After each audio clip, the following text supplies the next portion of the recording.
Start your esports career now at play.eslgaming.com.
Get your team apparel now at shop.eslgaming.com. Counter-Strike is sharing incredible moments with us and will return to a memorable place.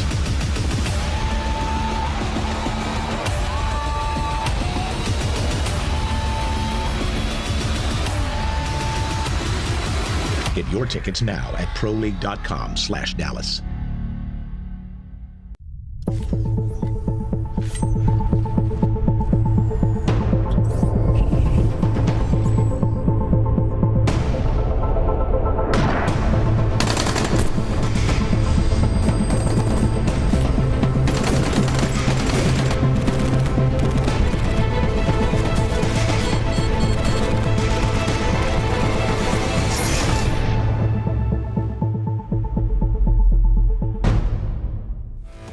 Hello and welcome to tonight's broadcast of ESL Pro League.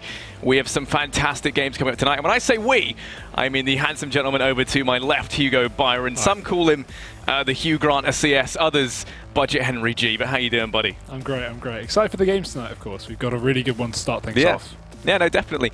Very much looking forward to this. So we're going to look at the standings so we can see how the events of yesterday went on and affected the leaderboards, as well as get a look and see at the teams that are competing tonight and what's going on there. Hugo, we have some interesting scenarios, don't we? We definitely do. VP currently in 12th place, so close to relegation for next season as well. And this is going to be one of their last games coming up tonight as well. So quite scary for them. They are very, very close to be competing in the Mountain Dew League next season.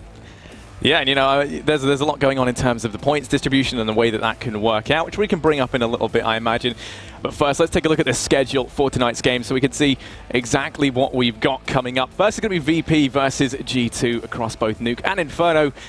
And then we've got Astralis versus Fnatic. So, you know, I mean, both of these games set up to be fantastic. Hugo, what are you most looking forward to, would you say? It's got to be the second one, right? That's going to be a lot of fun. Both Astralis, who are not even at the top at the moment, which is surprising considering their recent performance, but also Fnatic, who have started to look a little bit better, you know, less shaky and did quite well at Star Series as well. So very looking forward to that one. Yeah, definitely. I mean, you know, both of these teams going to be in the first map at least, kind of competing their hearts out. As you know, I mean, I believe you've kind of got some stuff to talk about, you know, in terms of how the victories or the losses rather could pan out tonight for these teams. There's a lot up for grabs, and you know, these games tonight worth their weight in gold for kind of everyone competing. Yeah, some really important points. Fnatic really need to at least pick up a map in this series to stop Astralis, guaranteeing their place in the grand finals. So you know, this is an important one for Fnatic, and going into this, it's worrying considering Astralis are looking so good right now. But obviously G2 VP being the first game, it's looking good, especially considering G2's performance. You know, talking about last night, for example, in the Pro League, they beat Astralis 2-0, and now they're coming into this one against a very shaky VP who are known not to be good online. You're expecting another 2-0. Yeah, I'd tell you how they could be better online with the people who have supported us, Lenovo. If you want to go ahead and check that out, you can. I mean, you know, just fantastic bunch of stuff, and they've been wonderful in supporting us throughout all of this. So yeah. As you were saying, though, Hugo, very much looking forward to seeing this good stuff next as well. Quick moment as well to speak about the people making this a possible. ESC8, go ahead and sign up to that if you want a chance to kind of even make it up to this level. You could be down in Premier, down in the Mountain Dew League, which leads on nicely to the next thing that we want to be speaking about, which is, you know, where these teams could be going, where they've come from, the epic journey that some of these guys have been on. Look at Kingwin. They came up from Premier. They're going to be going straight back down to Premier as well. Potentially VP could find themselves there as well, Hugo. You know, there's a lot of interesting stuff going on. Yeah. You've actually seen a lot of Mountain Dew League, haven't you? So I have. I've been casting it with you, of course. It's been very fun. I'm sure we'll continue doing that next season, and hopefully Pro League as well. But yeah, I hope we do. ESL, please. Hire us. But it's scary considering VP are very, very close to dropping down to Premier / Mountain Dew League. That's something we really wouldn't expect.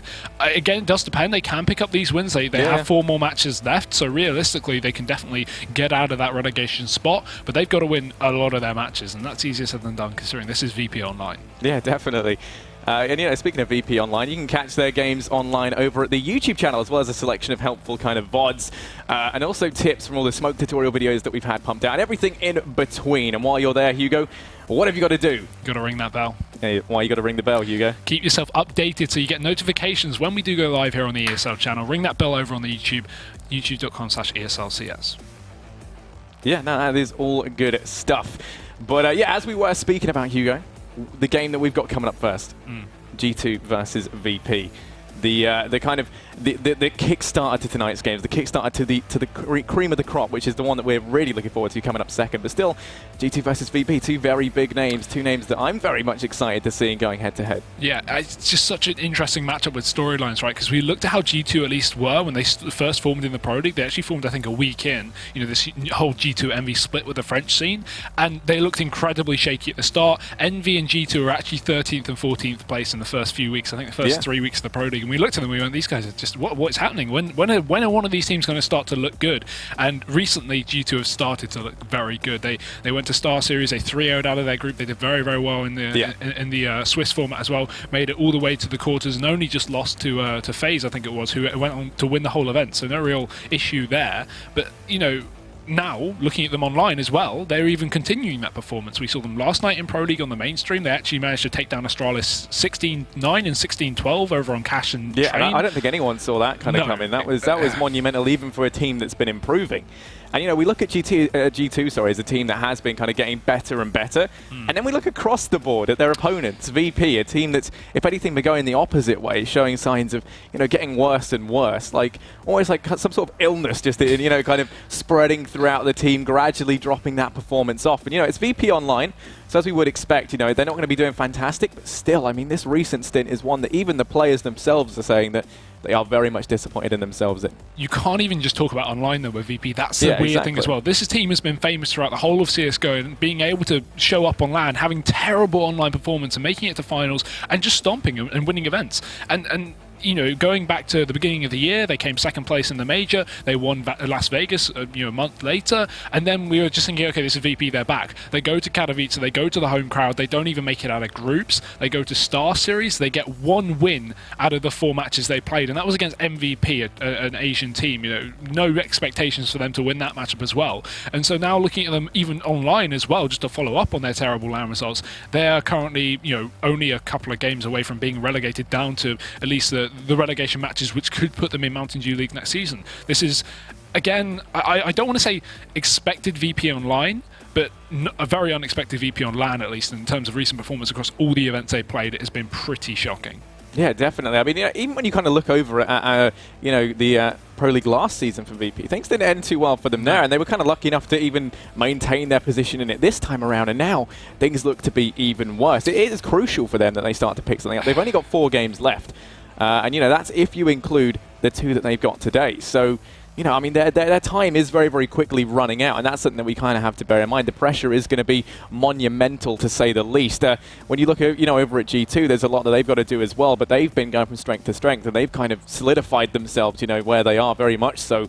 And you know, I think they're playing out of their mind at the minute. Let's be real, right? You've got to give them credit. They went from being this team that were almost kind of mocked a little bit, right? They picked up, you know, kind of combined two teams together, ended up making this French super team. They kind of left Envy just to, you know, scrape around in the rubble, try and find what was left to forge their own team. And there was a time where Envy were kind of doing better than G2, and everyone was looking at them kind of thinking, what have G2 done? What mistake have they made? Yes, it's not even the fact that Envy were just doing better than G2. It wasn't like Envy were looking great either. Neither of them were good. Envy was just that tiny little bit better, at least in matchups. And I think that changed when we saw the Star Series qualifiers, because that's when we saw the next best of three between Envy and G2. The first one that we've seen since the beginning of Pro League, where we saw Envy actually beat G2 in that one.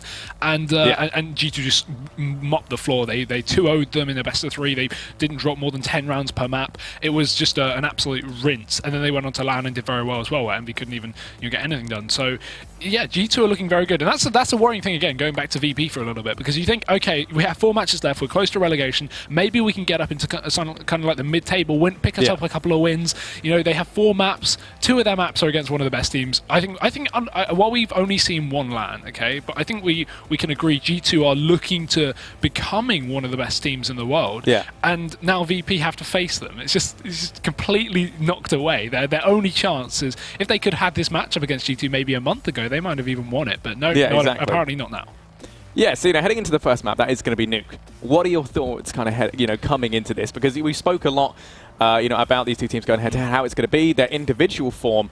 Coming into this, you know, up against each other on this map, what are your thoughts going into it? Scary part is this is G2's best map, right? Nuke. This is the one that they've been performing on very well since they started playing it. It's been instantly their typical first pick, and the map they're currently, I think, 8-1 on, at least in recent performance. Yeah. So that's a great statistic just off the bat, considering a lot of the teams they are playing, you know, are in the Pro League. We look at some teams, like kind of lower level teams that aren't in Pro League, maybe in Premier. For example, teams like Gambit, who are for some reason in Premier, just haven't made that jump to Pro League just yet, but are at the same skill level as some teams in Pro League. And if they have a high win percentage on a map, you go, oh yeah, but they are playing a lot of, you know, mixed teams and not as experienced teams.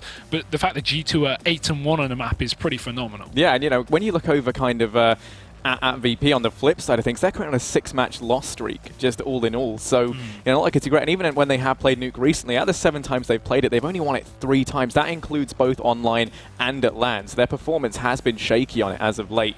So, you know, I do think they're going to be up against it coming into it on this first map. Things aren't looking too great for them whatsoever. You know, but you know, on an individual basis, then for both sides, I have to ask, who would be your player to watch for the people at home? You know, who would you advise to keep an eye on as the one who's going to have the defining impact? I think you got to go with Shox, right, for G2. Shox or Kenny, it's always going to be one of those two, regardless of who you pick. Shox, I think, probably going to be the guy to watch out for.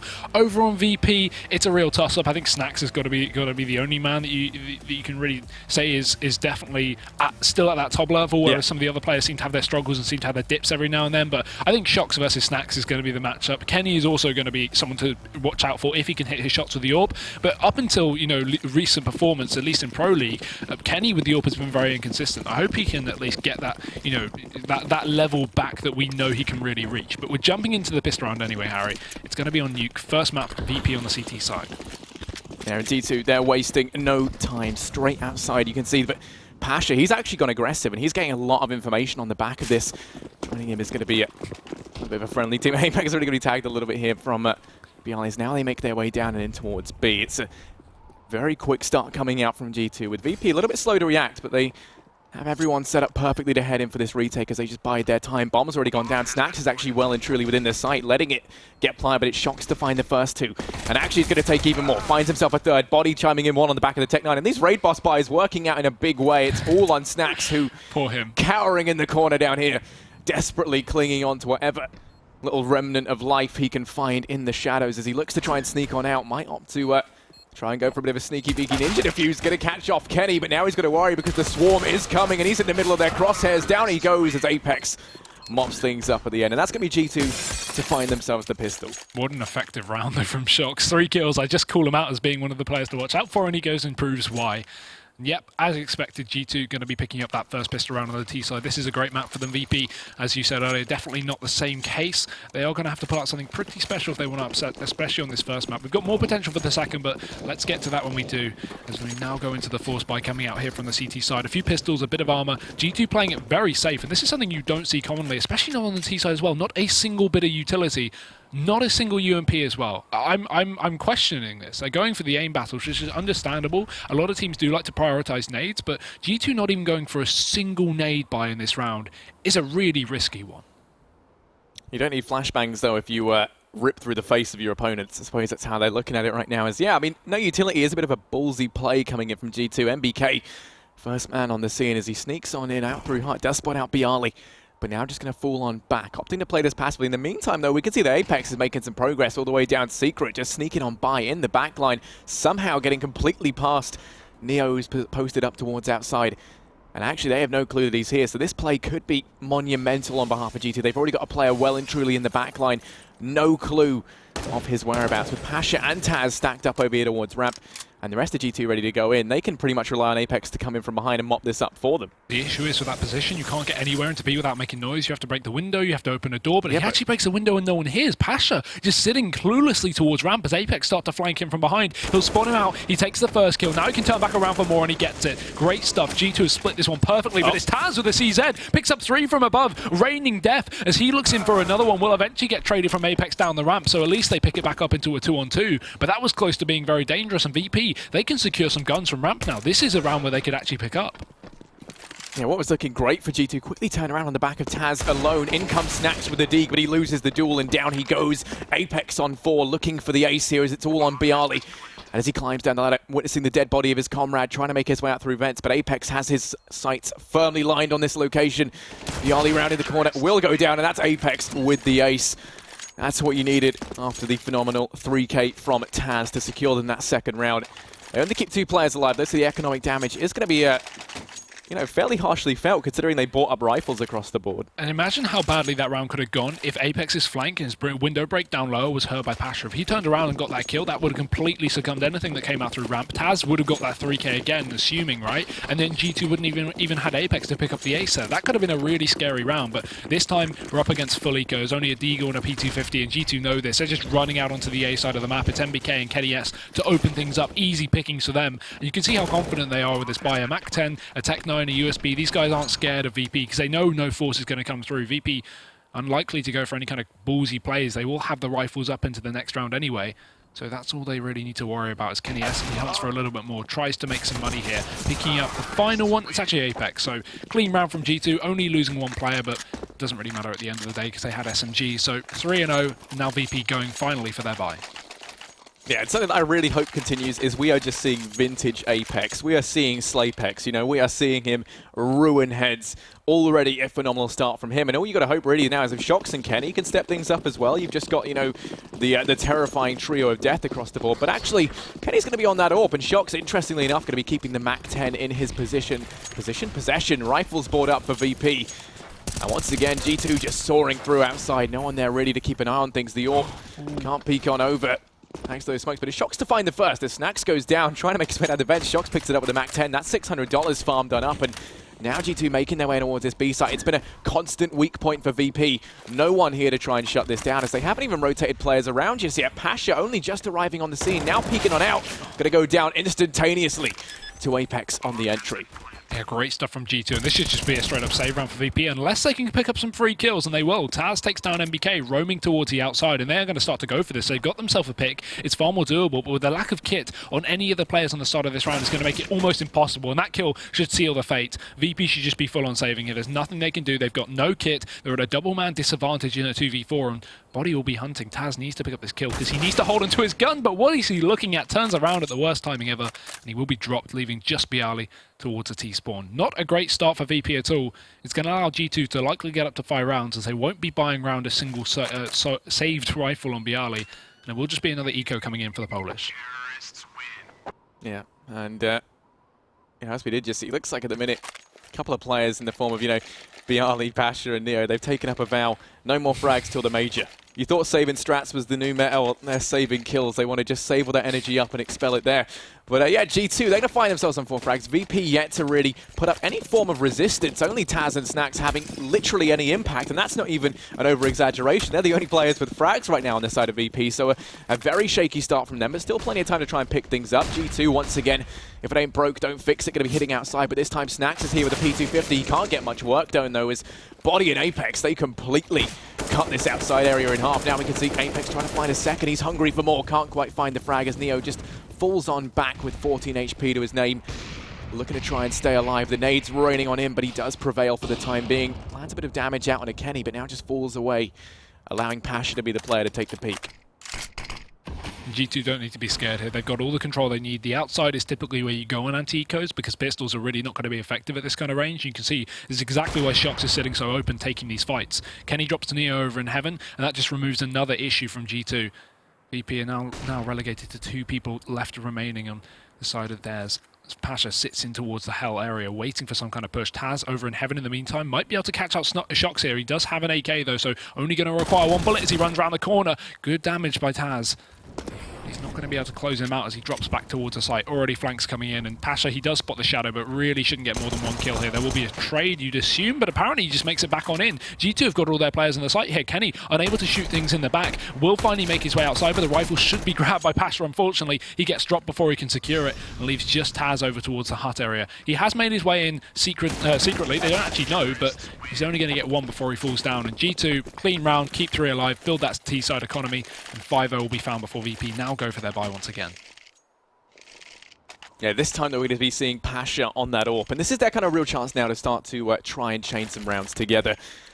And yeah, I mean, he was someone who I really hoped that we would see step up. You need someone to counteract just the might of Kenny, and he could be the man to do it on the AWP at least. So already we can see him. He's actually taking it, by the looks of things, back into Ramp. Towards Ramp. He's playing that solo outside. Going to be left up to Bialy and Snacks to try and hold down Pasha over on Ramp. The benefit is that they can just leave him here posted up on his own, but Shox already sneaky beaky like out on towards this A site. They don't know he's here just yet because the smoke is going to be blocking their vision, so he's just pens up in the corner. Everyone else ready to charge on him. Bialy, things are about to get very stressful as he goes down. Does manage to find 1 chance frag. Now it's Taz in through the gap, picking up 1, but quickly he's going to be finding a lot of Frenchmen coming his way. Going to get himself a second, still alive and kicking. Kenny trying to trade things out, but he can't quite do it. Now falls back.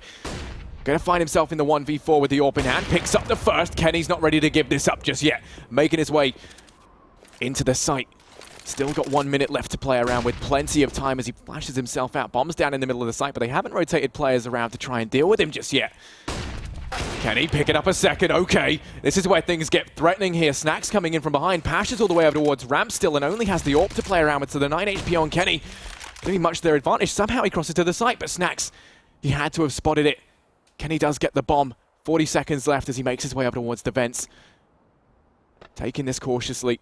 He's got to try and get the 4K to win this out. Only 9 HP. And it looks like he might try wrapping around over towards heaven. This could be perfect. If he could somehow get down into B, it could be great. But oh no, Kenny. I went full on hype man there in the hope that would have been it. That would have been the defining moment of my career. That frag movie clip. And instead, we get Kenny S, ladies and gentlemen. That was fantastic. There we go. And that's actually VP to find their first round. Yeah, So well done. what a way. Fantastic. Imagine if he didn't fall there. The thing is, actually, now that I look at the time, I'm wondering what he was trying to do going into heaven. He was obviously hunting a frag, but he didn't have time to actually get down into B. So really, not too much need for him to jump down or go up into the rafters to eventually fall to his demise. Either way, we'll move on from it. G2, fast outside. They've already got a vent player as well. Shox is so good at working his way out of that hut. Or squeaky door inside of the vents, but Pasha down towards B, rotated back off ramp to drop the first. MBK will trade outside, but they still have a bit of a warrior, and Body actually removes that, eventually dropping Pasha now down towards B, relinquishing all the control back in the favour of G2, leaving only 1 player in towards the ramp. Snacks will be dropped as well, and look at this, just every single engagement is going the way of the Frenchman. There's nothing they can't do. As Apex will round up the final kill, and G2, they're going to get the reset onto VP, screwing their economy. Yeah, they're going to be relegated down to just pistols across the board. And speaking of relegated down, I mean, that's kind of the truth right now for VP. They've got to try and pick something up sooner rather than later in these games because things are getting closer and closer. As we said, this is 1 of 4 maps they have left to play to try and get out of this relegation spot that they're currently in. So there's a lot resting on every single map that they play right now. And well, already we can see that with these pistols, Snack's going to be taking his... was towards that side, but now he's going to actually meet up with Bialy over here towards A. Once again, Apex this time going to be the player sneaking on in over towards Secret. He's the player to get down here. Shox is the vent man, is what it seems like. In Apex, he's snuck on by outside, just bypassing Neo completely. In the meantime, Snack's going to go down. That's the Deeg out the hands of the Deagle Master himself. As Kenny, hungry and looking for more, makes his way over towards A to try and find a second frag here to open up this A site. I like the stack from VP. They have the control, but it means they have no control towards the outside, and this is just allowing Apex to constantly go for these pushes down towards the Secret. Pasha will rotate back in through ramp, and good timing from that, because Shox, he's looking like he wants to push his way in towards that. A bit of support as well from one of his teammates. And Pasha, he's going to be moving in for the fight. Still plenty of time left on the clock for G2 to commit, and G2, they're actually just going to storm one player outside. Shox is trying to split down with Apex's control down towards the secret area, but Kenny S gets dropped over in the hut. Either way, it's going to be the teammates to pick up the kills to at least trade him out, and Taz is now the last man standing alone in towards A. The stack does not have any effect, and only one kill will be found. It's no issue for G2. Money is not a problem right now. We've even got these players almost up to 16k. And VP, again, another eco going to have to come in. This is going to be an 8-1 for G2 unless we could see something crazy, but they're even just going to force on into this, and I can barely blame them. Yeah, I mean, try and do what they can with what limited supplies they're able to buy on up. 2 rifles in play, a couple of UMPs, and the Mag 7 on Pasha, the kind of resident shotgun user of VP to try and turn this around. He's taken out towards ramp. Wouldn't surprise me if we see some aggression come out. It's going to pop flash himself through, and this could pay off. Right now, G2, they're focusing a lot of attention out towards A, and Snacks and Taz, they're going to make things costly in the beginning. Apex able to trade things back into a bit of a more favorable scenario, but it's Pasha in the back line, sneaking on through, spotting at the first, but body primed and ready to find the equalizer. Down goes Pasha, and with it, the man advantage for VP. Taz trying to sneak through as well, and they're just giving this one away. He hits the deck, and now it's going to be the man advantage turned on its head in favor of G2. In comes Apex, who actually does go down as Neo able to try and pull things back as best he can, but in the meantime, they use Bialy. So now it's Neo coming in. Does drop down from heaven on towards this A site. MBK is here and well within earshot, just watching the rotate down throughout the vent. Neo's got to check this angle. MBK playing the lurk roll out through the window. He goes, catches him in midair, and he's going to put it into the one-on-one. Bomb's been planted. Body's got to try and hold this off. Neo has no idea where he is either. Body's going to be wrapping him from the behind. This could be perfect. Making his way back in the vents. Neo sticking it, but he doesn't have a kit to work with. Body should have this kill for free, and he will. Shoots him in the back of the head, and G2, another round to play for, but this time a little bit more costly. However, it's not going to matter considering VP did fully invest into that one. And now as a result, again, we're seeing it. It's going to be an eco coming out from the CT side. G2 have all the money to play with now. As you can see, just a PT-50 and a Deagle once again invested for these CTs. And honestly, it's not turning out to be too good of a map for VP. We did say this is G2's best map currently, and VP not looking to go on a 6-match loss streak. So coming into this one, not expecting too much, but still, this is, you know, a CT-sided map, and VP have 1 round. Yeah, 1 round under their belts. Couple of nades and some upgraded pistols here and there, but it's actually Bialy to be caught out towards outside that Molotov, looking to try and seal his demise, but he just skirts around the fire for the time being. We'll be alive. We lose the HUD for a couple of seconds, but it's Apex to go down as he loses his life. Bialy picking up that first frag outside as they kickstart this round with the man advantage. No return found just yet, but as G2 work their way out over towards ramp, they shouldn't have too much of an issue. Pasha's rotating background. No. They didn't As you say, the caster's curse, down goes Taz. It's Pasha, really the man who's to try and make a difference. Does find Body, looking to try and get even more, but Kenny quick on the return. Still the man advantage in favor of VP. They don't have any weapons to play around with. G2 are going to be getting this bomb down as well, and Neo going to be up close and personal to Kenny, but he finds one with the Deeg, and now suddenly it's all on Shoxy. 1 versus 3. Bialy going to be picking up the AK, so he is going to be up against a significant number of rifles just hanging out in the smoke for the time being. Going to take the peek, finds the first frag, but Snacks is there to trade. In comes the double peek from Virtus Pro. They get the trade, and they pick up that second round, seemingly from nowhere. Yep, no investment really, no armor on any of the players, and a couple of bits of utility, and they somehow make it work. It's really a perfect round for VP. And finally, they're going to get themselves back on this board, but again, how long can it last? Last time they picked up a single round, G2 reset them instantly, and the economy will not be holding back these Ts. They can fully buy, they can contest this one, and while VP will have a little bit to work with in terms of weaponry, the double AWP even being pulled out, it's still going to be a difficult one. And you've got to notice now, Pasha's mainly been playing with the ramp, with the AWP over towards towards ramp so far, and they haven't really had too much outside control. They've always been losing that, allowing Apex to constantly go for these flanks down towards the secret area. Now that Neo's got the AWP in that outside position, this could be a whole different VP. They could be able to hold down the outside area if the smokes don't completely ward them off, and it seems like they will. Instantly down. The Molotov does go down to at least stop G2, but they run right through it. They don't care. Snacks, however, spraying into the smoke, classic as it is, gets himself 2 quick kills. With G2, they found their way down towards B. Pasha has rotated on round. He's going to be spotted by MBK, but he's holding down this angle, should land the shot, but actually he misses it. And this is going to allow Apex just to be sneaking on in from behind. Pasha's very much preoccupied with MBK. As a result, Apex on the site will be able to pincer on in from behind. MBK just got to bait this out and keep Pasha's attention on his location. I don't think Pasha's heard it once again. His headphone's working, because right now he must have had Apex break the vents. He didn't hear him break the glass earlier. Now the vent, and he's going to be spotted. Apex coming in. No. Is he going to go for the knife? Apex, you cheeky devil. He's going to get it, and there we go. Like a hot knife through Pasha. He is going to go down. But actually, in the meantime, they find a couple of frags and turn things back in the advantage of VP. Pasha doesn't have a headset. He can't have a headset, can he? He's missed this twice. 2 control plays down towards B, and there's never a reaction from Pasha. This time he was even closer. He should have heard the vent broke, but apparently not. As you can now see, VP, they are in an advantageous spot, but they still need to pick up this first kill. Otherwise, Apex could equalize it as he starts to chase down Neo. Deagle's going to be out. Damage done, but not enough as Apex picks it up. MBK will drop another, and somehow G2, against all odds, once again, looking like they're going to be able to close this one out. Unless Snacks can hit some crazy shots, but MBK denies it, and it's another round going the way of the T's. A 2v3 post-plant. VP should have had that in their favor, but a nice bit of aggression up towards ramp to at least catch out the first player rotating back in. It will be these T's, again, to keep up the reset and keep the pressure on VP, but I can expect to buy with 2 players around 5k. These guys have been buying relentlessly anyway. Yeah, you know, for me, okay, MBK going to give Apex a friendly back rub there in spawn. Yeah, I mean, you know, Pasha was one of the players for me who really could have been someone to really change the flow of this game on that AWP, and right now he's going absent, and that's always sad to see. Someone who is normally such a strong player is not quite showing up. In the meantime, though, we can see they're taking this round a lot more slowly on the side of G2. They know that VP don't have much money to play around with. As a result, they don't want to go running into these pistols or giving up too much ground early on. Looking like ramp is going to be the area in question. This is where Pasha currently resides. He's already been tagged down at 32 HP. So he is just going to have to fall on back. But with both Taz and Snacks in the vents. Snacks AFK? No? There you go. Okay, they are going to be in prime location to rotate round over towards this B site if need be.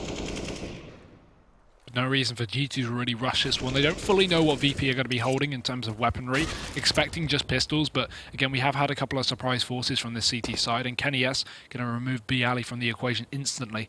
Nice man advantage taken early on, and really the only damage done is going to be that team damage onto Apex early on in the round.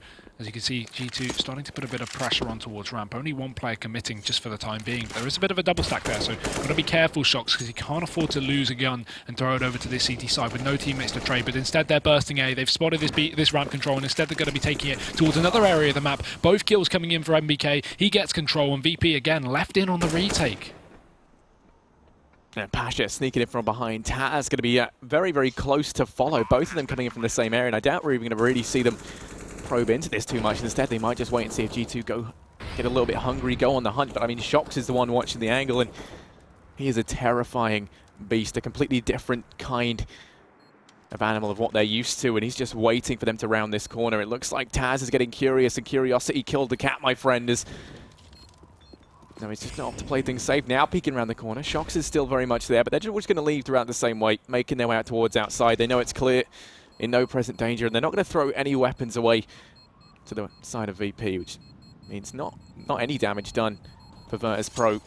Another round going the way of G2 as they take it to a 10-2 scoreline. And let's not forget, yesterday when we kind of saw LDLC versus North, the scorelines in that game looked far better than this. Now, don't get me wrong, you know, it's like comparing apples and oranges, but still, I mean, you would expect VP versus G2 to fare better than 2 rounds on the more favored side. Well, yeah, that's the thing as well. VP being, again, I guess, ranked 2nd or 3rd best team in the world. I don't think we can continue this if they're going to continue to disappoint both LAN and online. Again, if they could perform, you know, great at LAN as how they have done in the past, at least how they did at the beginning of the year, that would be fine if they had, you know, bad online performance, but they are not getting anything done recently in any events that they attend. So looking at this, I'm a bit worried, but let's have a look as G2 again take this outside control. A lot of pressure. VP almost playing just to give up all the control to the hands of G2. They're just sitting inside of the site, not even peeking out of heaven either. corner, so G2 can completely wrap inside of this hell area or just drop down in towards B again. So the fact that VP are actually just playing this no outside control means they should have a fair bit of B control, but they only have Neo down there.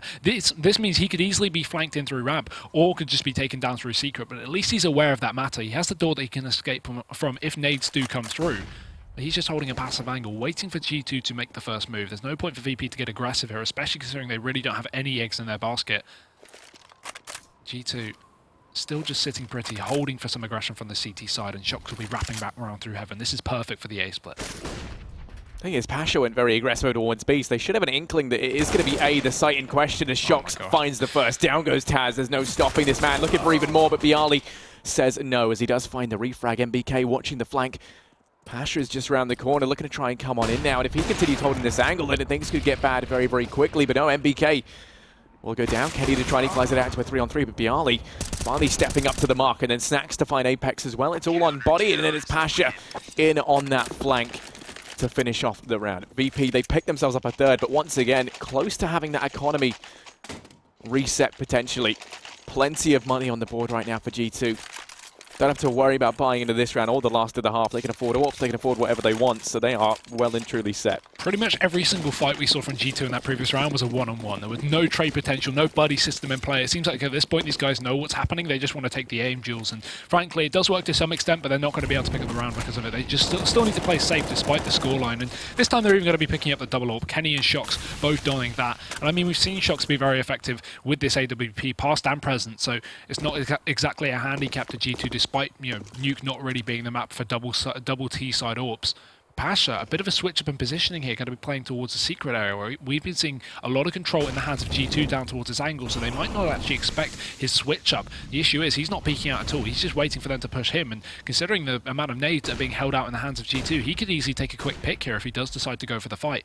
Starting to peek his way up, it's Kenny there though, does miss the shot, still gets a bit of damage off onto him, he's down to 94, nothing significant, but at least he's gained the knowledge that Pasha's down there, and in the meantime it's back into a 4-on-4. MBK has snuck on out and he's ready to pounce as he rounds the corner. Taz, you got to look beneath you as he goes down. That's his A site opened up. You can't see it. Actually, we still got one up close and personal to MBK as they just play it around the silos. Got to try and spot this out. Players coming in from all angles, and Bialy finds the frag. So actually now back into a 3-on-3. This A site was looking prime, but they've rotated everyone around, and now VP currently having 3 players here. Kenny going to be tagged down to a mere 8 HP, but it's Body to come in swinging. Finds 2, and he's going to get the third as well. The man himself coming on in at the end with the triple. 11 rounds now the way of G2. Very little money left for VP to invest, and they've got to force buy into the last round of the half. They can't get much, but it might be enough to secure them at least a 4th. Yeah, I mean, they've had really no effect on the CT side. Only rounds they've been picking up have been odd rounds that just seem to get reset straight on the back of G2's buys. Can't keep a stranglehold on this T-side economy, and that's really the downfall of VP right now. And it's so difficult without the rounds to even have some cash yourself. So leaving it just down to 1 M4 and a FAMAS really is... You can see outside control going to be taken again from G2. We have to see Snacks just instantly drop on back because a pick potential could be great here for the T side as Neo rotates back in through this secret area. Pasha played this in the previous round, so Kenny's going to be a bit wary of this one as he holds on with the AWP, but Neo doesn't need to fight from this one unless he gets some flash from his teammates, but a Molotov forces him back down. He does a bit of damage before he runs, and now VP just giving up complete control of outside. Other than Snacks pushed up, Bialy's backed out of main, and it just leaves Snacks here alone towards a garage waiting for them to push on his position. And they will, and they'll succeed.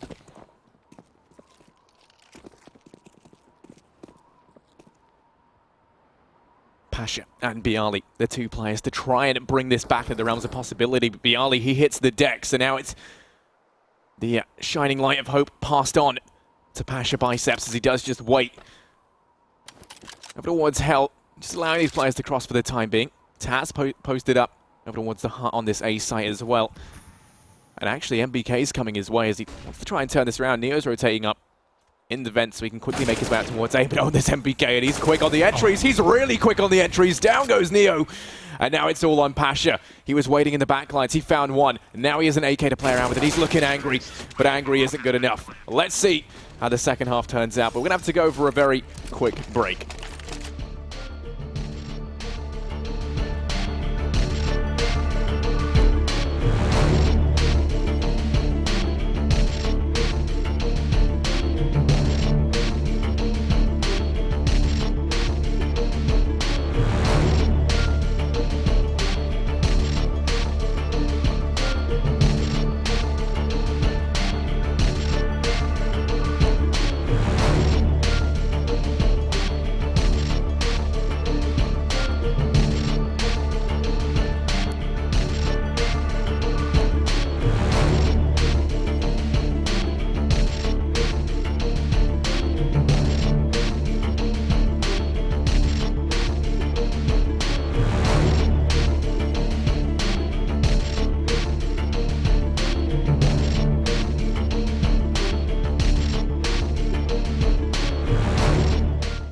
An explosive first half from G2, and VP falling a little silent there, Hugo. Yeah. Not really sure what to make of that result. I don't know, what were your thoughts on the game overall thus far? To be honest, watching them was quite painful, at least in terms of how they played. There you go, blunt, straight to the point. I like it. You want me to be honest, or you want me to sugarcoat it? Watching them was to be painful, but like looking at the actual matchup and looking at the first map, I didn't expect anything from VP. So again, it really does come down to this being G2's best map, and also this being VP online slumping. G2 are getting better. It's everything leading towards this score being, you know, understandable. Still, I think there are some interesting points to make. G2's outside control in that map was brilliant. Yeah. You do see a lot of teams at least have different attempts of holding down outside over on the CT side. A lot of teams like to just completely give up control. We saw VP do that a couple of rounds. A round they actually won as well. Their third round, or second or third round that they actually won, they played zero outside control. They just held onto the sites at least and played a player down in towards B to stop any kind of secret rush, and that was Neo. So aside from that, the outside control was pretty bad. I think, if anything, VP should have switched it up in the sense of having no outside control, having just a player in main playing passive, just holding for the split inside of A and making sure you have Heaven so Shox or whoever can't even wrap in. And that was really the only thing VP could have done. When they took outside control, it just every round meant a free pick going the way of G2. They just ran outside, got a headshot, and then could just split down into the B site and left it into the post plants. It was so many retake scenarios for VP. G2 just seemed to know exactly what they were doing in terms of getting down to that B bomb site. Well, let's see if they can turn things around in the second half. VP straight away. Looks like they can send Pasha out towards A, but the bomb actually centering instead over towards ramp. Kenny is here, fine-tuning his aim with that USP ready to try and kickstart this round for G2. The pistol for them could mean arriving very, very quickly at map point. As he locks down this angle, just waiting for these players to move on in. Pasha going to be the, I imagine, first point of contact potentially out towards this A site or watching for any sort of flankers. Kenny for G2 going to be having the brunt of the pulse coming his way as he just bides his time. And right now, I imagine we're going to see this kind of commence at around the 1 minute mark. Everyone just holding their ground, waiting to see if anyone can reveal their hand first. But VP are the team on the clock. With no one else to open this up, I imagine we'd have to see them make their mind up sooner rather than later. And it looks like A is going to be the site in question. No aggression over at ramp. So they reset their attention instead towards this A site. Oh, but look at this position from Shox. He's already on the back. He knows exactly what's going on. They've got to know this is some kind of A-take, but it doesn't matter when Taz is hitting shots like that. 2 entries into the site. Bialy as well, going to feel rejuvenated as he finds one. Now they finally make their way inside of the lobby, and Kenny S, he's picked up a kill. Now things are starting to look a little bit worrying for VP. If he can do some more damage, they could get back into the site, but apparently not. Snacks removes him from the equation, and Shox seems like he's going to be running for the hills very shortly. Oh, but not yet. The hills... distant thought as he takes the head clean off Snacks. Got to worry there because the crossfire is very much set up, conditioned to this heart, and actually Neo from above raining in death like a gunship. That is going to be VP to find their 4th round and the pistol round in the second half. And this should enable them now to start to get some more rounds under their belt. And who knows, they're a momentum-based team. If they actually start to pick up some rounds, we could maybe see them turn this around. Yeah, VP can be very strong on the T side. So coming into this, there's a good potential they could even bring this one back. They've just got to make sure they close out these anti-ecos because G2, they do look dangerous with pistols. And it's still a worrying situation to be in. The double scout's going to be brought up from Kenny and Shox here. Everyone else going to be on 5.7s and CZs. And VP not even playing this one safe, playing it, in fact, rather dangerous with a triple UMP buy. Luckily for them, we have 2 armorless players on G2 though, so this SMG should be great at completely removing them from the equation, but still the range game is something you have to take into account. UMPs versus scouts. And I like how VP at least playing to their strengths. They're not committing anyone towards the outside area, other than Bialy over on the silo, who's got the AK, he's got the rifle. Everyone else just sitting where they can take close range engagements, and that's towards the ramp and the A site. And so they're just going to completely flush their way out ramp, take the close engagements with the SMGs, and put themselves in a perfect position to take down this round.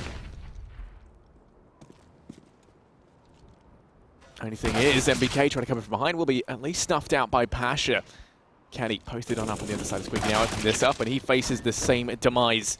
It is all on body and Apex. They have got armor to play around with, but other than that, very little, not much information as to where these players are as well. The bomb's made its way up towards the A site. VP still have control of ramp. And with both Apex and body centered down towards B, this isn't going to look too great for them if that bomb does go down on A, as it looks like it's going to. Right now, VP still playing this very safe, despite there only being 34 seconds left. Now they finally pounce out towards this A site. Snack's going to be getting the bomb down, and I imagine we're going to see body and Apex just look to save. I mean, especially seeing his body grabs that scout. Keeping the scout and armor into the next round going to be great for them. Allow them to do some damage. If we see VP go towards outside a little bit more to try and take the longer duels against the USPs, then, you know, we can see that scout just whittle away at the HP of VP. And Apex as well, keeping the armor in the 5-7. They can still do plenty of damage with this. I doubt we're going to see VP look to hunt. They can keep 5 players alive, and that's going to be great for them. Yeah, Nuke being one of the only maps where a certain area of the map really doesn't come under too much, engagement when a certain team has pistols, so, or even SMGs. Coming into this one, obviously VP didn't put any pressure towards outside because of the weaponry they had, but if you look at pretty much every other map, even like Mirage mid, even if you have SMGs there, you can make that work by coming out underpass, for example, splitting away inside a connector or just trying to take short control. This is pretty much the only map where weaponry really does decide the point of engagement far more than anything else, and I'd expect to see VP just commit again to an inside take. This time they have 2 rifles though, so they could actually make something work outside, especially considering they're not up against too much weaponry. Obviously the scout, as you mentioned, going to be something to look out for, but other than that, they may be able to commit towards an outside play here, but they could just go with the safe option again as they start to move back in towards the lobby area, looking like they want to go for just a bit of a fast ramp play. Neo setting up Taz as well to join him, and from the side of G2, there's only body there, but at least he does have armor to support that 5-7. Yeah, in comes Neo. He's going to be at the mic, the 5-7, but no crouching, jumping, and leaping around. He dodges the bullets, finds the frag, and that's body to hit the dirt. Pasha watching the flank as his teammates clean up shop. Kenny going to be the next to go down. Apex rotating around over towards B, but it doesn't matter because VP, they're completely bypassing him, instead making their way up towards heaven. Going to hit this A bomb site, and, well, MBK got to start to feel bad for him here. Gets boxed in, down he goes. It is all on Apex and Shoxy into this 2-on-5, and I imagine we're going to see Apex look to try and save yet again the armor and pistol taken in the next round. It's going to take so much money out of that buy, so they might be able to afford to get an AWP. And, well, I mean, Shox, doesn't have much. No, they can't. But, yeah, still, I mean, Shox, he looking to maybe try and do some damage as he comes around from behind. Might have a couple of players come his way on the exit. Snacks and Neo both tagged down low. Take a fairly decent chunk of money off of these players if he finds anything, but I imagine they're going to play this safely now, right? This is where you really want to be keeping 5 players alive yet again. If you can do it back to back, that is such a good boost for your economy, especially considering where VP are right now. A 6-12 scoreline, keeping, what, 9 players alive, in 2 rounds would be phenomenal for them.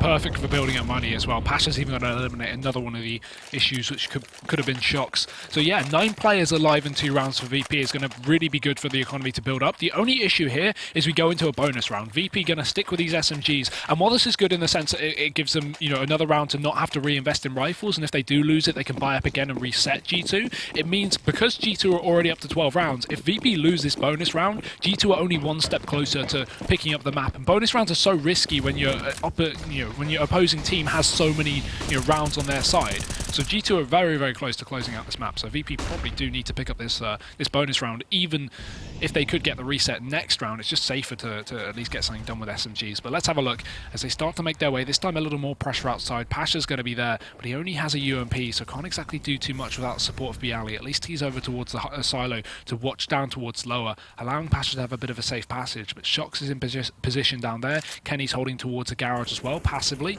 And G2, very passive outside control, but still, VP aren't really pushing the boundaries too much. They're just holding on to their positions as well, waiting to see if G2 are at least going to peek out and make those engagements that you would expect over on this CT side. Snacks has somehow gone in the back line, and he's looking hungry for some frags. He's going to return that knife, potentially, but no, okay. Instead, gives some respect away as Shox takes him down with a UMP. Kenny to find one to equalize things out into a 4-on-4, but this time, things are heating up quickly for VP. MBK able to try and watch 2 angles at once. He's got a player in the back line, and also VP just teaming out over towards ramp. MBK back against the wall, trying desperately to cling on to the essence of life over here. Peeking on out, I'm going to find one, but no, Snacks takes his head clean off. Going to be a 3-on-3 as they do secure this B bomb site. The bomb rotating on round to go down. Apex going to be the first man on the scene. He should be able to find Snacks as he entries onto the site. But no, Snacks retreating, stays alive, lives to fight another day. Bomb's going to go down, but there's very little time for VP to reach these after-plant positions. And Apex, he's going to be the one to open things up. The first frag going the way of G2 in this retake. Taz and Neo have fallen on back, but they don't have a good crossfire set up. Taz has already been tagged down. Neo will be able to find one, at least putting it into a 2-on-2. They're making this difficult. Taz looking to try and find himself another, and actually down goes Kenny. So Taz clutches it out, 1v2, finds both the frags he needed.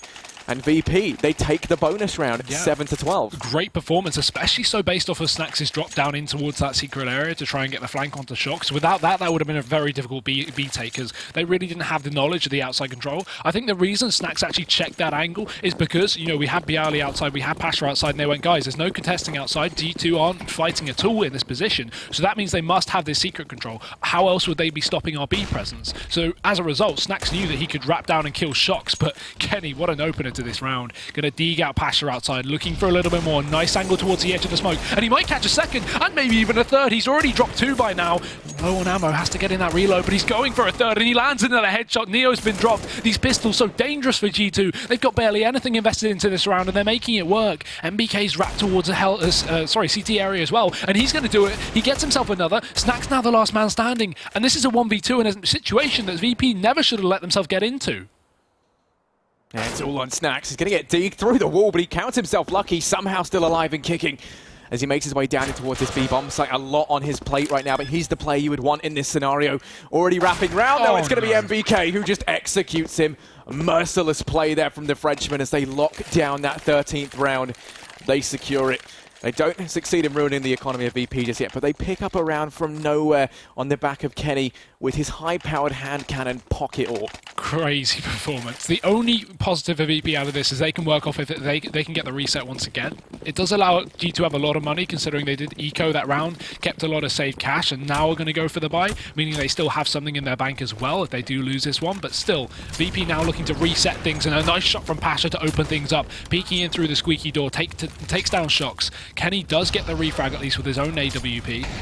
But still, VP going to be favoured in a 4v4. It means the CTs have to distribute far more wildly, meaning that trade frags are going to be a lot more difficult over on the CT side. Stacked up over towards ramp.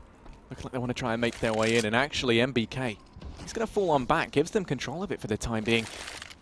VP in a good spot to try and kickstart this round. Kenny could rotate round to watch out, but for the time being, his attention focused on outside means that VP could very easily just waltz into ramp and have it for free. Snax down vent as well, in a great spot to try and pincer in towards this B-bomb site. The only kind of player within earshot is MBK down in towards Toxic. He's the one who can try and make a difference, but even then, the best you should really hope he can do is deny the plant. Still, Neo continuing his reign of terror on this aggressive push. He's in the back line. Kenny's up there. Kenny has no idea Neo's down here, and things could get very bad here for the side of G2 as they've allowed the Polish to get completely into the back line. But Kenny, the timing impeccable, does turn around, spots out Neo. The jig is up, and now all of a sudden they're fully aware what is going on. He's going to be burnt out, does just retreat through the fire and flames, looking like he wants to try and take the peak, but no. Neo instead rotating back round over towards B. Kenny gets the shock of his life, trying his best to watch his back, but still MBK, the man to keep an eye on now as the bomb gonna go down. MBK peeks out, but no, they render him completely null and void. The Molotov goes in, but it's far too late, and now they know where he is. At this point, he's been fed to the wolves. Snax will go down at least, but then MBK falls on the site. It's a 3-on-3. Down goes Body as well. Kenny has to try and refrag. He does land a shot out onto Pasha, Taz, and Neo in a 2-on-2, but Neo quick on the repeat to get the frag on a Kenny. It's all Apex. 1 versus 2 in towards the site. Time ticking away from him. He's got to try and find the frags. He gets the first on a Taz, and now it's all on Neo, who chucks down the Molotov, forces Apex on out. I don't think there's enough time left. Apex to go for the spray, but Neo connects the shot anyway. And that'll be VP to find another round. They go ahead and get one straight back in return. I like that though. Instantly they get the bomb down, they go for that safe plant. MBK can't stop it at all, and they just instantly back off towards ramp. Go for the safe play, make sure they have a Molotov kept for the post plant. And you notice as soon as VP got that bomb down, they move 2 players back towards ramp instantly. That's just them trying to get control back so they can at least play the post plant safely. Throw that Molotov out, assume G2 don't have a smoke as well, and just completely shut them down. The only dangerous part could have been if G2 had a smoke for that round, it may have gone their way. They may have been able to just jump on that bomb, smoke it out, and pick up the round. But either way, good performance from VP, at least in bringing this back so far.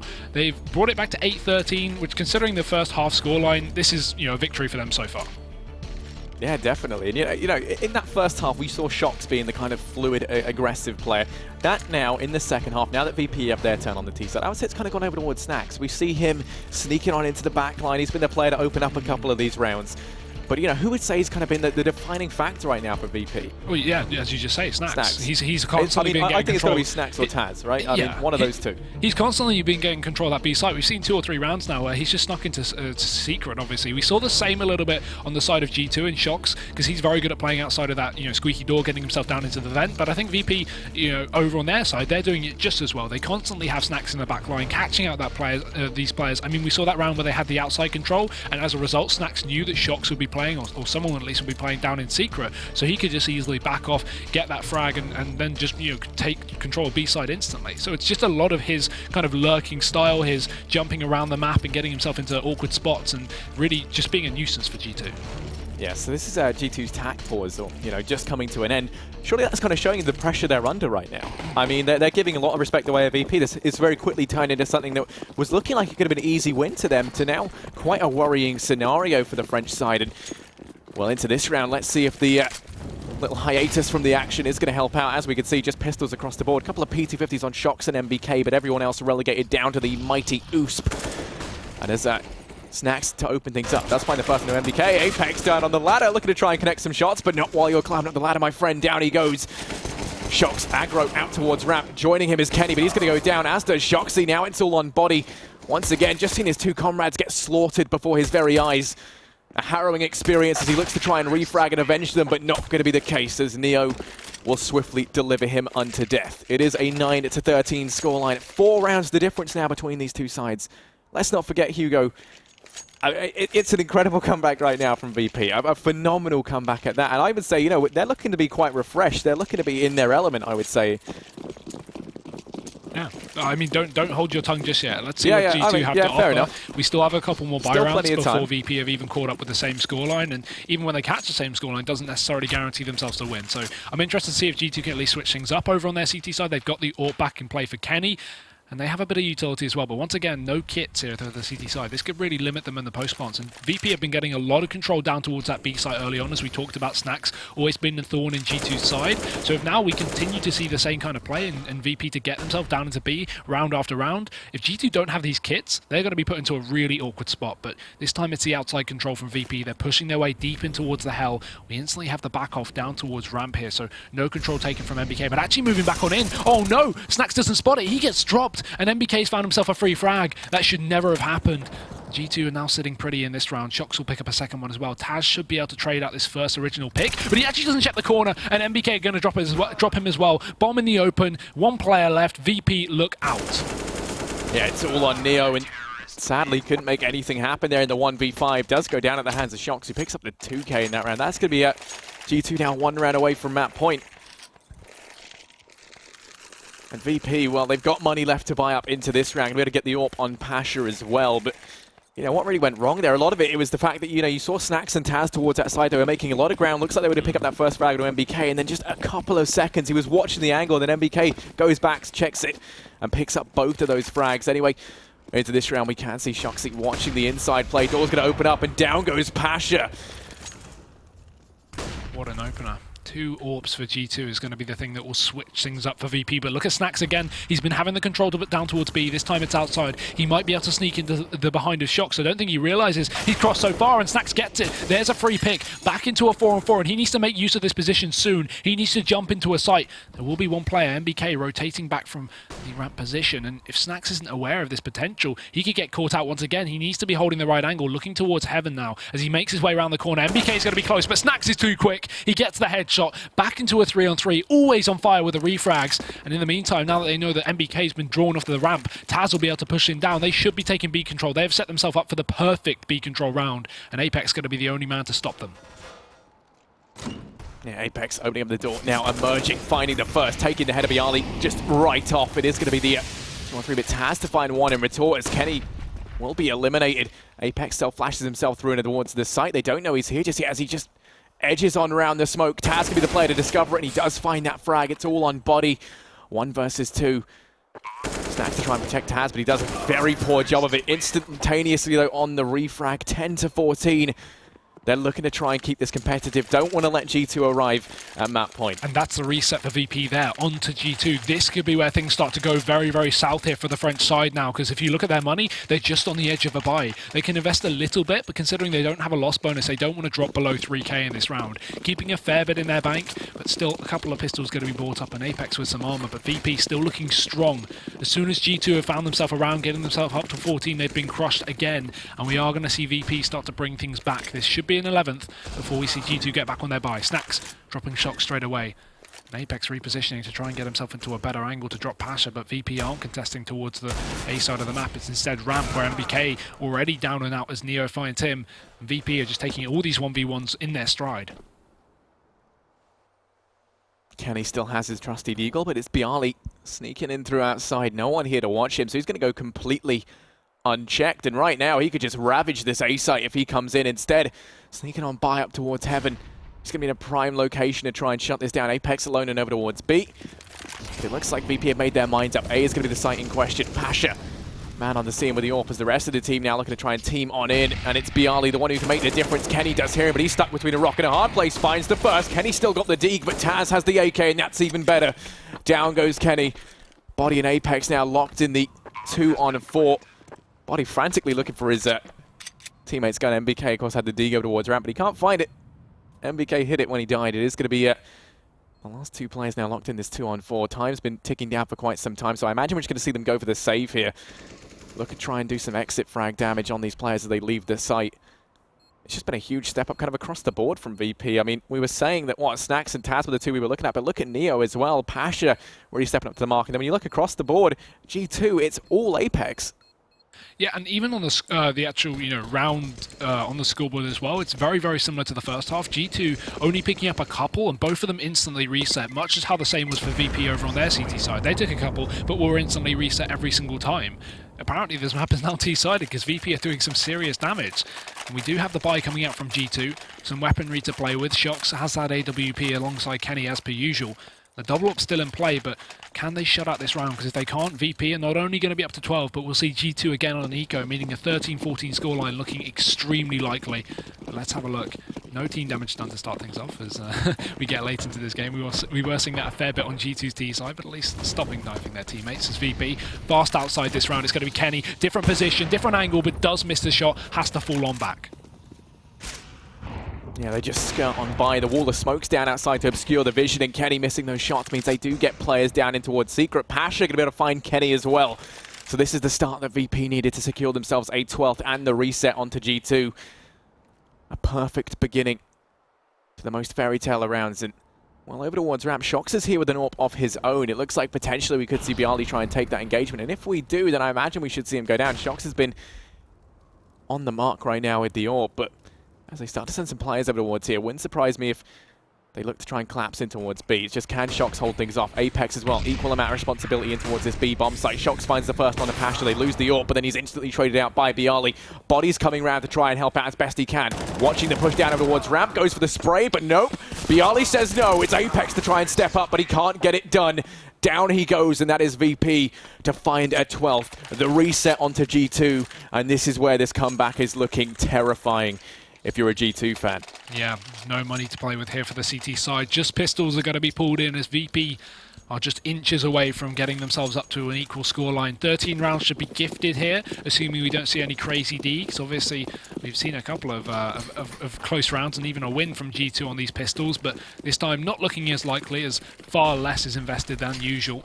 And VP should just be playing this one safe as well. A few smokes going out towards the A site, but no burst play activated. They're just holding on. A bit of aggression from Body. Not too much damage though as Pasha makes it free, but Apex gets a dig as he tries to escape to chase that frag. A bit overzealous from Pasha, and the gun even picked up on Body as well. Can be thrown over to someone with armor, and that could be even more dangerous in the right hands here. G2 have a lot of individual prowess, and Apex, as you mentioned, him been doing very well this game, going to be picking up that AK. VP have got to worry for that one, but Neo does retrieve some damage, takes down Shox towards Ramp. The second player backing off towards Heaven. And Taz, him and the team are going to split down towards B, where a lot of Frenchmen are waiting. Yeah, and MBK primed and ready on the D, gets the first, looking to try and take even more. Give him an inch and he'll take a mile. All the heads clean off of VP, but they're quick to try and trade this out. Down goes Kenny as well. It's all on Body. He does get one in return. Now finds himself locked in the 1-on-2, does have a Molotov to play around with as well, so he can try and flush one of these players out. Bomb's going to go down, the molly up in vents to prevent the peek from body. He spots out the first, Neo falling back over towards Ram. Taz is to come in with a peek, but no, Neo lands the shot anyway. 3 frags for him in that round. A little bit close though, all things considered for VP, but they still pick it up 13-14. Only keeping 2 players alive means their economy doesn't grow much out of that round. As a matter of fact, it does slightly deteriorate, but they've still got money spread across the board. Looking to try and pick up their 14th, and if they do, we could very easily see them arrive at map point because it would be another reset onto G2. Yeah, and Kenny with a glass cannon AWP here as well, so things are really starting to look dangerous here from G2. Shox was even considering it. He had 4800, but just went with the rifle to be safe. You don't want 2 armorless players here on the CT side in such a late game scenario. This time, the drop down through vents. Snax not able to find it. He's so low, but Apex is just in position. If he tries to drop on down, Apex, despite being on the ladder, should be able to land the 1 single bullet. It is needed to remove Snax, but the Molotov going to be planted. Apex has to back on off and allow VP to have that control over towards the squeaky area. There's no way Snax is going to commit with it with such low HP. In the meantime, it's Kenny to push out. Doesn't spot the player on top of the silo there. That's Bialy. And he actually gets a headshot in response. VP set off with a perfect round. That should have been a free kill to Kenny, but he's going to throw it away. And now G2 in a very uncomfortable spot. They've lost all their outside control. This could easily just be split. But finally, a player going to rotate out in position. It's Shox coming in through the hell area to drop down Bialy. And a lot of damage is still done into VP. So this round is still very much up for contention. Yeah, with the way they're positioned, it's going to be an A side here. Apex close by, ready to come in from outside, but it doesn't matter because Shock's going to get 2. He does all the damage necessary. In comes Apex now to mop things up. NBK on the flank. And down goes VP in the blink of an eye. G2, they go ahead and arrive at map point. Still plenty of money left for VP to buy up into this round. They won't have as much utility as they would have liked. The economy's been completely ruined, so they invest everything into this. Not only do they have to pick this round up, but they got to try and keep a hearty amount of players alive if they want to go to invest into the last round. It can't go as close as some of these rounds have. Exactly. The lack of warp is going to be quite scary here, but that was VP's first A-side take on a buy round, and they get completely crushed. That's got to be pretty upsetting if you're a VP fan there, because as soon as they go for something over on the A side, G2 just have that triple stack that they've been playing the entire game, and it finally works out. But this time Pasha in through the smoke does take down MBK. Here's the shots rattling off, and they are going to be put in a good spot. But the same as last round, they had that first pick last round, it still fell apart. They've got to stick together on this one. Can't allow maybe some outside control to go amiss and allow Kenny to pick up a kill with that AWP, but it's going to be VP setting up, ready to go for a bit of ramp control. They've found that first pick. Kenny going to be spammed down as well, down to 50, but that just forces him down and towards B, which will make him a far more bigger nuisance if VP do want to commit towards this side of the map. In fact, an A side take would be looking very favourable for them, considering there's only bodies towards A. But they don't know that yet. Apex is down close. We have Kenny S as well, and actually, this is perfect for VP. Look at this. Neo can make his way up into heaven, and if he takes down Shox and they actually get the control of A, they could split into the completely empty site. But now Shox picking up that kill. That's going to change the setup of G2. Apex rotating as well, and all the kills going the way of G2. This is going to be it. They close it out, instantly rotating back into the A side of the map. It's Kenny S to pick up the final kill, and G2 to pick up the map. Yeah, a fantastic way to kickstart today's broadcast. I think we could have asked for anything better there between G2 and VP, but that was only the first map, still many more yet to come. I want to hear your thoughts though. There was a lot that went on in that second half, so much to speak about. The resurgence from VP was a spectacle, but it just wasn't enough. I mean, G2, I think they were so far ahead after such a triumphant first half that it was just too difficult for VP to come back from. It was at a point where G2 could have won that pistol round and then just instantly hit 15 rounds. They could have closed out the game there and then, but unfortunately for them, VP, the fast A rush, they pick it up, and then it's just a grind at that point. They grinded down G2. They had some great rounds, at least with Snax making his way down to B, to being that nuisance that we saw Apex and Shox do so much on their T side. And frankly, that was so good from VP to bring it back, but G2, at the end of the day, when you have 12 rounds in the first half, it only takes you 4 mistakes from VP for G2 to be able to close out the map, and they finally do it. But I think one thing we can agree on is this is very interesting now for VP looking to the future, right? We've still got another map to come. They've still got 2 more maps left to play in the league overall after we're done today. And if they can keep at this rate, they're kind of improving now, getting back to form, then things do look good for them. I mean, they went from being, 12-3 to then pulling it back to a 13-16 scoreline. They still lose out, but they pick up 10 rounds on their T side, which I would say is fairly impressive. Now, we can't take, too much from it, but hopefully, heading into map number 2, we can see them show up in a big way. Yeah, I think despite G2 actually winning the map, I think you've got to give a lot of props to VP just because of this is something that we weren't expecting from them to do so well on a map they, that is so favoured towards G2.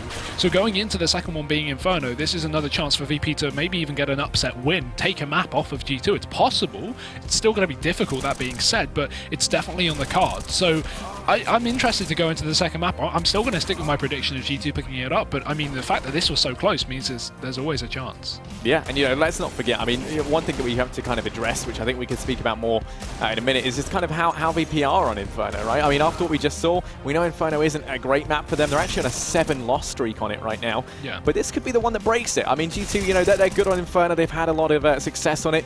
But still, I mean, after how they played now, if they could just kickstart that first half better, that was really the thing that held them back. If we saw a 10-5 scoreline, which isn't asking much, with VP starting on the CT side, would have been a completely different story. We could have seen overtime. We could have just seen VP take it flat out. But, after that first game, I have to ask, sorry to put you on the spot, Hugo. For it. Who was kind of your star player for either side? I'm just curious. Apex has got to be for G2, right? He just did so well individually on that T side. He was constantly getting down into that B side, constantly doing the damage, and then even CT, he kept it fairly consistently. On the side of VP, I don't know. I probably just I'm not sure about at least the numbers game because I didn't see the score, but I probably just go with Snacks at least off impact fragging. But I think also Taz was someone very important over on that second half. But yeah, I mean, main man of the match has got to be Apex. Apex is your man of the match. Okay. Yeah. And when it comes down to it, were there any sort of strategies that really stuck out to you? Anything that really kind of stuck in your head? Anything that was working for either one of the teams? I mean, constantly you got to look at the G2T side outside control with Apex. We talked about it so much in the first half, so I think we don't need to go over it too much. But the way that VP constantly gave up outside control so much and allowed Apex to just push himself down to the B site and always get that pick down in secret as well. There was never any good control from VP. They never won those engagements down towards secret, and that's really when you got to start switching the setup up. Yes, if you want to play a lack of outside control, that's fine. But if you're losing your player down towards secret every time G2 push a guy down there, you should probably start holding down the outside to begin with. Yeah, well, the players are just warming up, drinking some dew, and you probably should too, as we're going to be back in a couple of minutes with map number 2. ESL Pro League is brought to you in part by Logitech G, Pay Safeguard, Legion by Lenovo, Mountain Dew League, and ESEA.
This is your chance to actually make it into the Pro League, be a professional Counter-Strike player. That's the thing that Mountain Dew League provides.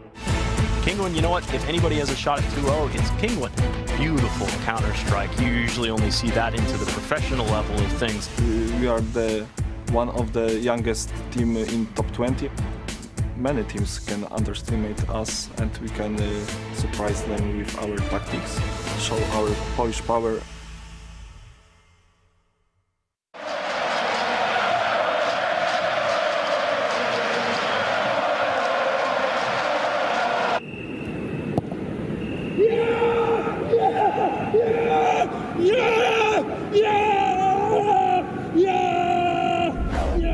Start your esports career now at play.eslgaming.com.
Yo, listen to this. Come on.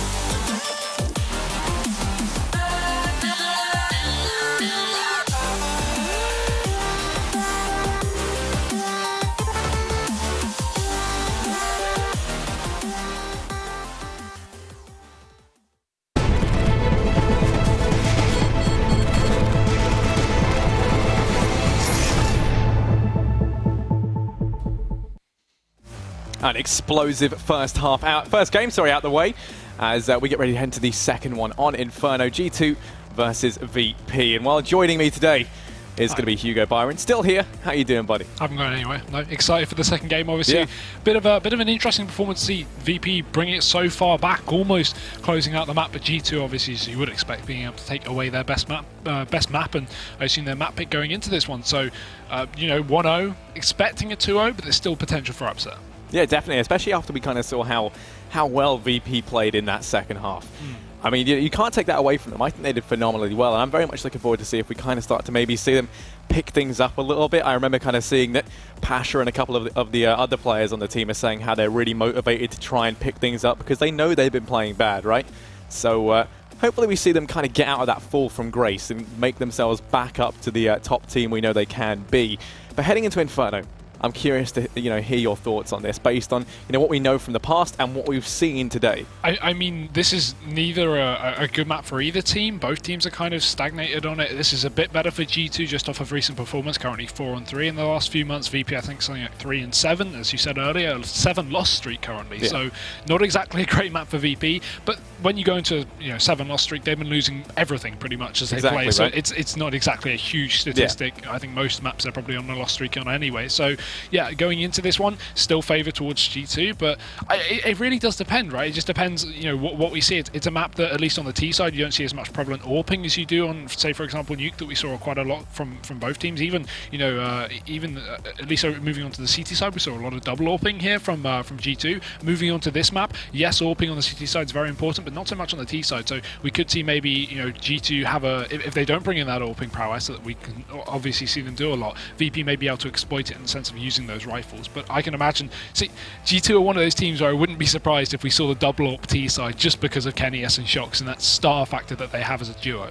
Yeah, and I mean, Kenny is always someone who's kind of famous for playing a very kind of aggressive AWPing style. That's why when we think back to the AWPing update that came out so long ago now, he was one of the players who was really quite affected by that, and it took him a long time to get over.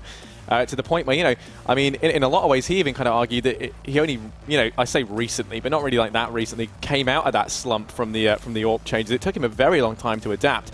But I would still say now he's one of, the more aggressive AWPers out there along with Shox. That's kind of why they're so versatile. Shox definitely kind of playing the much more aggressive role. That's just kind of how he is. He's the player who sneaks into the back line, makes all these opportunities happen. But yeah, I mean, like you said, the double AWP setup on the T side might be something we see them bring in just for that sheer kind of surprise factor, and because you have two players that could make it work. Yeah, I mean, it's so unnecessary on this map. Yeah, it's incredibly unnecessary. Literally no need for it, but it's just, this is one of the teams that I've seen do it before on this map, at least, when they first started, when they were slumping. And I mentioned it earlier, before G2 started to look far better, as they have in recent performance, I mean, Shox was doing far better. He was putting up big numbers with the AWP over Kenny S, and despite that, Kenny S was always going to be picking up the main AWP, and even when Shox was double AWPing, he was somehow getting more frags than Kenny. So it's not exactly a worry. The AWPing star on either side of these teams. We have a lot of prevalent AWPers over on the side of VP as well. Not just Pasha can pick it up, but a lot of players can. So it should be okay for that one. But I mean, moving into this, AWP is not as crucial as it is over on Nuke, for example. You want it to lock down both outside and up. I got to be honest with you, right? I've kind of heard your predictions. You say you're expecting G2 to be able to take this one, right? Yeah. That's the way that you're leaning. I'm actually thinking that VP are going to be able to take this map. I think we're going to see VP pick this one up just because when you look at it, G2 and Nuke, they go hand in hand, right? It's a map they should have been able to win very, very clean cut, especially against VP, who have kind of a mixed history with it. They've had some great performances on Nuke, and then recently, as with every map, they've just tanked, right, completely. Yeah. Very, very underwhelming. Inferno's one they never really had that much success on, but when you look across, over at G2 and you kind of see how they play, it's not like you said, it's kind of an even map for them. It's one they can have good results on, but it very much depends on individual performances. They're not too set up, on that map as a whole, just because, in comparison to all the others, it's only been recently re-added back into the map pool. So, I mean, neither team really being too special on it. A lot of it's going to come down to that individual performance. And I think based on what we saw from VP just then, I'd say they were performing better on an individual basis in that second half. If we see the VP from the second half, whoever those guys were, come back and play, on Inferno, I think we could see them take it. Yeah, it's a surprise factor of this map, right? It always happens when a new map comes back into the map. I don't think we can really argue this map is new, but still, as you say, a lot of teams aren't exactly, this isn't their bread and butter, so there is a somewhat of a surprise factor still found over in Inferno for some of these teams, and despite G2 looking great, coming back in recently, starting to really pick up the performance, VP, you said it yourself, they've been at least talking about how they want to improve, how they know they're in a slump, and I'm sure they've been doing some work behind the scenes to try and fix that. Maybe this is their chance to bring things back. I definitely don't disagree. There's a possibility they could do well, but I've still got to go with a safe pick. I always like going safe, at least in predictions, in the sense that this should just be cheating. You're either safe or just on the fence. Yeah, they're the two. That way you're never wrong, right? And even if you are wrong, you can always argue that you just went for the safe pick. So I think the winning team is going to win this match, actually, in my opinion. Yeah, like a true coward, you could say. Yeah, no, it's great. Honestly, it was once. I'm a big fan. I'm a big fan of your method of predicting. You're never wrong, like ever. So yeah, you know, heading into this though, something we've been doing this for the last, you know, in the last map as well. Who would you say the players that you want to be keeping an eye on, you know, for the people at home as well? Who would you advise? You know, who do you think is going to have the big impact, the big plays? I'm going to drop it on Shocks again, just because. There we go, playing it safe. But you say playing it safe. Apex was stomping last map. Right, no. Fine, I'll go with Apex. So we'll play it safe. No. Apex. I'll let you stick with Shocks. I'll go with Shocks. He was my pick. Yeah, this is Inferno is Shocksy land, right? This is where he's always loved to play. At least going back to the old Inferno and the old Titan, you know, all the old French teams he's played in. This is Shocksy land. So yeah, I've got to go with Shocks. Okay, so he's your MVP for G2. Well, I tell you what, speaking of G2, you can go ahead and grab a jersey from the ESL website if you would like to. And you can go ahead and support either one of these teams. That is all down to you. The ESL shop, they are stocking jerseys of all the teams now. So go ahead and pick up one for G2 if you support them, or VP if you're a VP supporter. Well, what would you buy, Hugo? What would you look more dashing in? Probably both, and just sew them together. And then that way, or maybe just get one of every team in the Pro League. You know, take little pieces from each, and then that way you just kind of support everyone. It's all about unity with you, isn't it? Yeah, as you were saying earlier, I think if you want a VP jersey, get it soon, because if they don't pick up this map, they are going to be very close to dropping out of the Pro League, and that could be worrying. They could be back down in Mountain Dew League, and then we won't see a jersey on the ESL store. Yeah, well, and then you might be able to pick up your big shirts, you know, something like that. Yeah, there we go. That'd be nice, wouldn't it? I mean, get your endpoint shirts in now. Yeah, definitely. So, okay, so, you know, you said you're kind of MVP for G2. How about, you know, looking over at VP? I don't. It's such a wild card with that team, right? You're going to bully me for this one. Am I allowed to go safe? Yeah, no, do I go with Snacks? Yeah, I mean, it's such a wild card with VP because anyone can step up. They're all very talented, but like at the end of the day, VP are in a slump. It's hard to pick up anyone but Snacks, who's always really been on form, even when the team's slumping. He's very much kind of the backbone of the team. You know, he's always there. You can rely on him to have those consistent results. He's the man you look to. You know, to be able to just pull off these insane clutches, as well as just be the player who, even if everyone else is not doing too great, he'll be just that one kind of defining factor in the team. What about you then? Are you agreeing? Yeah, I'm exactly the same. So Harry is, let's get this on record, you bullied me for my picks, and you've also agreed with both of my picks. Well, Where does this put you? Are you on the fence now? Are you safe? Are you a wimp? No, I'm whatever you want me to be. Okay. But yeah, so we are going to be heading into this one very, very quickly. I've just been informed that the players are in this. We should be getting into the pistol round. But yeah, so as we prepare to kick into this, then you've already said that you think G2 are going to take it 2-0. Do you see VP being able to do it, or do you just think it's going to be fairly clean cut? Because I think it's going to be one hell of a close game. Like, I mean, I think VP are going to take it, but the hard thing about this one, right, is because let's look at Nuke. Let's go back as a comparison really quickly, right? Yep. We saw G2 pick up 12 rounds in their first half and then get slammed in the pistol. Now, obviously, you can always use this argument, oh, if they didn't lose the pistol, they would have done better. But realistically, if G2 got those first 12 rounds, then won the pistol, they would have just closed down the map there and then. I have no doubt about it. It probably would have been just a 16-3, just straight off the bat. But, you know, the fact that VP were able to pull it back with the pistol was really the make or break that pulled them back into the game and made the game so close. So if G2 can just kick this one off with the momentum that we saw in the previous map and be able to close out the pistol, I think this could even be a fairly, you know, landslide game in their favor. It's hard to make a prediction without seeing, you know, how the game goes. I'm never one to be a fan of actual, you know, round predictions because it is so random. Yeah, it's random. It's complete random. I could just say, yeah, I mean, I'm predicting overtime. I'm going to use 16-9. Like, you don't know. I'm going to go 19-17 to VP. Okay, if that's right. I don't know. You want me to drive back to the hotel? I'll buy you a VP jersey off the ESL store. That is actually a phenomenal deal, so I will take that. And there we go. We're going to be getting into this. Let's see if I get a free jersey from Hugo Byron himself. Heading into this, we can see VP over on the T side, G2 kicking things off on the CT side. A little bit of armor in play over on VP, but ultimately not that much, actually, as you've got Neo and Taz both naked. Speaking of naked, streaking down mid, it's Body and Kenny, and both of these players are going to try and put some threats. Taz, you okay? AFK, my friend? Down he goes. Okay, doesn't expect Kenny to be there, who's just lining them up, knocking them down along with Body. The two aggro players down mid, but Bialy, he's angry. Doesn't matter. Anger doesn't get you anywhere. Shocks finishes him off. Pasha is there to trade things out, but this round very quickly going south for VP. They've got to try and find some frags on these players in mid, because right now the bomb is trapped on Neo. He's getting boxed in from behind, and down he goes as well. Pasha going to find himself 1v3. He's looped all the way around back over towards A, but the A site without the bomb is like a picnic without sandwiches. And what is that? Just terrible. Okay. The thing is, they know exactly that he can be pretty much anywhere on the map right now. They're aware that he pushed up towards B because he got that pick earlier, so they know he's coming back for that bomb, and they should be in position just to close this one out as he starts to worm his way down towards middle, in towards that T-spawn once again. 3 players are going to be needed here for Pasha. It's a tall order. He's going to come into contact with Apex very, very shortly, just playing towards that bench position. But it's actually Kenny S, I think, who will spot him out first, just bait peeking over towards the stairwell. MBK peeks out, bad timing for Pasha, looks back away, but he will get spotted, and this should be it. This should be the make or break. Kenny comes in from behind, Pasha trying to chase a one-on-one, but Kenny is there, and G2 will pick it up fairly clean cut. Looked very dangerous at the start. They got those first couple of picks, at least rushing down mid, Kenny and Body, but we saw a bit of retaliation from VP. I was thinking for a second that G2 could have got caught out, but at least they take it back. They take down Neo and Spawn with the bomb, and that was the end of the game, end of the round, sorry, because if Neo made his way up Banana, they would have had a 2v3 post plant, and VP could have picked that one up. G2 going to look to try and make some money this time around as they buy up UMPs across 3 of their players. 2 Famases in play as well. Oh, they're going to slow things down. No rushes down mid, no playing into the hands of VP. Instead, they're aware of the gravity of the situation, and actually VP, they're sending a lot of players over here towards A. Predominantly 2 over towards mid, 2 in apps, and Snacks looks like he wants to make his way over towards Boiler, exiting out through apartments. Kenny is here, takes that initial peek, spots out the first player in the form of Neo, and now just smokes it off. Create a penetrable wall for him to hide behind. While Snacks trying to line up a shot onto the pit player in the form of MBK, who does actually get tagged down a little bit. Neo up close and personal with this smoke, ready to push on through, but they're still looking hesitant. They haven't committed just yet. They're waiting to see if Pasha can open anything up over here towards B as he rains dig shots down range. Pop Flash comes in. He's about to perish.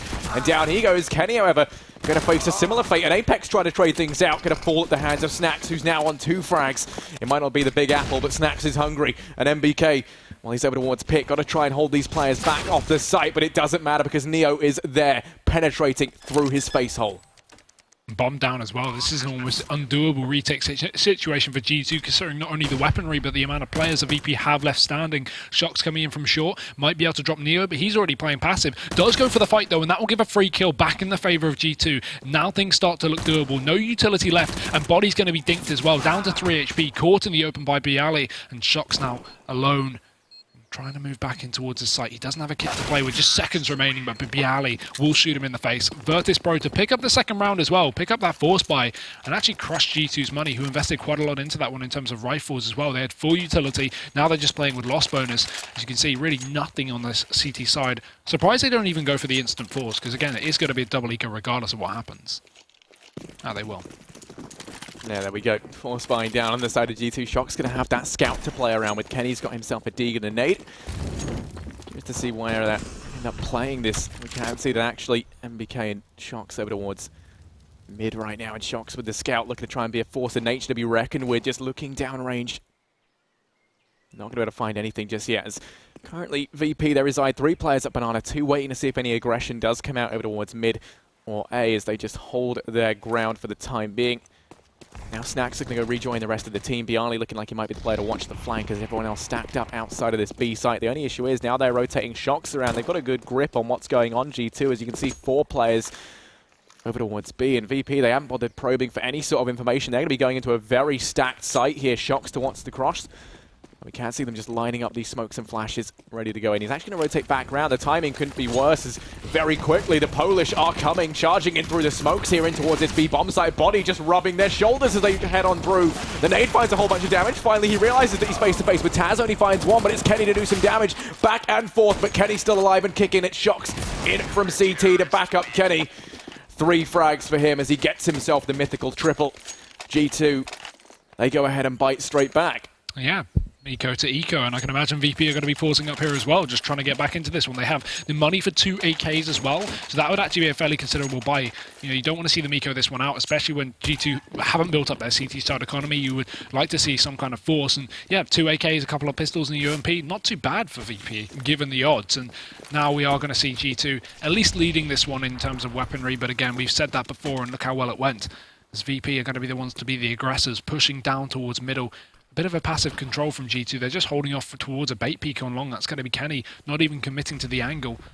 Pasha just trying to worm his way through the smoke over towards B. Might be able to catch out one quick player here, but the smoke just going to be down. What is happening? Running in through is going to be Shox. Does not hear the shots next to him for some reason, and that gives a free kill to Pasha. Man advantage going further as well. Snacks will drop a second player, trying to give the AK over to his teammate. Bialy running away, does not want to pick that up. Will finally drop back down towards the back of Apps. And G2, two-man disadvantage, but Pasha's just pushing in alone. I'm not sure why he's really going to do that, trying to fake things out over towards B, but all it does is leave still two players towards the A site for G2. They're well equipped to deal with this one, but we still have a man advantage for VP. Yeah, now they got the crossfire set up. No one over here towards Library or Arch to watch for this cross, so VP could actually just make their way in through CT spawn, but it looks like they're fairly dedicated out towards A. The smoke's going to go down for Library, but to no avail. MBK in from Pick got to be the difference maker, but he can't connect anything. Just pinned down, fighting for his life, trying to stay alive, clinging on best he can, doing the damage. Does get one, but now he's out of ammo, switching out of the CZ. Taz finds the frag. It's all on Body, who instantaneously going to find himself 1 versus 2 coming in from Arch. Bombs ticking away. He doesn't have a kit to play around with, so time is of the essence. Sneaking on around the corner, doesn't spot out Taz. The crossfire is going to be monumental here. Does find that first head, but he's got a couple more left to click on. Both players coming in for the peak, and down he goes. VP once again with an answer to everything. It's going to go 2-2. 3 force buy wins in a row, but this time G2 have even less money than VP did in their previous one. I can again expect a force just because neither team's built up the cash flow, but still, I'm not expecting the force buy win this time. The other times it did make a lot of logical sense just due to the weaponry that we saw on either side, but going into this one, G2 really don't have much to counter a quad rifle buy from the VP side. They still have one SMG, but it's not exactly a handicap when we see armorless players like Kenny S, for example, and Shox that head armor to support that scout. VP up in towards middle, no control towards Banana whatsoever, and that will allow maybe a bit of aggression from Body. Bialy to kick things off to take down MBK. Man advantage sitting pretty for VP once again. Finally, looking like a round may actually go the way of the better buy. Yeah, right now VP just stacked up outside of this A sign, loading all the eggs into one basket. Don't want to risk spreading their forces thin. This might allow Body to make his way in through Banana, but it doesn't matter because the Blitzkrieg is here as they just push in towards this site fast and thick. And well, it's going to be Kenny to go down first. Apex next to follow, and Shoxy trying to do all he can with the scout, only finds a little bit of damage, a tipple down ranges. He is very quick to be dealt with by Taz. It's all on Body. He's got some utility, has a UMP, but he's 1v5 very far away. And he's just going to try and save. This will be VP to finally win 2 consecutively, and that means G2 are going to have to go ahead and eco into that next round. They will have Body with the UMP if he manages to save, but I mean, if you look where VP are, they're looking to be a little bit hungry for the frags. Neo pushed on up all the way down towards T-spawn, clearing the angles. It looks like Snacks might wake his mate down at mid. Taz watching the pushing towards B. I mean, Body just being circled by VP like vultures to a corpse right now. Yeah, not hunting too much. No reason to give away a gun when they're expecting Body to just have a pistol into this round. He does have a little bit more than they expected, considering they haven't spotted him yet. No one went in towards B, but realistically, one SMG shouldn't make too much of a difference. G2 might have a couple of P250s coming up into the next round, but other than that, I'm really expecting a bit of a bare bones buy. They will be finally exiting towards the CT spawn. Body is nowhere to be seen, just sitting in Banana safe lane. We'll get away with a gun for another round. So finally, as you say, 2 in a row for VP. Pistols out for G2, and Eco will be coming in here before they go for their buy once again. So it's actually nice to finally see the force buy stop winning. It's always fun seeing some force buy fights, but you do hope eventually one team will get some ground to play with. And Shock's investing, but that will be it here for G2, just playing this one very, very safely as they do want to get that buy into the next round. Yeah, let's see if Body can make anything happen with the UMP able towards Banana. He has been left here along with Shox to back him up with that P250. Couple of flashes as well, so they could actually pop flash Body on round to try and kickstart this round here for GT, but they do have relatively little to their names. So it does look like for the time being VP just going to be playing this safe. They're not going to be going too aggressive. 3 players watching for aggression down Banana and mid. Then you've got Bialy on his own over at Apps, and he's become very accustomed to watching this angle. You normally see him left over towards here when they want to try and hit this B-bomb site. He's the player just to wait and see if any aggression comes out. VP using these Molotovs to isolate all the positions down on Banana. Body actually pop flashes himself on through. He's going to go for it, but only gets 1. Snacks there to trade things out. His UMP does prevail. So they put it straight back into a 4-on-4. In the meantime, look at Bialy sneaking on out up towards his A site. MBK's coming in from behind though, and they're going to walk straight past each other. This could mean that MBK could very quickly be in the backside of VP. Bialy as well could entry out in towards A. They're all within earshot of each other right now, but no frags to be found. Oh, I think Bialy must have made the call that this site is going to be clear, because now they're starting to all rotate back on. There's one in apartments there, he's been spotted. Now the mid control, the double stack here. Dink comes through from the teammate, but Neo does manage to pick up the kill. Apex trades, but it's only one kill going the way of the CT side before VP crush the opposing forces, take the control back towards the A site, and leaving just the rotator. Shox picked up with that UMP from Body's body. And that'll be it. As he starts to move back on in. There's no reason to save this gun. He should be going for the buy in the next round regardless with a rifle. So at this point, he's just looking to make some cash. If he can get one kill with that, $600, it will allow him to get extra little bit of utility, maybe a kit. And that's exactly what he needs. One kill. At this point, I would probably just save the rifle and take it into the next round off of the body. But it doesn't really matter that he's chasing. He will be investing anyway. And that $600 can go a long way into your economy.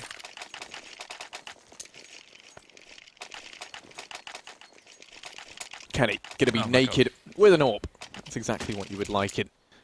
And actually, Shox to be picking one up as well. The double up set up over on the CT side going to come into fruition. The little bit of extra cash allowing him to pick that AWP up. So thankfully, the one kill with the UMP will be prevailing on the side of VP. Pasha has the AWP to try and counteract this double offensive on the side of G2. And already flashes down mid. Forced Kenny's hand to fall on back. If he goes in for the repeak, Pasha currently with his attention down towards Banana. Shox is here. He's got two AWPs out to get him, but let's see who prevails as both of these players just in the stalemate watching the angle. Pasha spots the player out, but doesn't land the shot. Now just going to fall on back up towards top mid.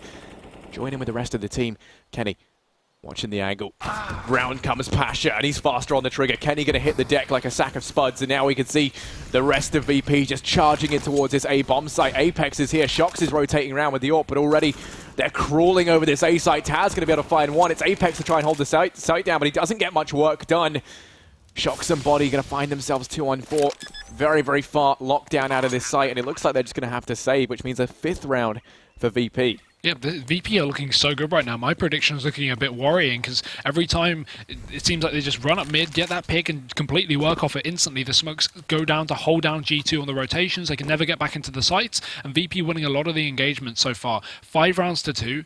This map fairly equal, a little bit CT-sided, but nothing too heavy. I mean, to be honest, its sidedness really is it isn't going to be fully decided, considering neither team really plays this one too heavily. But you can see VP are going to be chasing down these guns. It's Neo already pushed in onto the site, trying to look for the first kill. Needs to check the close oranges box. He doesn't. Turns back around. Body gets a kill, but now they know where he is. They can flush him out of that position. He has to just play passive, but Bialy takes him down, not expecting the second player, and at least the AWP will be held onto by Shox. If they saved those 2 rifles, they could have probably invested a couple of UMPs and another rifle around that, but now they should just be going for the eco. Shox buys a bomber to support his AWP, but other than that, the rest of them just saving, and they have a bit of a loss bonus as well now to play with.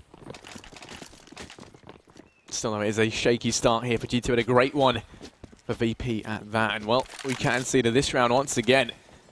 VP making their way up. Banana initially just watching this angle. Shox is here with the AWP, playing it solo. Everyone else stacked up over towards this A site. This allows Shox to be the catalyst. If they go B, he can find some entries. If they head over towards the A site, oh, look at this boost. Apex, how high are you? 7.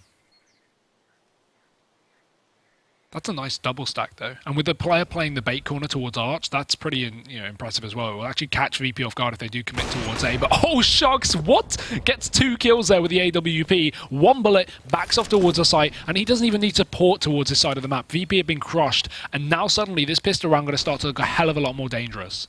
Yeah, you can see the bomb's ready to rotate back around. Neo wants to get the hell away from Shox over towards that B bomb site. Bialy is out and in pit, locking down A bit by bit. And, well, Smoke's going to go down and lock the players out, but already they're rotating on round over towards short. Body's checking middle. There's no one here. It's Snacks up close and personal to try and watch the smoke. He's actually going to go through and might catch them off guard as Kenny going to be the first to go down. He then hears that Body's there as well.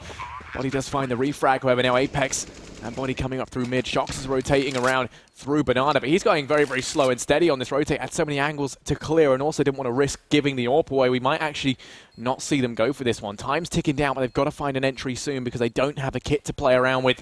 Bialy will be swiftly traded out by Apex. It's all on Neo, 1v2. A lot on his plate here, but he can make it work. Just holding the angle up in out. Takes the peek, finds the first. Shox is to get the refrag. Pop flash going to come out. Shoxy watching the angle is going to be feeling the full effect of that. And out comes Neo swinging. Down goes Shox. The AWP going to be picked up and saved into the next round for VP. And G2 incredibly close, but no cigar. Yeah, instantly, if we look at this replay, after this pick comes out, you actually see one of the VP members completely wrap back round towards the pit. I think it was Bialy. He pushes down, he gets a pick over towards A short, and he just runs round to the site, getting VP all the control. If he didn't get that kill, and he didn't wrap back round towards the pit, getting A site control so quickly for VP, G2 could have even had that round of the bag, because they had the 5v3 straight off the bat with that pick from Shock. So, nice reaction from Bialy to actually get himself back up towards that A site, secure VP the round. And 6-2 coming in as a double up again, once employed from G2. This time, they have the double armor to play with. But a slow play round from VP. They are just sitting pretty for the time being. Apps control is going to be taken to start things off. They aren't committing for the time being. G2 with the triple setup towards A. One going to be playing over towards Arch. That is KennyS there. So he has been falling apart in a couple of these rounds that he's at least attempted to go for the pick, as Pasha has been at least out-aiming him with the AWP so far. But Pasha, instead this time, is going to be just putting pressure over towards the other side of the map, making his way up inside of the banana. But Shox, once again, waits in the wings patiently. Yeah, no collateral presenting itself just yet. Pasha holding the angle as well, so it is going to be a little bit deadly if he goes around. Oh, Pasha spotting his head there as he jumps on up over the wall, but doesn't quite connect that shot. As a result, Shox doesn't know he's there right now. Instead, we are going to be seeing them looking to refocus potentially over towards this A bomb site, as there are 3 players here right now. Bomb is still well and truly over towards Banana, and Snacks looking curious, wants to try and gain some ground. You can see they're actually rotating Kenny round very preemptively over here towards B, and it's a good read considering there's 3 players right now over this A bomb site. Or is it? As a twist of fate means that Snacks and Pasha now rotating back round over towards A. Only 2 players here to try and hold down the fort. MBK, though, he's doing just that. Picks up the first frag over towards Pit. Both players being in here could catch VP off guard as they look to find the first. Apex says no, as does MBK. These 2 players just combining, and they're going to mop things up between them. 4 frags right now. And it is all going to be on Pasha. 1 versus 5, runs out of time, and now they go hunting. There's a Pasha biceps in the corner. He's going to get 1, and he stays alive. Oh, he is sneaky. And that's very important as well, because he even has 4k saved in the bank. So him, not getting lost bonus is not an issue. It would have only been 1400, and that will allow him to keep the AWP in play. So now he doesn't have to rebuy it. They can actually buy up around this AWP. He can even drop over a rifle if need be, but VP have some cash in the reserves to buy up once again. G2 continuing this double up on the CT side. And actually not too bad of a round from VP considering they actually have the buyout here, but still G2, if they pick up 1 more, they will be forcing these T sides into the eco. Starting to draw things back over towards their favour, but it's a control up towards Banana again and in towards middle as KennyS. He just holds off. This time it's not going to be Pasha picking into rifle instead. He goes for the shot, misses it, and we'll just fall on back towards Arch.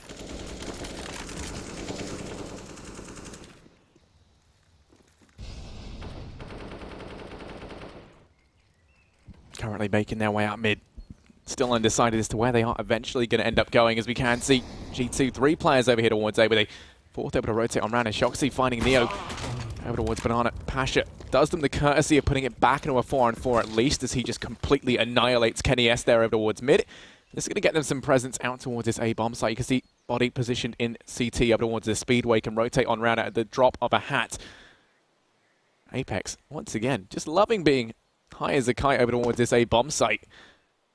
Now hopping on down, playing things passively. VP, they haven't made any sound. Trying to sell this as a bit of a fake, potentially. And, well, as MBK finds Taz, it's no mystery. The jig is up. The push going to be coming on in with only 30 seconds left. Time was the essence last time. And Viali able to find the first. Apex going to try and hold the fort, but he can't. Does get the Martyrdom kill, and then in comes Body. Dispatching of Bialy once again, all on Pasha. Time running out, but this time he's got the bomb to play around with at least. Should be able to get it down on the site. Going to smoke things off. Goes for the plant, but they're just going to rush straight on through. You got to watch out because Shox is there, still alive and kicking somehow. Goes for the no-scope, down goes Shox, Pasha biceps. It was incredibly close, but Body, he says no, finds the frag with a USP, gets the defuse, and that could have been the clutch of dreams. That could have been the most Pasha moment you've ever seen. But sadly, it just wasn't meant to be. I'd love to know where he wanted to go in the post plant there, because that was such an open plant in the middle of the site. It was so unnecessary unless he was going to go somewhere specific like graveyard for it. Well, but I think it's because he didn't know where the other player was, right? So he couldn't plant it for short or no, but he could have gone for a safe plant hidden in the site or towards the back of the site, which would have made a lot more sense. But he just plants it open in the middle, which is so open to pretty much everywhere, right? So if G2 just rush into this smoke, they're always going to win that fight. Either way, a nice attempt, and now VP do have still enough to get a bit of a buy put together, but a very risky previous round in Shox. Nice flick onto Pasha there. Instantly the AWP is removed from VP, and a man disadvantage is going to be taken. And now Pasha's been fairly key, actually, in a lot of these scenarios. He doesn't quite manage to make it work this time, as he's the first man down for VP. Shox claiming his life, finally being the AWP to come up trumps there in that engagement. Neo now going to be the player on the AWP as they look to try and keep it in rotation. Kenny already tagged down over in mid, just a little bit through the smoke as Taz tickles in with some 7.62 rounds. Over in mid, still 4 players for G2 over towards A. And this is something I'm really liking from them. They leave Shox solo time and time again over towards this B bomb site, simply because they know he can lock it down. They can just trust him to do that. And VP, they don't dare show their head over in B, because if they do, it gets blown clean off. This time, it's Kenny, up and close to the smoke in mid, looking to try and get personal with VP. It's interesting to note that Shox even has the AWP over Kenny in this round on towards that B site. They've really got a lot of confidence in him, as you say, but now VP, they're going to start to make their way up towards this A site. Neo's been spotted picking up that AWP off of the body of Pasha. Smokes will go down towards Library and Arch, and that will grant them a free passage in towards this A site, as long as G2 don't contest through the smoke, and they will. Running in through is Kenny, a ballsy move, but Snacks will catch him off guard, allowing VP to equalize, but it's still 20 seconds left on the clock. They need to get this plant down. MBK peeks out in the open, fully blinds the opposing team, and does manage to get himself 2 kills, but Bialy spraying away, 2 for him, almost converts it, but does get the final shot off into Apex, and Shox is now left in a clutch situation, but it's not doable. Snacks catches him out, and VP, they got themselves a 7th round on the board. A nice, fairly simple smoke takeover towards A. They forced G2 out of position, they smoked them off towards Library and Arch, and Kenny jumping in through the smoke, giving VP that pick, made it so difficult for them to get back into the site. Even with MBK's heroics and getting that double kill from the pit, maybe if Kenny S was alive and they came in with a Shox and Kenny 2v2 retake, they could have done that one. Yeah, attack pause going to be called in now by G2. You know, I'd say it's fairly justified. Currently 3 rounds behind. They have been having a hard time. They got a couple of rounds here and there, but I would say VP have looked to be fairly dominant right now on this T side, which is a scary prospect indeed, especially when you consider, you know, when we see them get that momentum behind them, just how scary they can be. If you were G2, you know, what would you kind of look at to do a little bit differently right now? Because I would say that, you know, everything they've been doing is fairly, like, you know, good from a standpoint of just looking at it in terms of the fact that they can leave Shox on his own over towards B. He can hold it off on his own. You know, if anything, it looks like Kenny's kind of the weakest link right now out on the A site. He's been struggling time and time again. We usually see him being the first man to go down. I think a couple of individual mistakes, I think, is one of the main issues. I mean, typically, as I just picked up, that play from Kenny pushing in through the Library smoke, when you know the VP have put a smoke down Arch and Library, you have 0 support. Your closest teammate is Pit, so the fact that Kenny's pushing in through that smoke, I guess he's flashing himself through, but there's going to be 2 or 3 VP players there. It's just so risky, and if he didn't go down, they could have actually won that round, as Shox and Kenny could have been left to retake that at 2v2, but instead it was all on the shoulders of Shox, and they just got dropped by Snacks. So, yeah, a couple of individual plays. Kenny's not been able to hold down with the AWP in mid, and that's, I think, why we're seeing Shox on the AWP over him a lot of these rounds. Not only is he solo B, but also Kenny's been getting picked quite a lot by Pasha down here in mid, and not something you'd exactly expect to see as well over, you know, on this matchup. But either way, I mean, it's really good for VP right now. Pasha sneaking up over towards mid. We're going to try and pick this out. Goes for the prefab, but body dodges it. Is he going to expect the leading Tower of Death around the corner? No, he does not. But actually, it doesn't matter because Taz is just a monster. Going to find 3 frags in a matter of seconds. Looking to try and get another one. Is on the site. It's MBK cowering in the corner. Taz coming round, and you can't hide from Daddy. That's going to be the 4th frag. It's all on Shox with the AWP, and Taz is hungry for the ace. He's looking to try and get it. And he's back to back with Shox. Shox rounds the corner and says no. Taz will go down. Shox now trying to hold on to the AWP. He just had to go and deny the ace before he goes to save. Yeah, of course.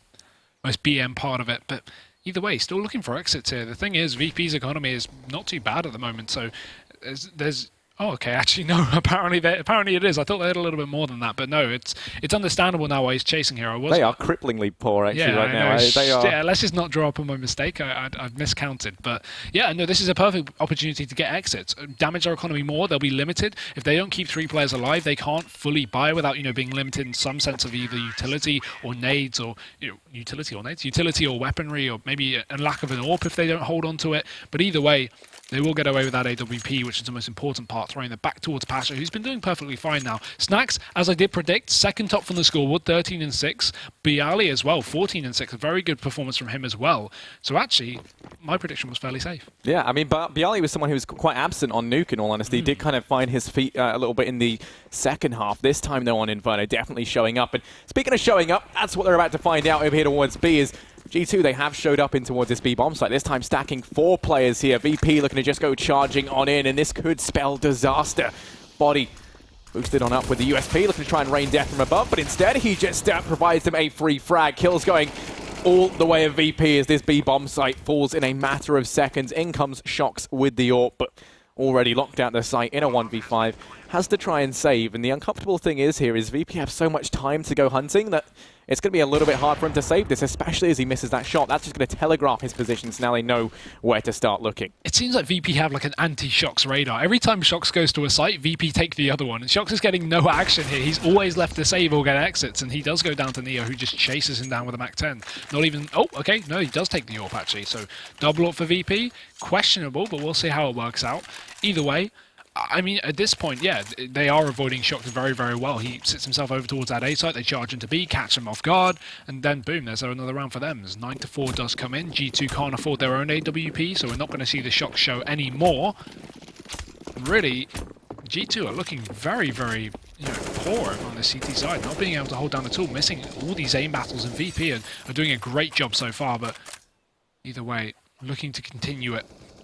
Setting themselves up towards middle. No banana control once again. It just seems like they're not putting any pressure towards this side of the map. But Taz, first pick up in mid. Kenny has to trade, and he does get aggressive. Maybe a bit too big for his boots there. I'm not too sure, but at least he has the crossfire to trade him. MBK drops Bialy, but Snacks is again re-peeking for more. It's just trades back and forth. Apex finally taking it back for the CT side and leaving it all on Neo.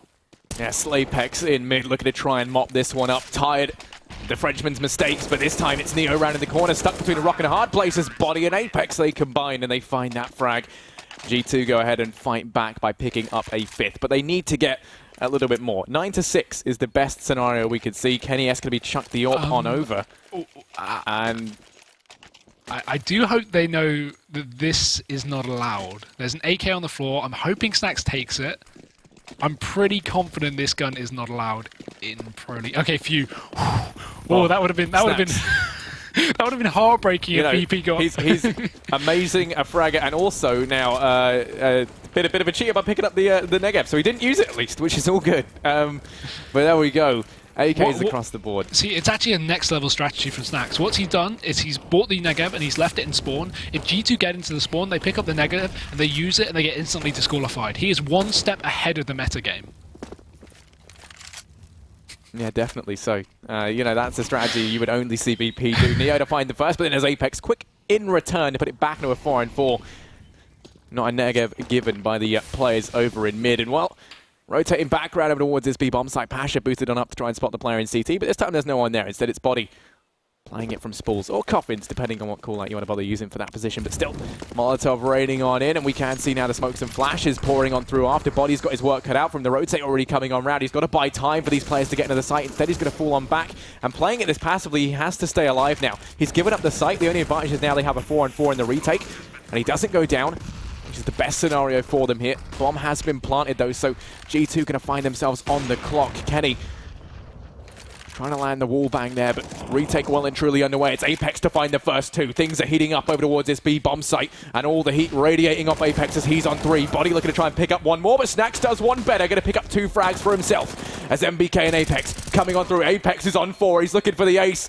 Bialy down on Banana, cowering in the corner, waiting to see for the defense to come out. Apex with the ace. There he is. Finally going to get it. That'll beat G2 to pick up their 6th, and that was one hell of a first half. We'll be back with the second very, very quickly.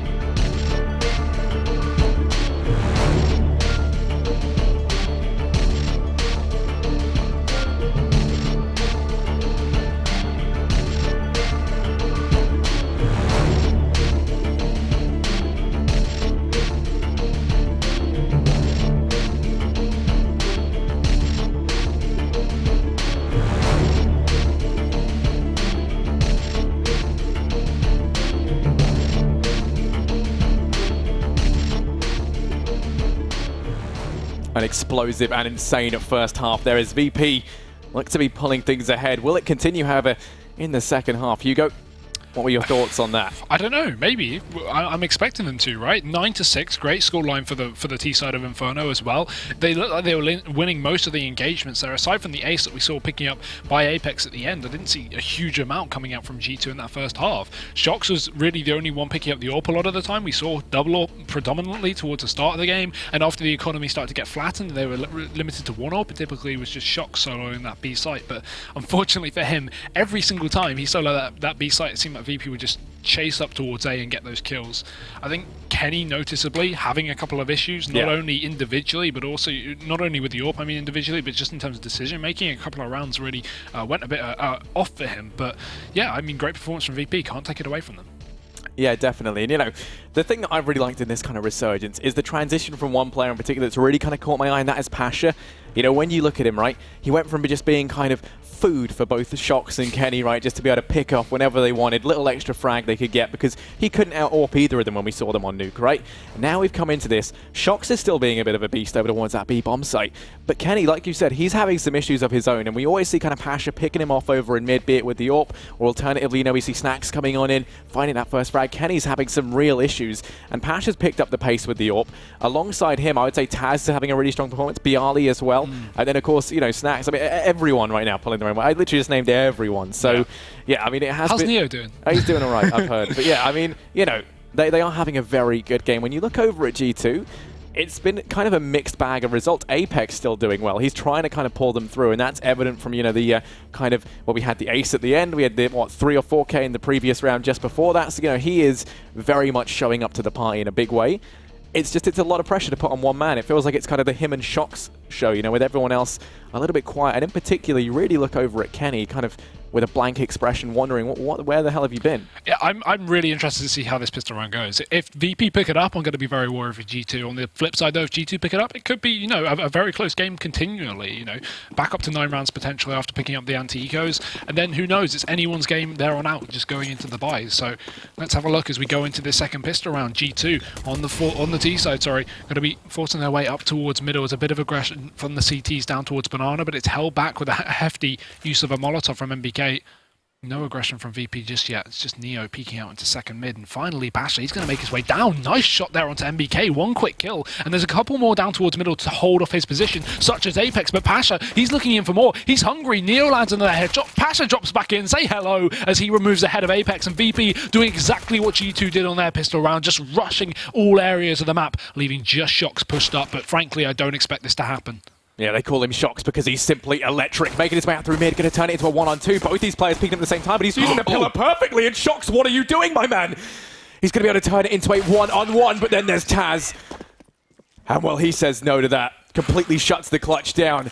But my God, that was a nail biter. 2 1-taps. You were dreaming. I was dreaming. We were all dreaming. It could have happened there for Shox. The exact man you want in that clutch situation. But G2 still now going to be left with the force buy. No bomb down for themselves, and VP take the lead. Even committing with a lot of SMGs into the second one. Only Taz on the rifle. Can be dangerous for retaking as well, especially because this is a map where retaking is off the bat very difficult. So if G2 can get the bomb down, potentially a good position for them. But obviously, it's going to be easier said than done. We have 2 towards B, 3 towards A. Very default setup here. But the only rifle down in towards the other side of the map as G2 start to push their way inside of the apartments. Mid-control as well being taken. And VP not putting too much pressure on, just holding back passively for the time being. Yeah, G2 still very dangerous with this pistol and armor combination. They've got 2 smokes to play around, a couple of flashes as well. And with where they are up on A, look at how they could use these. I mean, you know, if you stick one over towards Library and Arch, you can isolate that player playing an Arch in the form of Snacks and then make your way towards the side, but it just looks like they're going to go in dry for the time being, and it looks like it might pay off as MBK. He does good damage, will be dropped by Pasha, but still, damage. Okay, Pasha's so hungry for frags, he even dispatches of Neo there, but still, it's all on Apex. 1v3. He has been able to slip on through silently in towards CT, and right now, Taz, he's kind of aware of this, watching for any sort of aggression to come through from this angle, but instead Apex doubling back round in through Library, still dedicated towards this A-bomb site as he sneaks on out. This is where we're going to see Bialy pounce in from pit. The MP7 prevails, challenging the UMP meta. It doesn't. The MP7, terrible in comparison. I don't know why anyone would buy that gun, but I'd love to see the price swapped with the MP7 and the UMP. Maybe we'd see more use from it then, because the MP7's not exactly bad of a gun. It's just too expensive, and the UMP's cheaper. I mean, and better Bialy, as well as being a CS legend, he's also a trendsetter, apparently, as he looks to try and change the meta as we know it. But anyway, G2, naked and afraid would be the words I would use to describe them this time around. Only a couple of pistols across the board, no armor, and already the aggression from VP all the way in through mid. They're still in spawn, looking disorientated and confused. And while they find that first frag, nothing else really coming into fruition as the bomb's currently hidden. MBK pouncing down from above, just raining death in with the Glock in his pocket.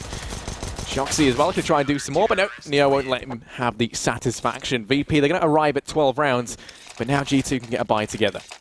It's like the T's and CT swap positions in that round. It was just all so up and down, VP rushing down everywhere as per usual. But they're just trying to be dominant. They're just trying to force into G2 and try and get into their heads a little bit, it seems. Just trying to get aggressive on every aspect of the map. But this time I can imagine a far more default setup. We have 3 going over towards the B side of the map. No AWP in play. Pasha is going to be on the UMP down towards B as well.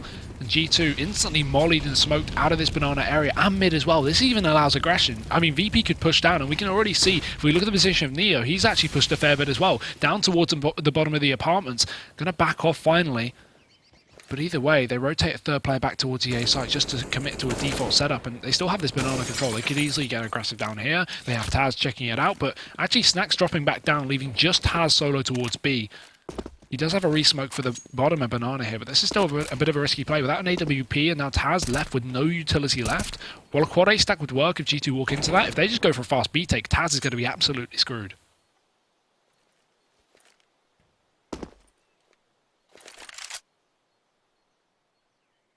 Just holding their positions, waiting for the smokes to fade. And now this is going to allow Body to try and spot for some info inside of B. But it's a pop flash in mid, allows Pasha to go for the information play. He knows that there's at least 2 players here as he spots them on that initial peak. This, however, does force their hand back down Banana, and that's probably the worst case scenario here for VP. You can see that quickly trying to rotate.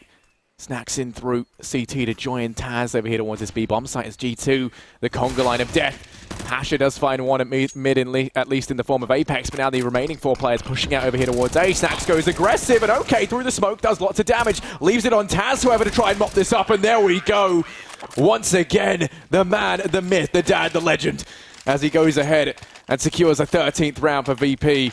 There's just something beautiful about the finesse that Taz is showing us right now. I have no words. VP are tearing G2 a new one. This is absolutely insane considering the performance they've had coming into matches like this, considering G2's performance up against Astralis yesterday and also at Star Series. I was not expecting this kind of outcome, but VP have so far impressed me. G2 now just left with some pistols. They're even forcing into this one. I mean, if they ecoed it, they'd be able to stop VP from getting to the match point, but now they're allowing VP 14 rounds if they pick this one up, and then even a 15th as G2 will have to either eco or I imagine force. So this is really... I don't like the buy. I think it's more of a tilt buy than anything, right? Because you should let VP get to 14 rounds before you commit to rifles instead of just going for Tech 9s. They're not having effect on rifles. Why would they think anything different with a far lesser buy? But either way, it's not working out just yet. Kenny S is tagged, MBK's out for the count, and barely any damage done onto the side of VP. Time is of the essence.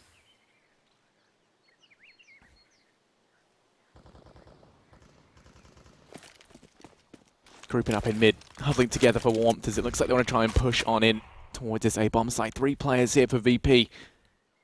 If they found MBK, we're not going to see them go for any sort of aggressive strategies. There's no need to. You can keep 3 players over here towards this A site, 2 over at B, but they're actually going to rotate Taz around very preemptively. They don't hit anything over at this B bomb site, and they're just going to on the back of this guess, and it is going to pay off for them, pouring on out like a waterfall of Frenchmen in towards Pit. Things are getting hot and toasted. That Molotov does just miss its mark, but the bomb gets dropped out in the open as Pasha and Taz look to try and mop this up. Kenny's little face peeking on over, but not just destroyed yet from Pasha as Shox rounds the corner from short, looking to try and find some frags quickly. Picks up the first on Bialy, but then instantly traded out by Pasha. Kenny S, 6 HP in a dream, making his way out through Pit onto the site. Still has to watch out because Neo just hiding on the site, still there, still a threat. They're not going to let him get that bomb down, and that's VP now 1 round away from that point. I mean, G2 have a little bit more money to work with than I expected, just due to the loss bonus being far bigger, but still, I mean, they get a goodbye, but no AWP, and that's been one of the make or breaks here for G2. Shots on that AWP as well, over Kenny. Some of the times we saw on the CT side could have really made the deal breaker coming into this T-buy round, but they're up against the mark. VP are very close to closing out this map. And Pasha, the zone orb now in towards middle, looking for the pickup. Does spot out that first player, but doesn't land the shot. Surely has to back off here. Oh. There you go. New age Molotov from Pasha. Biceps down in mid. We are going to be seeing Shoxy, meanwhile, pushing on up over towards Apps. He's here alone, looking to try and wreak some havoc as he just bides his time. Now focusing his attention over towards balcony. Bialy is here. If he goes aggressive, we could see Shox try and find him an entry. He's going to go for the full bang on the boosted player, but no one is there. And actually, Bialy tagging back through, trying to answer back, but it's Neo to find the first. Apex hits the deck. Shox does get the trade, however, in return. It is going to be a 4-on-4 off the bat.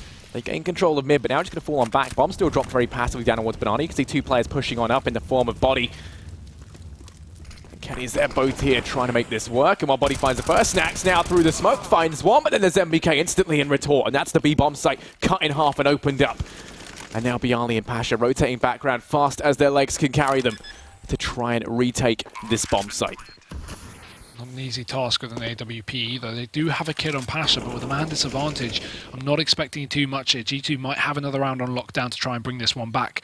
As Pasha worms his way in, the smoke soon to dissipate. G2 have no more utility to hold them out of the site at all. Bialy smoke down towards Banana will allow Pasha to at least focus on the site for the time being, but still, if he's going to commit to this, he needs to hurry up. Time is low. He gets the pixel shot. Kenny S goes down. They need to clear the pool, and then they should be okay. There's only one player left. Bialy takes down the second, and they should know Banana's got the final player. It's a peek, but Bialy lands a shot, and he even has the kid on Pasha's body. Time for the defuse, and VP, they're going to pick it up. Wait. Oh no! That's so close. So incredibly close, but G2, they're going to stay in this. 7-14, they disallow the map point. They lose everyone in the process, so it was a very costly round. They can still afford to buy down. The utility is going to be few and far between. VP have enough money to buy up as well, so it's going to be rifles on rifles. Whoever wins this, all the pressure right now is on G2. I mean, VP, they lose this, they've still got a huge buffer. It does allow G2 to get 2 rounds, but if VP pick this round up, then they could effectively get a 2-for-1 almost. It will be a 4-spy for G2 in that last round of the half. So already down mid, as the action's going left and right. God. Snacks to find the first. Kenny offers himself up as sacrifice. Body to try and trade things out, does at least find Bialy. Lurking on the aggro down through mid. Snacks holding the angle with the AWP. Will be flashed out, now falling on back. His biggest fan up there, rotating on round, and now Shox is coming in as well. As he rounds the corner, going to be peeking on out. Snacks actually just falls away, so it does give Shox a window of opportunity. Well, he's about to kick this open and make it a doorway. Down goes Pasha, and all of a sudden it's a 4-on-3. They take the man advantage. Look like they're going to soar out through mid, but now the bomb actually falls back. They might turn their attention instead over towards this B-bomb site. There's still plenty of time left. Yeah, no rush for G2. If MBK goes down here on his own, though, that could start to be a bit of an issue here for this T side. They just group on together, they could be absolutely fine. If MBK is going to push up, he either needs to catch a rotation as the rest of his team push up towards the A site, or have a buddy to trade him out, because that could be so detrimental. And I think he realizes this. While he is lurking, he does not want to give this away. Actually going to throw in a bit of a fake, may go for some kind of spray, but I don't want to see him commit to the site here on his own. And finally just backs off. Doesn't draw a rotation from VP. They still keep 2 players towards this A site, and Apex starting to make a bit of a move down towards the edge of this apartment. It's clear it's going to be an A-Tech. I think VP have worked this one out too, but they don't want to call for a rotation until they see that bomb. And now we will. Apex is going to get that first entry. Shox as well. A quick headshot onto Neo to shut down the second player. And Taz, there's no way he's rotating. He's holding onto that gun as G2 do not allow the reset of VP. They're going to bring it back up to 8 rounds. It's 2 in a row, but it's still a long road ahead for them to close out this map. Yeah, an uphill battle to say the least, really, for G2 at this point. Taz, like you said, can be able to save. I doubt we're really going to see them go hunting too much. Keeping 4 players alive is kind of essential for their economy at this point. Thing is, it is a long road to recovery. At least they can try and get this 2-for-1 right to then hopefully find them on a 9-14 scoreline. At that point, they're already 5 rounds behind, right? So it is still a long road till they reach the equalizing 14-14 round, and we could very much see overtime come into this. But at the same time, it's only going to take a couple of mistakes really from VP, who have looked shaky in spite of how well they're doing, and in spite of the fact that I said that I think they could take this map. They have made mistakes, so we can't let them have this kind of kick to their momentum, slow them down too much, or else they're very quickly going to find themselves on the receiving end of a comeback from G2. Yeah. least G2 will get a bit of confidence build up by getting these anti-ecos. We shouldn't see this one go the way of VP. Actually going to force up into it, which I do understand considering they not only have one rifle, but it's also going to be a couple of ecos before they can commit to the rifles once again. So yeah, Mag 7 on Pasha. We see a scout as well on Neo and a couple of pistols. It's not too bad of a buy, all things considered. But G2 still should be able to close this one out as they start to make their way up towards the top of Banana very, very fast, looking for the burst players. In fact, contact, because VP are not peeking at all. They have a passive crossfire, both Snacks boosted as well as Taz there. Good nade to just do some chip damage, but now they're going to just charge on in. Contact indeed. There's no way that VP had a clue that this is going to be the site-taking question, but Taz mows down 2 kills. Snacks as well drops a second. This is going to be very, very scary for G2. They need to get back into this one. A smoke shot from Body does take down Snacks, but still they need to get this bomb plant. They're in a man disadvantage. They can't allow VP to get control back of the site. It will be planted. KennyS can back off, and now 2v3. G2 need to hit their shots. Yeah, don't have much utility to play around. We do have the smoke, which could render one of these players useless at least, or we use the smoke, the bomb, just to put pressure. But Kenny, as he takes that aggressive peek, Neo will hit the deck. A 2-on-2 ensues. Pasha and Bialy, the 2 players, like to try and clutch this out. Kenny going to be chipped away at Body as well. Both these players playing it very passively. The crossfire set up as Kenny smokes himself in. Nade's going to go out. He does find some damage, but it's Body to try and clutch this. Bialy gets 1, and now Kenny hiding in the smoke, biding his time. Bialy desperately trying to connect the shot in through the smoke. Kenny's tagged down low. Bialy taking out the knife, swinging it around. What the hell is this? Bialy finds the frag, but there's not enough time left. G2, they still pick up the round. They live to fight another day. And all it took was KennyS to hide in a smoke. Just hold control, don't shoot, you're fine. What a round. I mean... Curl up in a ball, cry. It was terrible. Are we doing Counter-Strike or my weekends now at this point? The thing is, G2 lost all their players in that round, so money is going to be impacted quite badly. They now have to reinvest. And look at this, no saved economy despite picking up 3 in a row for this matter. So actually some good damage from VP considering the low investment. Now they're going to be still on an eco coming into this one. And, you know, potentially going for the buy in the next round if they, well, if they go into the next round. I don't know where I was going with that one, really. Taz is going to be on a deagle. P250s across the rest of the team as well. A bit of utility to get something done, but we're not really expecting too much. Some aggression from Pasha, and actually might be able to catch that one. KennyS is dropped. Apex trades as he finally switches back to his weapon, and they're just going to take that pick with, you know, a charge into the A site, just completely barreling their way in. As another one comes through for Apex, finds Snacks as well, and Bialy will be dropped. This man is just on fire. 3 kills, and 2 will remain. Only 1 more left on the site, but he should be aware that Neo's in his back corner in a second. Neo still alive and kicking, finally going to go down at the hand of Apex. He's looking to try and get another ace, and it's well and truly on the cards. There we go, the man himself. This is what, the second ace for him, or maybe yeah, okay. He got an ace in the last round of the first ace half. For Apex. Acepex. Terrible, terrible nickname. Should never ever use that ever again. 10-14. 4 rounds the difference between these 2 teams now, and VP with enough money to buy down. This is their shot to try and hold back the tide of G2 and a reach map point. It would put an end to their 7-round loss streak overall, and also 7-round loss streak on this map. What a way to do it as well. What a critical time in the competition. But already, you can see G2 taking this round a little bit more slowly than what we're used to. Players down over towards Banana, watching for the aggression. It's the right call to make because there's 3 players from VP here barreling on down as the smoke is there. They're shooting Taz a lot for some reason. Not sure if they like him too much right now, but still.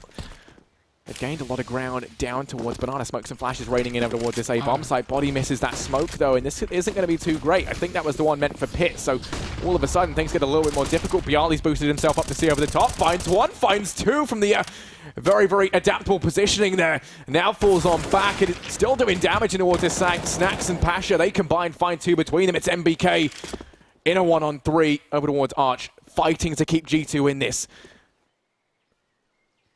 Bomb is still in the open as well. With 2 players towards the site, this is going to be very, very difficult for MBK.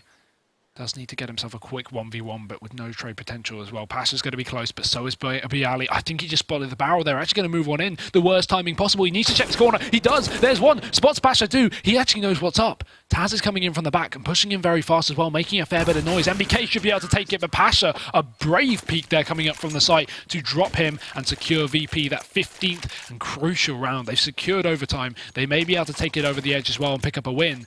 G2's money, this is the main issue. They lost all players up against that force buy from VP, right? So now they can't even buy up. This is going to be so difficult. It may even be closed out here and now from VP. A 16-10 looking extremely likely as only 2 rifles are fielded from the Frenchman. Yeah, VP's so close to breaking the curse. 7 rounds lost out of the last 7 they played, and 7 rounds lost in a row on this map. Straight out through mid, though, as the Frenchmen look to go aggressive, trying to catch them off guard, but Pasha finds one, finds himself a second, finds a third as well. There's no stopping Pasha Biceps. Yes, there is. Its body finally deals with him. But still, the damage has been done. Bialy just has to buy time for the rotates to come in from this B bomb site, and he's doing so much damage. Apex going to be tagged down low. He's seen better days. Body coming up from short as well. Going to be spotted out as Bialy does the damage. It's all on Apex, who walks into the constant stream of bullets. Couldn't bear life any longer, and that'll be VP breaking the curse and taking the series 1-1. Finally, right? What a performance from them, though. Obviously, a great first half. We saw them pick up that pistol. We saw them carry on with the streak, and I assumed it would just be closed out there and then. But at least G2 had, a stint of a comeback to get back into that matchup. Still, though, I mean, I'm impressed by VP to actually have the resilience just to come up back off of a quite upsetting loss, right? Over on Nuke, they had such a terrible first half and then brought it all the way back to 13, only to fall short. Yeah, and I'm very excited. VP, they're back. Or at least that's what it looks like right now. Maybe a bit of a bold claim, but who knows? It'd be great to see them have this return to form. I mean, this was G2, a team that's been going from strength to strength, currently, kind of contesting for the top spots. And I mean, some of the plays we got to see on Inferno, I think this was kind of the highlight game for me right now. I mean, we've still got more coming on up after this. But yeah, I mean, what can we take from this then, Hugo? What did you like? What didn't you like? What went on?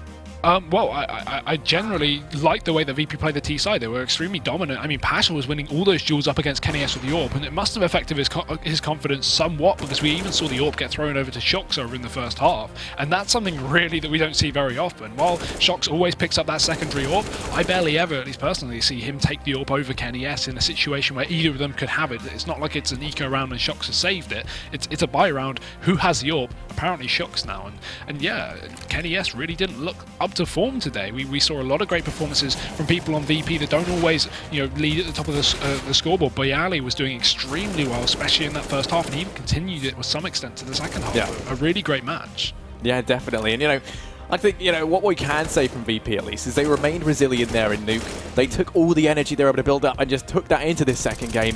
Once they got the momentum, the wind in their sails, it was a bit of a rocky start. If you remember, it was back and forth for the first 4 rounds, and then finally we see VP take that 2 in a row.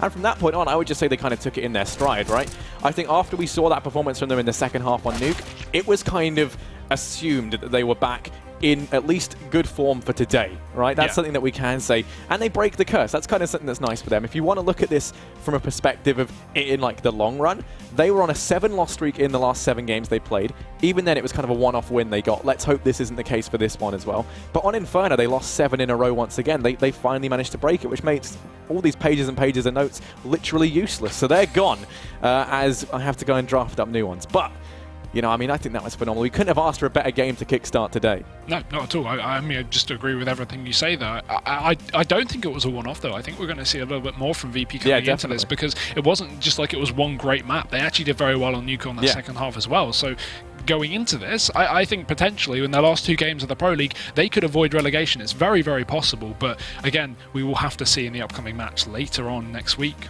Yeah, definitely. And we have still got another game coming on up. That is Fnatic versus Astralis. That's going to be good, if not even better than what we've already seen it tonight. That'll be coming up, though, after a very quick break. ESL Pro League is brought to you in part by Logitech G, Pay Safeguard, Legion by Lenovo, Mountain Dew League, and ESEA.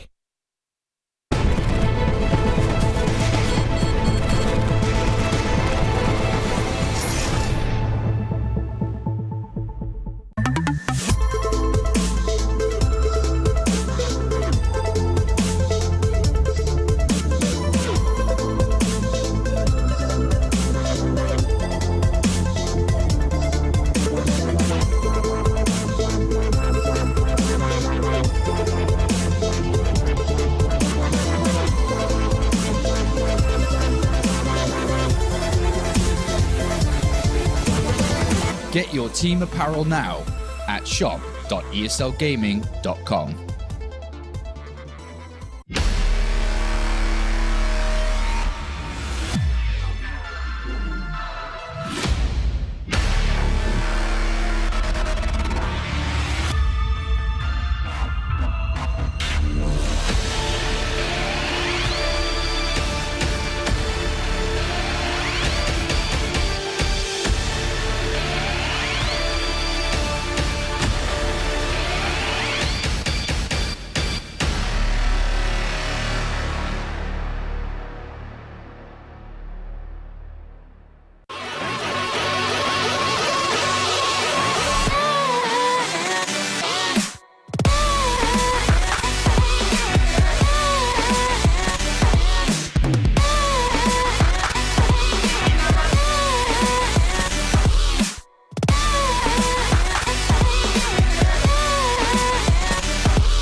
You ready? Huh? Hey, he's a good boy, huh? You ready? Huh?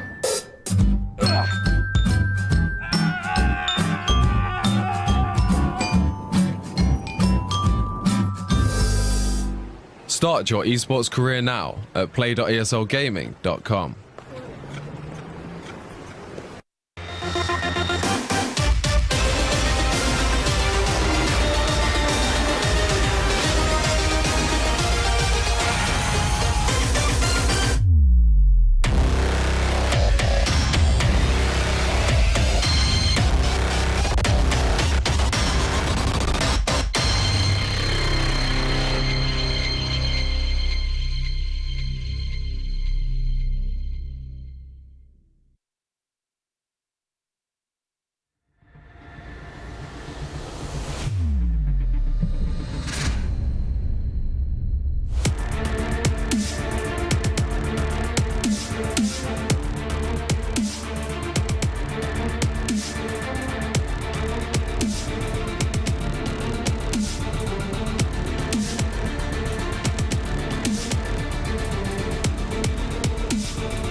Welcome back to the Paradise Shack. I'm Harry, and joining me is Hugo Byron. We're going to be heading into the second game now. Fnatic versus Astralis. We've already seen some fantastic stuff going on. We just saw VPG2, and that was an explosive encounter, to say the least. I think it's going to get even more exciting with this next game. What do you think? Definitely so. I think this is the one I've been waiting for the last couple of days. Really, really good matchup. Astralis looking very good, bit shaky yesterday, losing to G2, and Fnatic starting to rise up as well. So I think there's lots of interesting storylines coming into this. Yeah, definitely. The first map of the night is going to be Inferno, followed then by Train. So heading into the first map then, let's try and speak about that. You know, as we head into this, I just want to know straight off the bat, plain and simple, where are you kind of leaning based on, you know, your opinions on this? I mean, I think you got to lean towards Astralis just off the bat. You know, looking at them individually, this is the best team in the world. I don't think we can dispute that at the moment. I think we've got to wait for a couple more LAN wins. Maybe FaZe could steal that away, but I think at the moment, Astralis best team in the world. Yeah. Online, offline, still very, very good. Fnatic, yes, they've been improving, but I still don't think they're at that level. I think most people would agree with me. That being said, this definitely isn't a clear-cut 2-0 victory. There's always potential for upset for Fnatic, and that's an interesting thing coming into this matchup. Yeah, you know, I think heading into Inferno, it's a strong one for Fnatic, right? It's a map they're currently very good on. So I feel like coming into this, it's a good start for them to start to throw the spanner in the works early and continue as they mean to go on. I'm not saying, you know, we could 100% see a 2-0, for example, going the way of Fnatic, but stuff like that is still on the table. But very, very quickly ready to get into this one. They're in a bit of a rush. It is going to be Fnatic versus Astralis, as we said. First map of the night going to be on Inferno. The Swedes kicking things off over on the T side. Astralis going to be on the CT side, nice and comfy as we head into the first half. And already we can see rushing up second mid and Banana. Fnatic looking to try and have some impact early on as Device gets caught off guard just a little bit over here towards. Trying to watch Banana. It's going to be pinned down by Olof and actually has his face removed for free. That is going to be the opening frag going the way of Fnatic as they charge on through. Kirby doing work to trade this back in their favor. Picks up 2 quick frags in rapid succession over towards Arch. And that's going to shut down this A offensive off the bat. You can already see the bombs slow to try and pick up anything there. Even like a little bit hesitant as to whether they want to go for this, especially seeing as Glaive going to push on out. Down goes Olof. Now it's just Flusher and JW. And in the blink of an eye, this round looks like it could go the way of Astralis in a big way. Yeah, definitely. JW does pick up 1 kill just to trade things back, but his teammates already caught out towards short. Dupree defended in the pit, and Glaive going to rotate in time. Such a great position from Glaive as well to push in from the back over on long, catching out those players as they push towards short. A ballsy play considering they could have been close, but he takes the initiative, he takes a frag, and Astralis, they're going to pick up that pistol round. Very, very important start. Fnatic, as you would expect, second round force buy coming in, and Astralis going to be going very, very meta with this buy. 1 rifle, 4 SMGs, still potential for Fnatic to pick something up with the Tech 9s, but you should expect a fairly safe round for Astralis to pick this one up, and nades deep into middle, they won't put too much pressure beyond that. It's just the Banana rush that's coming through. Zipex pushing all the way down to get that first kill, and they'll just fall on back after that. There's no need for them to contest Banana control. They've got the man advantage. They can just fall on back, especially with Zipex being so low. Oh, JW does find one, but he's going to be tagged low. Now falls on back, and to leave it up to the rest of the team to try and make some magic happen at north mid. Device does get spotted on out, however, now he has to fall back as well. So this A site very quickly becomes a very passive hold. They give up a lot of presence over towards mid and Arch. They also don't have anyone to watch the close play up and towards Balcony and Apps. But it doesn't matter because the Swedes, they've changed their mind, and instead, with the wind in their sails, make their way over towards this B bomb site. You can see that Glaive posted on up. He's going to be watching, but just about to round the corner. The Swedes are coming as he's going to find out. He's got to connect these shots. Finds the first. Instantly now fades away. Got to buy time for the rotate to come in and just gets to safety. In behind Warhead. Still alive and kicking. It's going to allow Zipex to come in through CT. Start raining death from afar on the back of that UMP. And now the pop flash comes in. Glaive going to get 1. Gets 2. This is just a shooting gallery for him now as he's going to get himself a 4th potentially. Dennis looking ripe for the taking. As he does pick up 1 on his Zipex. The trade should come out. It's going to be Device to get it though. Glaive gets the 3K. Astralis pick up the second round, and they keep 3 players alive as well. Yeah, very good. Building up that economy as well on the CT side. Fnatic, whereas left in the dirt, really nothing to play for as well. They can't invest more than a PT50 on Dennis and maybe on JW as well, as no kills really came out in that previous round. So economy going to be low for the time being for Fnatic. We're going to see the full Glock play, and there's not really much you can do on a map like Inferno with these. It's a lot of choke point plays, and Astralis have so many nades and so much weaponry to lock these guys down that I can't expect too much from just Glocks. Device fully blind in middle, doesn't matter, spraying away for 2 kills, looking for maybe some more, and the nades coming down Banana as well just to chase down these kills. Astralis just want to clean up Fnatic as soon as possible, and they're doing a great job of doing so. Zipex does drop another, and Dennis, he'll be falling to the ground very shortly as well. It's a 3-0 for Astralis, and Fnatic now going for their buy. Yeah, so Astralis, they go ahead and they grab the first 3. Curious thing is now, do we see them going for a round for free? I mean, they have pretty much everything they would need as we continue into this. You can see they've got some UMPs in play, but then other than that, 3 rifles, it doesn't mean they have to invest that much into this. So we're not going to see those players in UMPs investing. Instead, looking to try and make them work. Rifles across the board for the side of Fnatic, a little bit of utility for them to expend as well, but not as much as you would have liked. Can't really allow Astralis to pick this one up, whereas it would be an easy 5 rounds for the CT side already. They're taking things slowly over towards mid. JW and Crims looking curious as to what Apps has in store, and they're going to look to try and push on in. Device and Kirby, the players to watch mid, and they might try throwing a pop flash through here for Device to take the peek, and as he gets tagged, I think they change their mind, instead have him play things safe. You see they've also rotated Glaive around very preemptively over towards Archway to help out Device when the going gets tough. Calling Glaive. Solo Fnatic stacked up outside of 8. Looking like this is going to be the site they're gravitating towards for this take. And already look at the banana control from Zipex. He starts to push his way down. He knows this is likely going to be the A play, so he can at least come out from the flank and, you know, stop these guys from either rotating back towards B if they decide to make a split-second decision, or at least catch them quickly as they move their way up and towards the A site. But now we see a bit of a rotation back towards B, maybe expecting Fnatic to decide to back off on this one. They've not shown too much presence up towards long, and Flush are going to be blinded. Actually jumps back over his teammate towards the long area.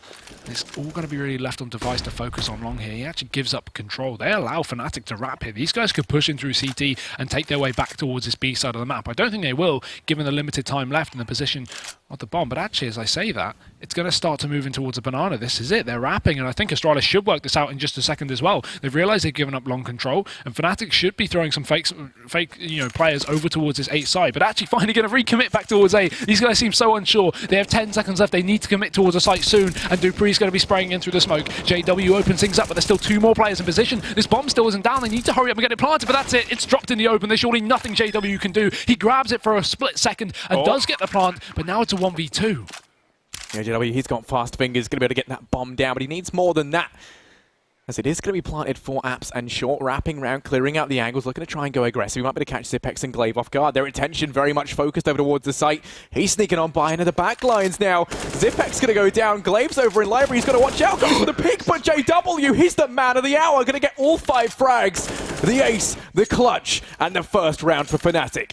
What a phenomenal play from JW there. That is absolutely insane. The fact that he even managed to get that second kill onto Glaive as well was impressive, considering he did not expect that second player to be coming out of the library. But Fnatic, they get themselves on a round on the board, but the issue is, again, they win it, but they only save 1 player, meaning their economy is severely impacted. Only 3250 from winning that round, so now we still have 2 UMPs in play here on the T side. Astralis, however, they've got a fairly formidable buy, and AWP up on Device, the only limiting factor being the UMP on Glaive, and the rest of them on rifles as well. We may even see a bit of aggression, but Device forced back with the nade. Can't take the fight down Banana for the time being. The Molotov burning out his presence. So he moves back on towards CT spawn, and Zipex on the site instead. Flash is looking to do some damage over towards the side of the map. Teammates as well, flashing their way up. But still plenty of time for Fnatic, so no rush to commit towards anywhere yet. And we learned from the previous round that they like to really leave things to the last possible second. Yeah, I mean, that last round shows that. They're quite literally down at the last possible second. Now, Flush are going to be doubling back to pick the bomb up.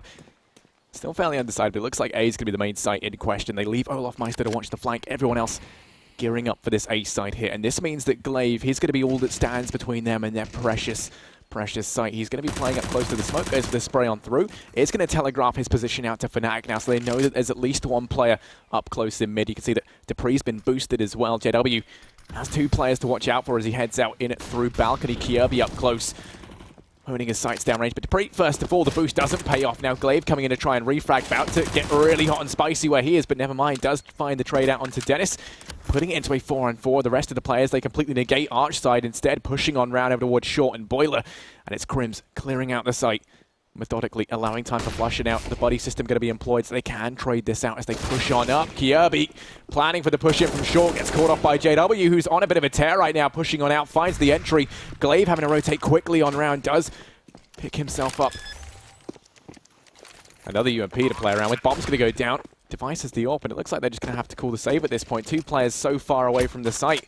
It is going to be a second round going the way of Fnatic. Yeah, no reset back down from Astralis, considering they had the better buy into this round as well. You would have expected it, but with an AWP coming back in for the retake, not exactly going to be too viable here. Just holding on to the guns, it seems. And Fnatic, Another round on the board here to play with, keeping 4 players this time, so economical. This is going to be good for them. At least they don't keep one and have to get forced into another one of these UMP rounds. Considering Astralis seem to be holding on to 3 guns as well without too much chase from Fnatic, they should be rebuying around these weapons as well. So it's going to be another full buy from both teams pretty much. Fnatic will finally have the better buy. The option for the AWP will come into question as well if Dennis wants to drop that over. But no money.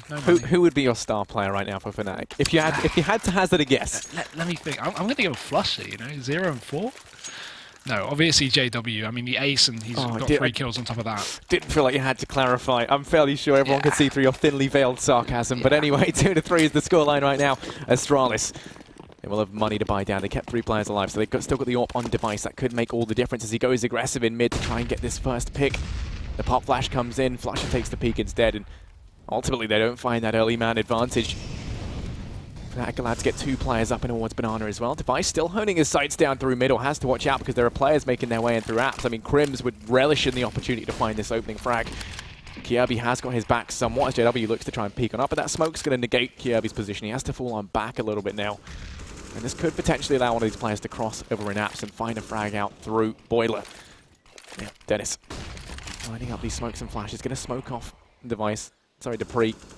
Over towards Arch side, meaning they only really have to worry about the players over by Boiler in the form of Device and Kjaerbye. Looking like it's going to be the A site yet again. Fnatic going at it time and time again. If it ain't broke, don't fix it as they currently wait, stacked on up, playing it down to the wire once more. But I mean, still maintaining this default. They haven't fully committed to A once again.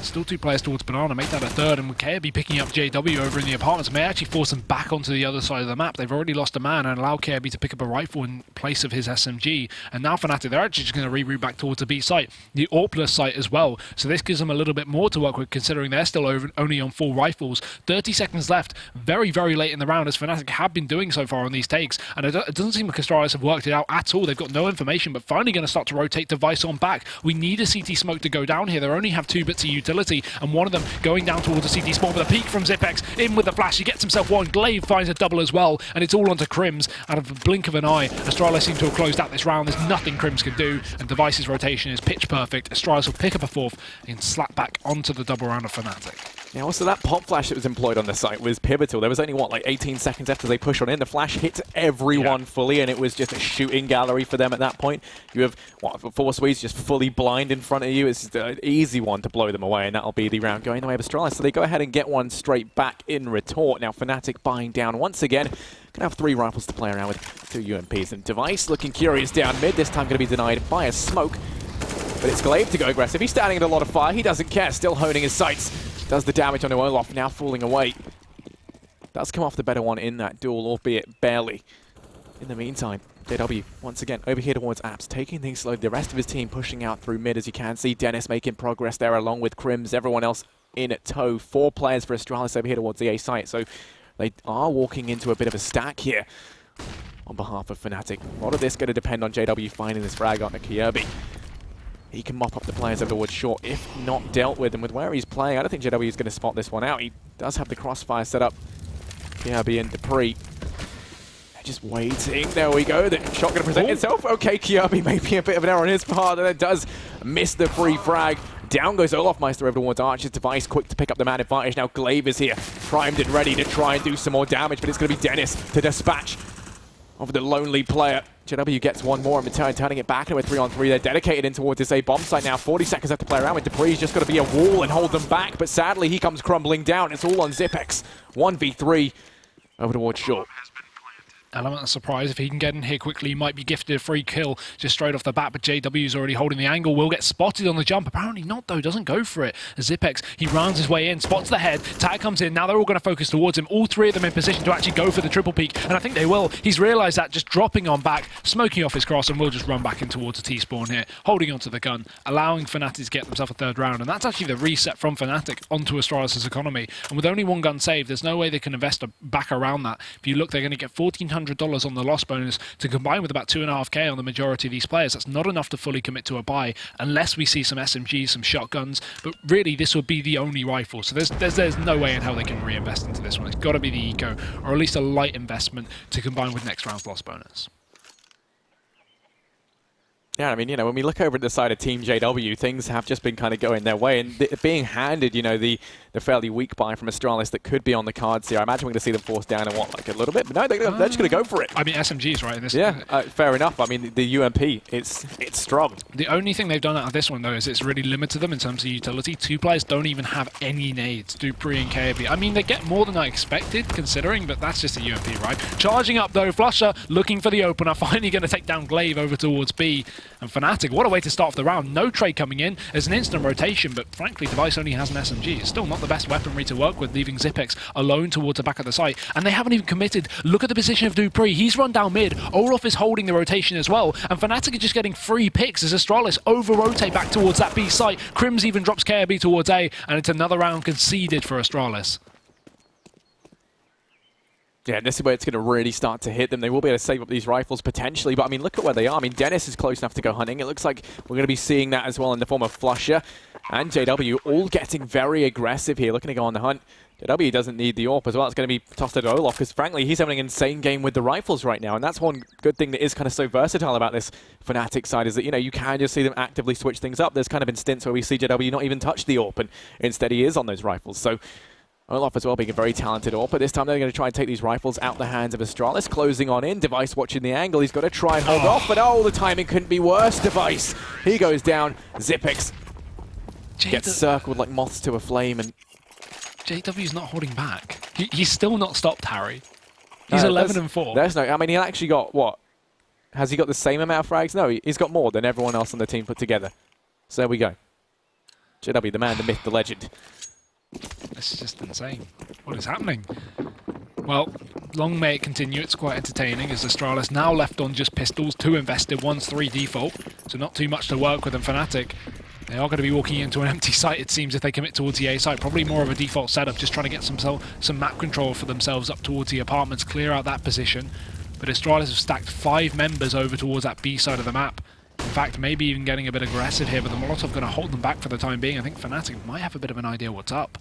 They're actually going to walk 2 players up towards Banana. Flusher looking for something, some aggression now from the CT side. It's spotted. Now they're just going to drop. There's no need for them to fight. Can just fully rotate back towards the other side of the map. Great flick from Olaf. Pistols out. He's just spraying away, getting these anti-ecos. And Dennis wants to steal them away. Kills his teammate. Picks up the last 2 kills. They're his for now. And he even takes the AWP to save for the next round. Yeah, 5-4. Fnatic, they are going to take the lead out from Astralis as they find themselves now with that 1-round advantage. Astralis will be able to buy on down into this round. They've paid their dues, they've paid for their poor economy, and now they get to relish in having a stronger buy. We can see Device relegated down to the UMP, and that's something that's kind of negatively impacted them quite a bit. We haven't seen him on the AWP. No one's been there to challenge Olaf. No one's been there to hold back JW and Flusher on these aggressive pushes. And this time, it was looking like Flusher was going to do it yet again, but there's 2 Molotovs here, and that's just too many for even Flusher to handle. So he opts to hold back. He's not fireproof, so he's just waiting, biding his time. JW, meanwhile, up through apps, going to be going aggressive. Kirby's down in pit watching the angle, inspecting that wonderful, wonderful skin, but you've got to watch out because there's JW on the loose, about to peek on in, and Kirby does spot the head, I think, on that initial peek. JW, so many angles left to clear. He takes the peek, gets the trade, back into a 4-on-4 we go. No one near enough to find Kirby and capitalize on the information they get that he is over towards pit, but now the play comes in. Everyone here from Fnatic stacked up in mid, ready to execute in towards this A site. Only 2 CTs in position. They need to hurry up and get on this rotation as soon as they realize it is going to be a take. One starts to fall on back. Zipex making his way back towards the archway, but still Dennis, look at this boost. He still hasn't spotted Device. He's just lurking in the shadows. Gets 1, gets a second as well. Eventually Dennis will fall on his head, and he even follows up with a second on the site. Dennis pulling Astralis apart, but he gets caught picking up the bomb. Zipex's rotation seems to be on point, and now it's all on Flusher. A 1v2 clutch. He does have the bomb. The site is stacked to 2 Astralis members, so he could even back off down towards B. He has time for it as well, but still committing to this fight. It's going to be 1 player, and Glaive will take it. Astralis equalize it back up again, 5-5, and they hold on to the AWP as well, so a bit more economy saved on the CT side. Yeah, this is where things can start to get good for them very, very quickly. We're finally going to get to see Device on that AWP, see if he can have an impact with it. We saw him a bit earlier on, but now he's got it in kind of these latter stages. We have someone to counteract Olaf. We have someone who can put a stop to the aggression from Flusher, and he's been doing great with the rifles. Curious to see if that carries on to his more favoured weapon. Now we're going to be seeing 3 players for Astralis over towards this A site. Some aggression on Banana to try and catch these players off guard, and it's Device. There we go. That's the start we wanted to see from Astralis. They find the early man advantage. You have got Flusher there to trade things out, but all you can do is pick up the AWP of his deceased teammate Olaf Meister and look to get the hell out of there. Chucks that up in towards top mid for someone else to pick up. Looks like it is going to be JW fielding the AWP now, and this is where things get a little bit curious. JW has been having a great game with the rifles. Will he be able to tear things up even more with the AWP? Very much so, as he starts to push up towards Banana. It's a possibility here.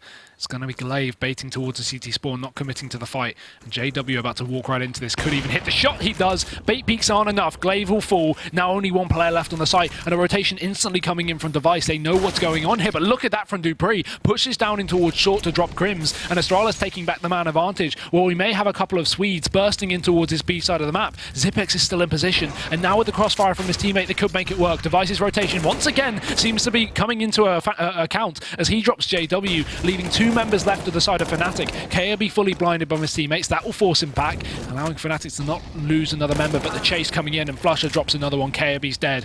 And a 2v2 in play. No bomb down just yet, but Dupree, he is going to be the stake in the grass, the man to watch out for coming in from Banana. Dupree nearly denies the plant, but it doesn't matter because he finds both the frags. Down goes Flusher, and as his bodies hit the floor, defuse will be coming on in from Astralis. They take the lead 5-6, a 1-round advantage.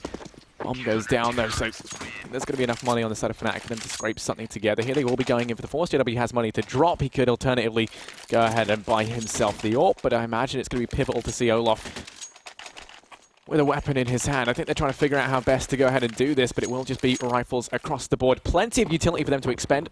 Device still has the AWP though, and that was kind of something that really impeded them in that last round. So this time, going to be sending some players up through mid. Olaf watching the cross, but only with an AK. Nearly gets his head removed from Device. Counts himself lucky as he somehow stays alive. Now Fnatic taking things a little bit more slowly. They've lost that aggression somewhat, that confidence they once had, as they've slowed down over towards mid. 1 minute 30 left. Plenty of time for them to play around with, but they are going through this utility fairly quickly. When it started off, everyone had pretty much full everything. Now when we look at it, we have a couple of smokes, 3 flashes, and they haven't even made any progress towards any of these sites yet. Dennis pushing up Banana, trying to get them something over towards B. And the aggression going to come in. Zipex might be able to catch him fully flash, but no, Dennis with his pants down turns around and takes the head off anyway. Doesn't matter. Finds that first frag. Now you're going to look over to Glaive, who has to really hold back the tide of battle. He's able to get one.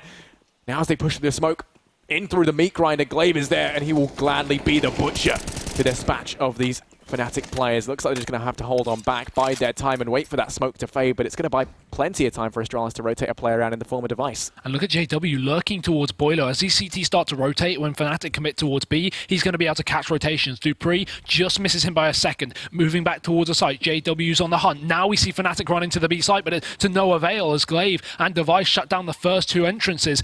Dennis pushing aggressively, spots the AWP, but it doesn't matter because Device is there, and now it's all onto JW. He's been lurking towards A, and he'll finally make a bit of a strike, but it's too little too late. 20 seconds left on the clock. He's picked up KRB, but there's no way he can go for anything more. Has to just hold onto his gun as he moves in towards the T-spawn. It's Astralis to take a 7th round, but still, this game is very close. Fnatic have been putting up numbers so far.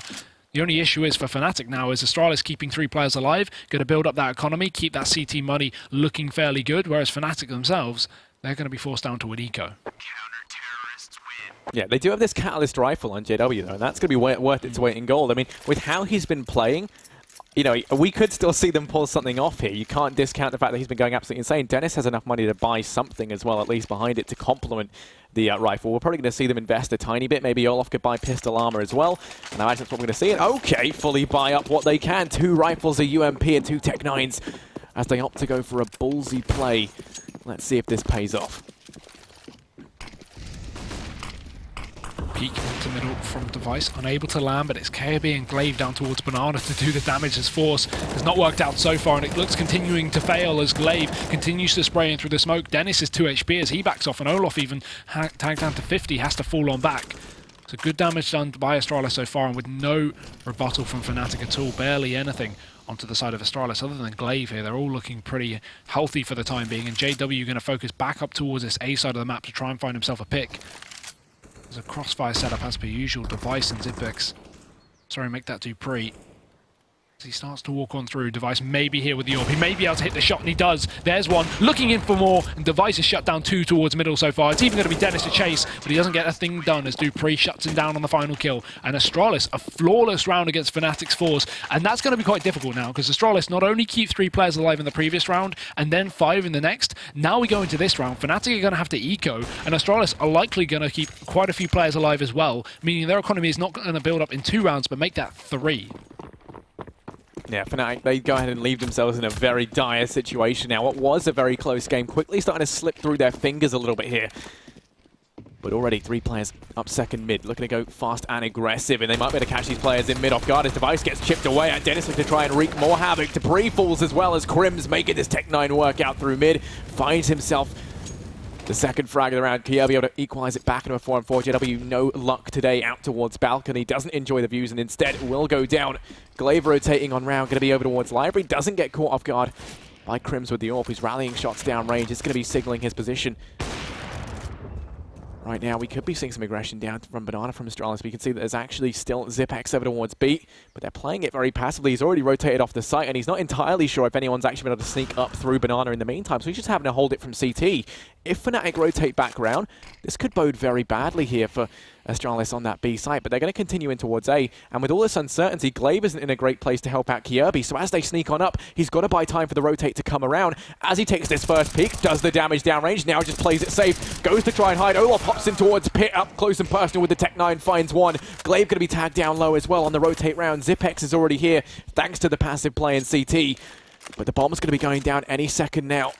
They've got the site well and truly locked down, and this is a good chance here for Fnatic to try and hold on to this. No need to rush the plant, though. They can just take the engagements. It will finally be planted. That's going to force a bit of a push out from Astralis, knowing that one player doesn't have a gun in their hands, and they will take advantage, dropping Olaf, and Glaive finds 2 as well. It's Astralis on the retake, 9-5. And 1 more round left of the half. At least Fnatic will have guns for that final round, thanks to the bomb plant money, combined with that loss bonus. They will have a little bit more to play with. Astralis make it fairly clean. I mean, it doesn't matter that they only keep 2 players alive, because economy is not an issue coming into the final round of the half. Fnatic at least do have a full buy as well. So there's nothing holding these guys back. Olaf, yeah, I was wondering. He was taking a time to buy. I was thinking maybe a double open play from this guy. As we've seen it at least over on the previous map over on Inferno between obviously G2 and VP. Over on G2's T side, we saw Shox and Kenny pick that up. And now we're seeing the exact same thing from Fnatic, but this time will it have more effect? They had a great start into this map, but they seem to have slowed down a little bit. Okay, Olaf, just standing the Molotov. Olaf yeah. AFK, question mark. He's going to go down already. Little too much fun in the fight, but JW there, quick to try and do his best to put this back in their favor. Does convert the man advantage back to Fnatic as he watches Olaf just roast like a, I don't know, some sort of, something that roasts a turkey perhaps. There we go, 5-9. And yeah, they're pushing up through Banana. 3 players here. You can see they actually have Crims watching for any aggression over towards Apps. JW, Cyclops mode fully engaged as he pushes up through Banana, checking all the angles so methodically. Flusher and Dennis here to try and complement him best they can. They've got to watch out because Zipex is boosted. If he can find a couple of frags and buy time, which he can't, he goes down. Bomb will be right behind, planted on the site. Dupree and Kierby. They are going to find themselves now locked in a 2v4 retake. Dupree needs to find something quick. He needs to get an instant pick on the side of Astralis. He does do a good bit of damage, and actually the nade going to land, taking down JW out for the count as KFB starts his long rotation back in through the CT spawn. Dennis eventually gets a revenge over on the side of Dupree, and KFB now left in a 1v2. Well, actually a 1v3, but yeah, great. Either way, looking very undoable as Astralis do have 9 rounds. It's going to be okay moving into the second half considering the sidedness of this map, but KFB trying to make that up to 10 as he pushes back in. It's Crims there to stop him. It doesn't really matter too much. 9-6 in favour of Astralis. We're going to be going for a short 60-second break, and we'll be back with the second half very shortly.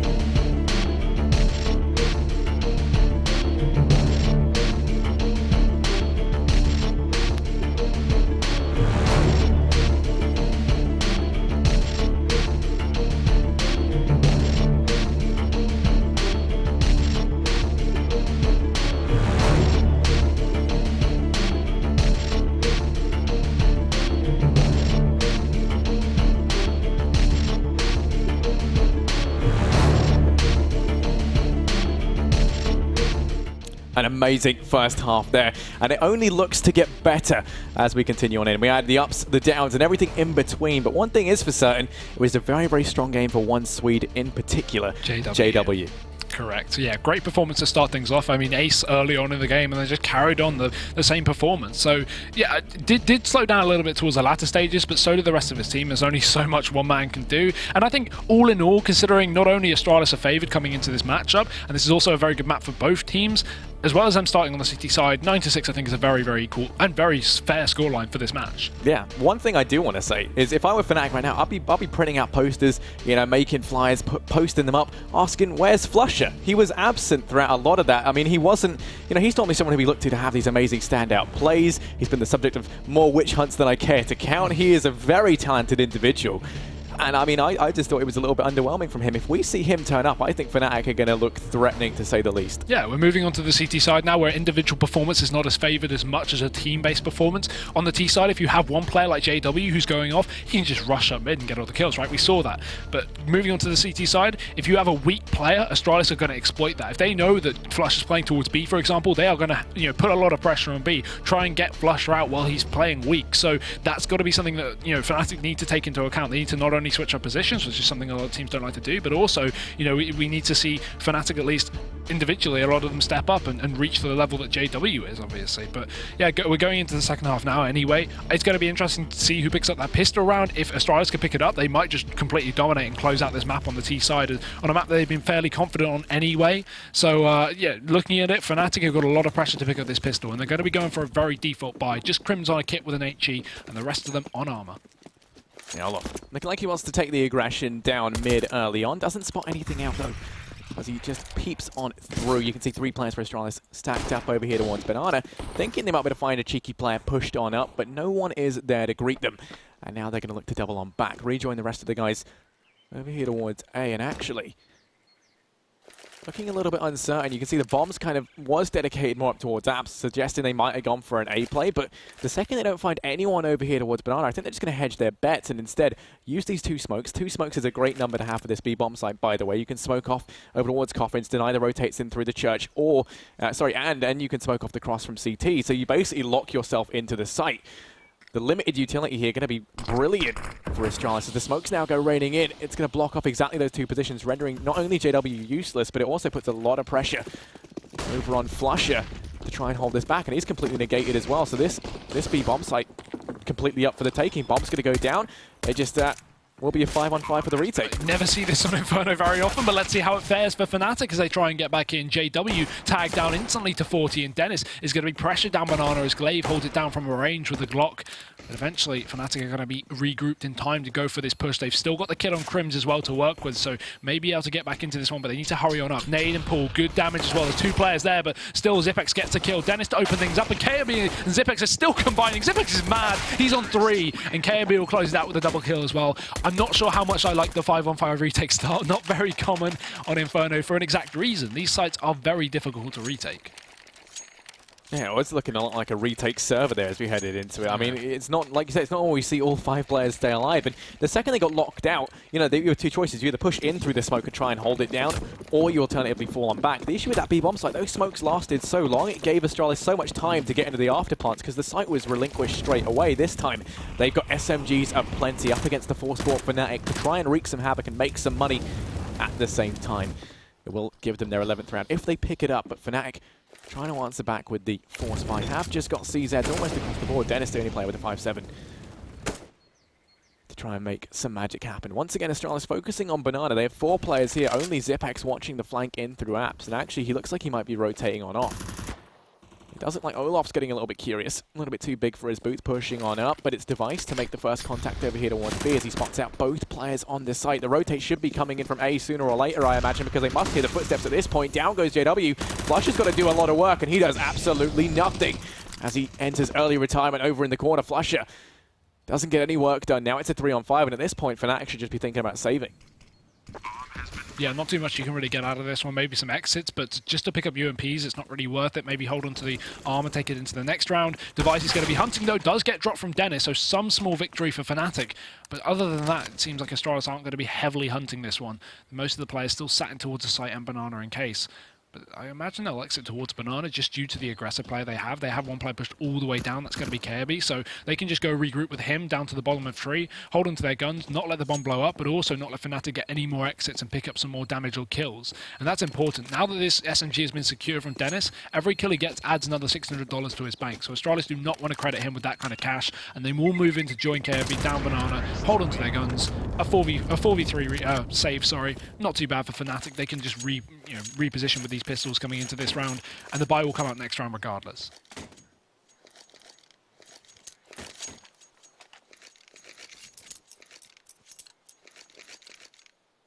Yeah, now the two players on Astralis with the UMPs looking to try and make some cash. It has been impeded a little bit thanks to that save. It should mean that these pistols can try and do some damage onto these SMGs, deny some of the money. For Device, for example, he's looking to get that AWP into his hands as quick as possible.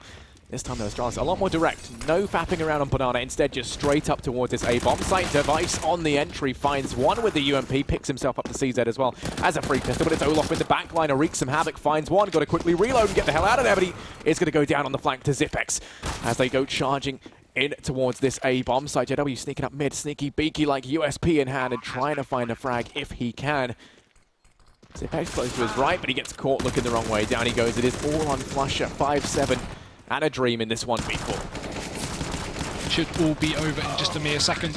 Dupree wraps back round from long and does take him down. So 12-6 here. Astralis double the score of Fnatic, but now we finally have the buy coming out from the CT side. Their chance to get back into the matchup. Only difficult thing is there's a lot of pressure on this one specific round, because if they do not pick this one up, Astralis are not only going to be up to 13, but likely 14 as Fnatic will be forced down to an eco. Hopefully not a force. So getting very, very close to the edge of the map here if Fnatic don't pick up their buy. And to be honest, they don't have a whole lot to do it. Utility's fairly limited. No AWP in play. Luckily for them, we don't see Device on that either for Astralis. But still, Fnatic, they definitely want to do their very best to pick this one up. As you can see, triple stack towards A. We have a double play over towards B. No aggression at all coming down into this map. Instead, we just have Flash sat over towards the sandbags. And a bit of support as well from JW playing the more bait roll over towards the corner. Right now, Astralis is smoked off. They aren't pressuring it too much. They still have the bomb outside of Banana, so you'd expect them to commit to it maybe late round if they can get this pick. And the good damage to the nade onto Flusher may incapacitate him to some extent. Molotov going to be forcing Dennis out of position. He actually to fall on back. Flusher, sorry, as he just manages to stay alive. Dodging the fire and flames. Him and JW still alive and safe, but it's Dupree over towards A. He's been locking down this angle for quite some time. He spots out Olaf, and that's going to be the kickstart to this offensive. They pick up a frag over on this A-bomb site. They've still got the players contested over at B, and now they're going to look to go for this play while Fnatic are preoccupied with the guys on that B-bomb site. But Dennis, he's going to make things difficult for them. Picks up the first one. The Zipex are going to try and do even more damage, but Device says no. Gets one straight back in return. Bomb still over towards B. Plenty of time left for them to play around with and go for any rotates if they'd like to. JW, though, he's still on this B-bomb site. You can see Flusher rotates back over towards A. Dupree doing a great job of selling this fake, selling the lurk as well as he's there alone. Now rotates off to go join the rest of his team. The two players still over on A. They realize the jig is up. Rotating around over towards this B bomb site. JW's got to buy so much time. Takes the peek, finds the first. He's the player you want in this scenario. Looking to try and just fade away as they push on into the site. Does the damage. Down goes Glaive as well. So little time. Bought time for the rotate to come on in, and it's all on Flusher. 1v2. Flusher looking to try and find the first, does at least dispatch of Kirby, but it's Dupree on the flank, takes him down, and Astralis, they secure yet another round, 13-6. Dangerous, as I said. Now Fnatic have to eco, and 14-6, that's a hard scoreline to come back from. Fnatic really put into a difficult position, especially considering how the first few rounds of this map went. I thought it was going to be an equal score throughout the game, but clearly the level of Astralis is one above Fnatic's, and they have proven so. You would expect that coming into this game that they would be able to pick up both maps, but still, Fnatic did look fairly good in the opening few rounds as it was going back and forth, but either way, Astralis currently leading this by a huge margin as they do try and take a bit of apps control early on. Banana is already in their favour as they're deep in towards the car. A passive play from Flasher as he sits in towards the CT spawn, and JW crossfiring on top of the box, but not exactly vital positions here as they have only got pistols and a little bit of armour to play with. No real need for Astralis to push solo into the site. They can just regroup as they are doing over towards the apartments. And just taking their time to work their kinks round towards this A site. Yeah, Fnatic getting some flashbacks to when they last met Astralis on this map, in which case they did get butchered, so They want to try and deny that and get some revenge. Speaking of revenge, Dennis is going to get just that for Olaf, because he does witness his teammate being just ruined in mid, but it doesn't matter because both him and Crims fall in the blink of an eye. Everyone with this A bomb site device still on the flank, and he's just adopted the lurk role for the time being. Doesn't even need an AWP to play around with. It's Flusher, 1v4. Everyone wants library, but he's not reading. He's looking to try and pick up some kills. CZ in hand, around in the corner. Goes for the spray, does drop Zipex. The trade looking to try and come through will be denied from Kirby as Flusher just gets the hell out of there. Counts his blessings that he's even still alive. Looking to try and do some more damage. But it's Device on the flank that could be the player to mop this up. Flusher, you've got to watch all angles, my friend. It doesn't matter. Kirby gets him anyway. Astralis so close to map point. 14-6. But Fnatic finally have enough money to buy, including the AWP on JW. Yeah, back on that. Not giving it to Olaf this time. You can see he's currently on 19 kills. Far more further than any of his team put together, apart from Dennis, who's on 16. But, I mean, look at Olaf, Crims, and Flusher. 6, 6, and 5, respectively. That's, you know, really, well, that's really not that good in comparison to the bottom two players over on Fnatic, both Dennis and JW really doing, you know, above and beyond in this matchup. But either way, Astralis seem to be ready to close out this this match, at least, as Dupree jumps up into the apartments, takes down Dennis straight off the bat. Flusher looking to potentially trade here, but he does get fully blinded, has to back off as Astralis just give up all of their banana control. They've got 2 picks now towards A. They don't even have to care towards the other side of the map as they run in through smokes like they always do. Glaive, another kill onto Olaf Meister. JW going to caught in the rotation, and actually a reload coming out from Glaive. Can't get that second kill there, allowing JW to really control this as he moves back in towards Library, taking down Dupree. His teammate as well, Flusher, doing some good damage, and now Fnatic, they're still in this one. It's far from a win. They've made it doable. Yeah, Flusher and JW, the dynamic duo in this 2v3. JW round in the corner. Cyclops mode will go down as Zipex. He hates one-eyed people. Then he's going to find himself a second. That's the hat-trick for him overall as he drops out Flusher. Astralis, they arrive at map point 15-6, and Fnatic force buying into what could very well be their last round on Inferno. In which case, we're going to look to train for redemption from these guys. But the Swedes, they still have an opportunity to try and fight back. Olaf on the Mag 7 is always terrifying. But they have to try and find a kink in the armor here. Yeah, I mean, this is their last possible chance, quite literally now as we go into this one. Astralis, again, just set up for this default. Nothing too aggressive. They will take a bit of apps control straight off the bat as they have been doing, but this time more focused towards Banana, where 3 players lurked for this T side.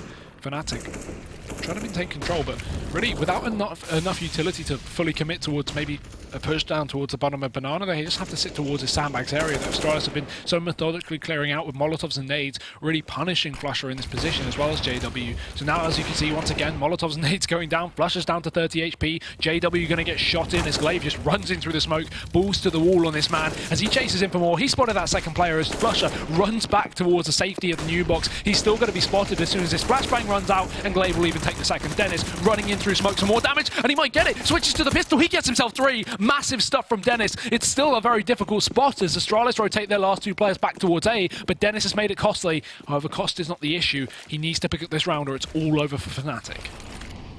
Yeah, Dennis the Menace coming in from behind, already gone 3, got to ace it for the win for Fnatic to keep them in this. Bomb's going to go down towards this B bomb site. He doesn't have a kit to play around with, but he does have a smoke and an incendiary as he makes his way on through.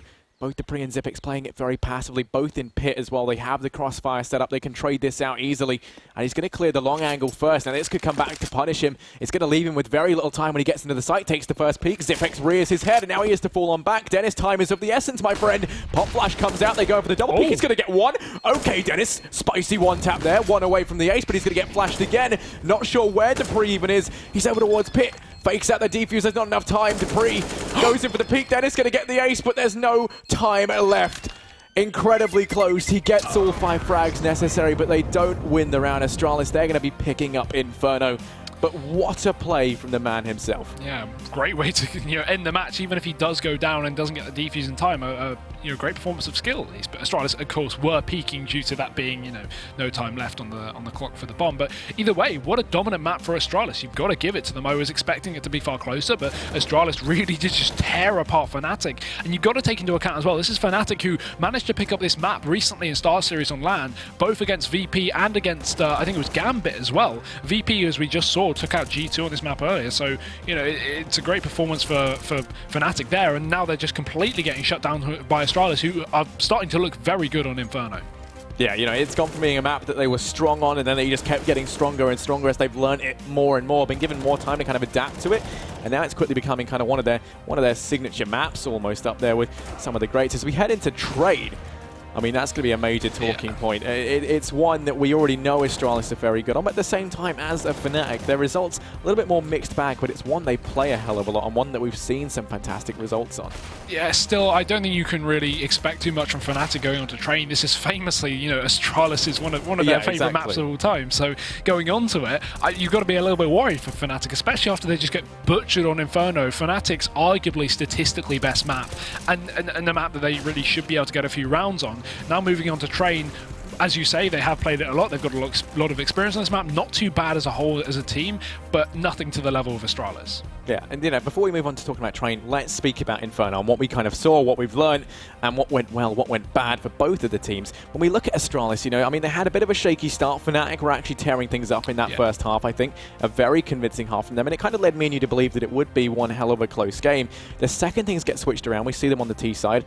I think it was the main issue that when you looked at kind of how the frags were distributed on the side of Fnatic, a couple of key players just weren't there, and you were really looking at JW a lot of the time to try and make things work, and even he fell off towards the end. Yeah, I mean, we talked about this a little on the halftime at least. If you have an individual player going off like JW does, that's great, of course. JW and Dennis were up there with about almost 20 frags, whereas the rest of the teammates weren't even up 20 combined between the last three. So if you have those individual players popping off, that's great on the T side, right? You can use them to get the entries, you can use them to pick up a lot of damage, you know, hurt the CTs. But as soon as you switch over, there we go. What's going to happen? You separate them from sites. They're not going to be going for entry frags. They're defending sites, and Astralis is just going to focus on whoever's doing badly. So again, that's exactly what they did. You can't have as much individual performance carrying you through a game when you move on to that CT side. So frankly, JW and Dennis weren't able to carry the team, whereas, you know, they got 6 rounds in the first half. That's just due to them just popping off. But moving on to CT, it's just not going to happen ever. Yeah. But we are not done yet. And if you're a fan of the fight, be sure to stick around because we've still got one more map left tonight. That'll be after a very quick break. The players are going to go ahead and warm up, and then we'll be back with trade.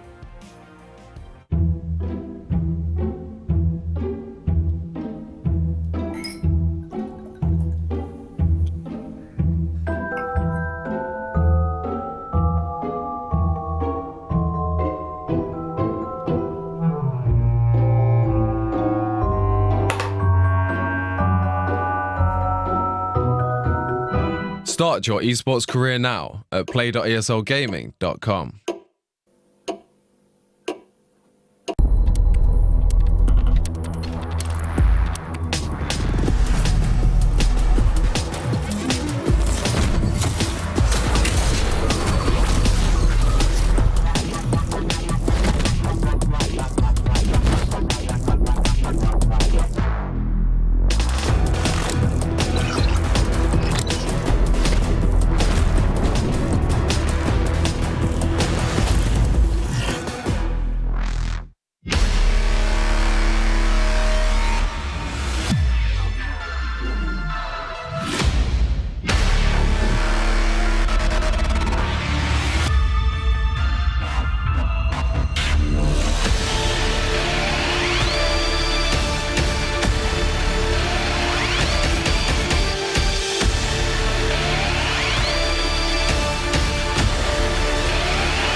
Get your team apparel now at shop.eslgaming.com.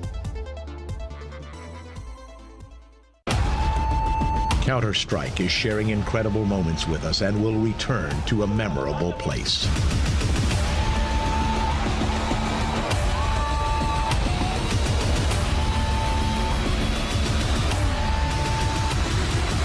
Get your tickets now at proleague.com/Dallas.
The epic conclusion to tonight's series is up next. Fnatic versus Astralis, map number 2. On train, joining me is the handsome man, Hugo Byron, for our last game tonight. And it's a bit emotional, an emotional rollercoaster from start to beginning. But we've got some interesting statistics to drop off the bat. We do. So some fun facts to fill you guys with knowledge. North have now apparently made it to finals. In order for them to make finals, they either had to 2-0 NiP, which are currently 1-0 up against. I think they 16-1 the first map, so I imagine a 2-0 will come in. And if they 1-0'd and Astralis also won a map, which they have just done, that guarantees North a final spot, just due to both NiP and Fnatic now being pushed down, at least in the bracket. So actually, congratulations to North. They made it to finals. Yeah. And also, alongside that, if Astralis picks up this map as well, they will guarantee a final spot alongside North. So the two Danes are looking very likely to be making their way to Dallas for the ESL Pro League finals very, very shortly. Yeah, can't get enough Danes. It is the most addictive CS genre in the world, I guess you'd say. But as you know, as we continue into this, let's see if we do see Astralis go ahead and do it. Because like you said, they had to 2-0 to get them on in. And they're going to be in the second map against Fnatic on train. The epic conclusion to the games tonight, and I'm very much looking forward to getting on into this one. But before we do, Hugo, you want to go ahead and break this down for us? How do you kind of see, you know, this one panning out? What are your thoughts just off the bat? I mean, like looking at the previous map, at least our predictions going into that, I was expecting an Astralis win, as I am here as well, but I was expecting maybe Fnatic to put up a little bit more. They 16-7 Na'Vi over at Star Series over on Inferno. They took a map off, they took it off Gambit as well, and VP. They did very well over there, at least over on that map specifically, and like to play it. So coming into this, I was expecting maybe a little bit more. While Astralis had obviously been slowly improving at Inferno, I wasn't expecting such a dominant performance, because a lot of that was just very puggy from Astralis, just taking all the angels they can. We saw Glaive running in through so many smokes. So a great performance from them, obviously, but Fnatic really not showing as much as I really thought they would. Now going into Train, I can imagine something very similar, right? Because this isn't too bad of a map for Fnatic. Yeah. They play it a lot, they do like it, but statistically, obviously, we look at Astralis and we go, okay, this is their home turf. This is the map that Astralis have always been great at playing, and I can only expect a very similar scoreline to the previous map. Yeah, and you know, I mean, I'm just saying, right? Normally when we kind of look to Train for Fnatic, we look to Flusher kind of playing on the CT side, for example, that anchor roll over towards B. It's something he's very strong at. It's something he can do very well. Based on how we saw him play on Inferno, I'm not sure that's really going to work out, right? And that could lead to their CT side being very weak and flimsy. You need to have a good CT side if you want to succeed. And you can't just rely on JW. You kind of piggybacking around on his success. And that's very much what they tried to do on Inferno. It worked on the T side a little bit, but the second they switched up onto the CT side, that game was over in seconds. Yeah. So, you know, on Train, I think we have to see Flusher step back up. In a way, Olaf as well, expecting to see more from both of them. Seeing as it is kind of, in my opinion, it's a map that they can very much dictate the pace of and, you know, ultimately decide who wins and who loses. Yeah, and again, we could talk about Train as one of those AWPing maps, especially on the CT side. You can constantly pick up that double AWP. We can even see auto snipers employed fairly easily. It's just such a range game. So coming into this one, you know, a team like Fnatic that has such a versatile list of players who can pick up that AWP, obviously JW being the main one, Olaf as well, having his time on it, even Flusher can utilize that weapon. You'd like to expect that these players at least can step up coming into this map and be able to pick up those AWPs and be able to shine, but again, it all just depends on whether Astralis are going to crush that economy like they were in the previous map, because while we saw Olaf on that AWP earlier on in the first half of the previous map on Inferno, it wasn't very long before Astralis just crushed the economy, denied any kind of AWP presence. It was Fnatic constantly force buying. We saw so many UMPs employed, and if the same thing happens coming into this one, especially considering Fnatic are starting on that CT side, this could be very, very scary for them if they want to be picking up that AWP. But we are going to be jumping into the pistol round, ladies and gentlemen, the last map of the night, and obviously taking it away, Harry. Astralis on the T side of Train, something very dangerous. Yeah, not to be messed around with, like an angry cat. You shouldn't poke it or something. I don't know. Fnatic, they're going to be over on the CT side. Phenomenal phenomenal analogy there for us all. Flusher playing that signature anchor over towards B, but it looks like Astralis, they're dedicating a lot of their attention instead over towards Ivy, waiting to see if anyone gets aggressive. And JW, well, he's a very angry person. He's going to be the one to get aggressive for them. The Swede around in the corner, quickly getting the hell out of there, but he's got the whole of Denmark right behind him. Got to try and fade away. Has to get out of there. Smoke's raining on in towards the site. JW relinquishing full control of Ivy. They can now dip in through CT if they would like to, but with Glaive coming out through A main and Kjaerbye exerting his presence here. It's not going to be long before they collapse in towards this A-bomb site. You can see 4 players here for Fnatic, but it's dupreeh to find the first. Now suddenly dwindled down to 3. Dennis is able to get 1, but Kjaerbye, how many shots do you want? Okay, he's going to go down as Dennis still clinging on to a faint glimpse of life. Everyone just missing all the pistol shots right now. It is all on device. 1v4.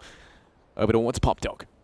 And this is the perfect start Fnatic needed as well. They needed this, you know, quick pistol round to at least put themselves in a good economical state, allow them to maybe, you know, get their guns in soon, get their AWPs in soon, and try and at least get some rounds on the board early on, because Astralis are going to be very strong on this map. But let's have a look. You see, as you go into that second round, Fnatic have the money for a couple of rifles. JW and Dennis both able to afford. Astralis, as you would expect, without the bomb plant, force buy coming in, pistols, armor, bit of utility maybe for that B side as well.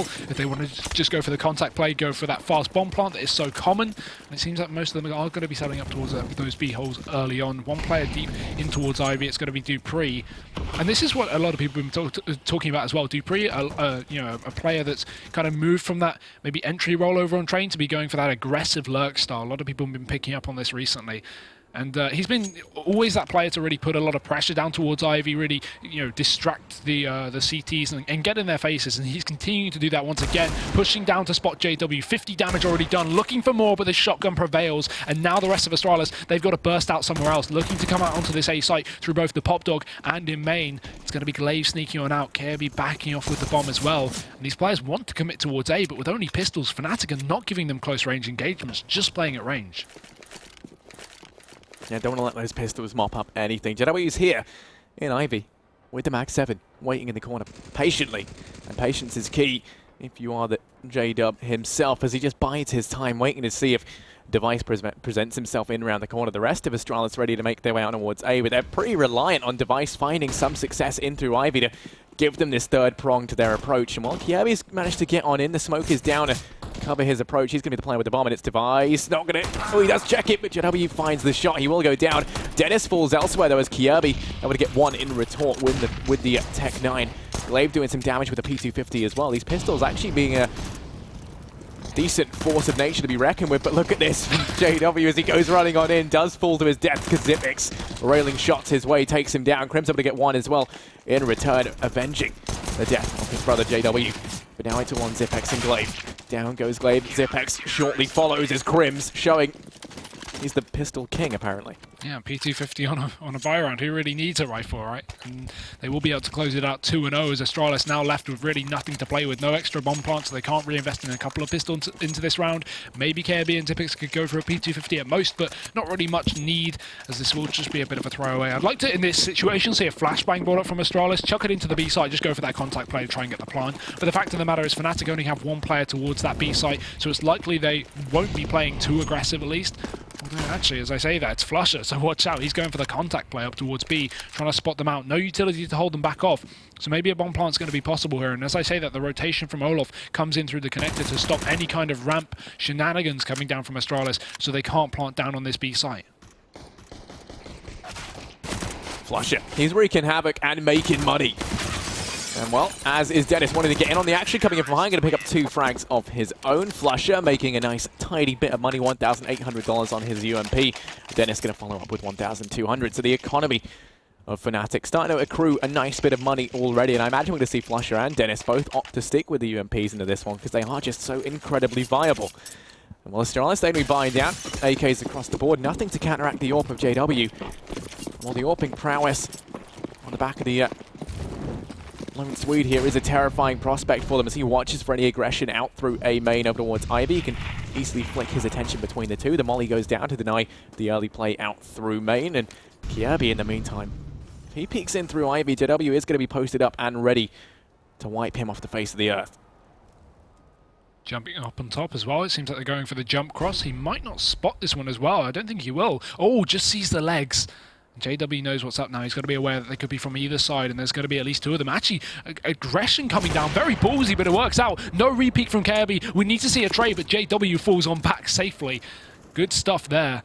What a way to open things up as well, knowing that the cross came in, and instead of just allowing them to get all control of Ivy later in the round, he just pushes down. But now, Astralis looking to regroup towards that exact position. Crims has rotated in to support JW with the AWP, and he's going to be going for his own aggression. Good damage done onto Kirby so far. Wants to take the kill, and he will. No need to carry on pushing, but these guys, this is Fnatic. Classic, as Dennis starts to push down as well. Flashbang will be thrown through, and Device just holding back for the time being. So far, 2 picks have gone the way of Fnatic, and Astralis have no response. Yeah, I don't want to see that smoke. Is kind of the savior of Astralis. It was thrown out by Dennis to give him safe passage to cross to grab an AK.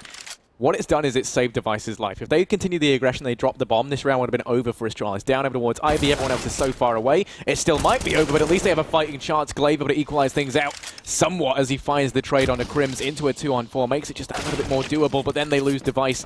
Now the bomb gets dropped. It's all on Glaive. And, well, living on a prayer, not the way to go.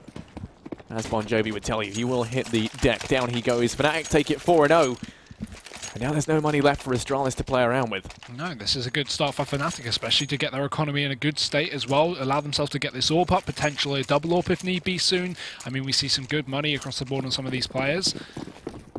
Now, Astralis with just pistols, a couple of Eagles, 3 P250s and some utility. This can get them out onto the A site, get that wall of smokes down, maybe, you know, go for something fast, but they're actually getting set up outside of B, and that's where Flusher is, looking for some aggression, does chase his way up towards the ramp. Unable to find a pick, though, as he falls on back towards the site. Zipex looking to try and get that pick. We'll throw the smoke down towards B, but it seems like a bit of an A take, just a bit of a fake for the time being as they set themselves up towards main as well. The smoke's going over towards this A site. The smoke's on B, just trying to keep the players at bay for the time being. But Fnatic know exactly what's going on. Astralis are getting torn apart here. JW will pick up one nice smoke shot from Olaf. Bomb actually gets planted from Astralis, so that's something to work with. They can get a bit of extra money, but Dennis has already snuck it through the back. 3 kills. Great spray transfer, and Fnatic 5 rounds. Yeah, the bomb goes down, but they keep all 5 players alive as well. So a little bit of money now for Astralis to play around with at least. But a 5-0 head start, nothing they could shake a stick at as we head into the 6th round. There will be a buy-in coming in from Astralis, and they've got the AWP on device. This could be the game changer. We saw it have such a big impact on Inferno. Let's see if that trend continues into Train. He's the player that you really want to be keeping an eye on. I feel like, you know, this map, so incredibly strong for the AWPs on both sides. Yeah. They really can just dictate the overall flow of the game, because an AWP towards outside on A, on that A bomb site, is just so incredibly strong. But Device, he's going to be going over towards B. He had the spawn for it, trying to catch Flusher off guard, but that pop flash making him fall back and gives away the opportunity for him to find the early frag. He goes down pop, but doesn't get anything for it. In the meantime, Ivy control once again coming out from Fnatic. Lots of aggression here. This is what, like the 3rd time they've done this exact play, just trying to remove a whole entire area of the map from Astralis, but this time Kirby says no. He wants Ivy control, and he's going to hold on to it if it costs him his life. Does find the first on a Dennis. They know that Crims is here as well because the boost came in. They've just got to try and flush him out. But I doubt they imagine that he's still committed to the angle. You would expect that Crim should back off here, but he's still sat close. And he's actually going to get aggressive, trying to get that refrag. Goes down. It's Device to pick up Olaf as well, pushing out of the main area, but the shadow spotted from JW. Pistol out. Device is dinked. He only needs 1 single bullet, but Device is still alive and kicking, being a havoc and causing a nuisance here. Turning back around, eventually falls to the P250 of JW, who's back on the AWP, trying to find himself a pick. But he looks up, flicks back down somehow into KRB, and Dupree trades, but it's suddenly all onto Flusher. A 1v2, the wrong side of the map, and Astralis get the bomb down. This is going to have to be a pretty crazy clutch if he wants to make it work. Yeah, 14 HP, sneaking in through CT. Got to watch out as Dupree takes the positioning up in heaven. Flusher debating whether or not to go for this one. He does have a kit. He has a little bit of smoke as well, and an incendiary to play around with, but time is of the essence. He's looking to try and find some sort of opening, but as nothing presents itself, probably just going to look to see him save. No one in a position for him to try and find anything. Glaive could potentially offer something up here as he rounds the corner, but they just miss each other. And as Flusher doesn't find anything, it really only makes sense for him to go for the save here as he hears Glaive running around, goes for the shot, does drop him, and now things are looking a little bit more tempting, but no time left. Flusher goes down to the bomb like a trooper, but he takes one with him as he does so. So Astralis, they find their first round on the T side. This is what we talked about. Fnatic keeping all these players alive against the ecos of Astralis has meant that they can just reinvest without a hope or a care or a worry. As a double AWP finally comes back in, JW and Olaf going to be picking that up on the CT side. Device obviously has his AWP over on T, but still Fnatic going to be bringing in the heat here with a double AWP. This is where things get interesting. One towards Ivy, second one as well over towards that A side of the map, and JW just opening things up, shutting down the first presence in main. Device will get dropped and the pick going the way of Fnatic. There's still Glaive is committing. Olaf denies it though. They spot the double AWP, but it's a too little too late as 2 picks have gone the way of Fnatic, and Astralis have had no response just so far. Charles looking a little bit dazed and confused by this one as they have nothing to answer back with. And actually, Kirby going to find JW on that aggressive play over towards Ivy might be something to kickstart this round for them. They find that first frag, shoot the AWP away as well, so that hopefully Fnatic don't discover it when they try to save, but it looks like Crim's going to answer back with some aggression of his own. Dennis as well, up close and personal away main, finds the first one to Dupree. Zipex about to round the corner, but the pop flash coming in. Dennis looking to try and fight his way out of this one, is denied by Zipex, but the flank still coming in from Crims could be the defining factor here for Fnatic. They've also got 2 players out towards this A bomb site. Kirby being circled in from all sides, and as he goes to save, in comes Crims. That's Fnatic to find another round on their CT side. A great half from them thus far. as it looks like just everyone is stepping up across the board. Olof being the only player who's falling a little bit silent, but it doesn't matter when you've got kind of vintage JW and Fnatic. I mean, and Flusher, sorry. Yeah, and in that pivotal round as well, Olof goes and gets 2 kills with the AWP as well. So while his score may not be up at the level of some of the other players on the team, the one round he needs to step up, he does very, very well. But just look at the confidence on Fnatic. JW just runs all the way down Ivy halfway through the round. No need to. No. Like, they have a double man advantage, and still he just chases it. The confidence on JW is crazy. Still, either way, it's okay. Crims from the A site, and Crims, Dennis. you cheeky individual. Look at you go. It's the firing squad. Yeah, no mercy. Just even shooting through walls now. Next, we're going to see other people step up to the mark, not saying names. And here comes Device, finds the first on a Flusher. Olof's rotated around. It's just a shooting gallery for him. Clay Pigeons flying across. He throws in the Incendiary, but Zipex will be able to get the bomb down. Things get toasty, but he's used to things heating up. And while he will fall to Device on the flank and be able to find himself a second on the JW, that's a mag 7 for him to play around with. Hopefully, we're going to see him pull off the ace. But I doubt it. The defuse already underway, and there we go. The round going to get away of Fnatic. But, you know, I mean, I just want to say, when we spoke about this beforehand, you know, you said the 2-0 towards Astralis. I still think it could go 1-1. I do think Crane is always... Well, now you think I said that. No. I've just never had time to give my opinion on so this you're one. wait, so you're on the fence? Is that what you're saying? I'm not on the fence. I'm saying 1-1.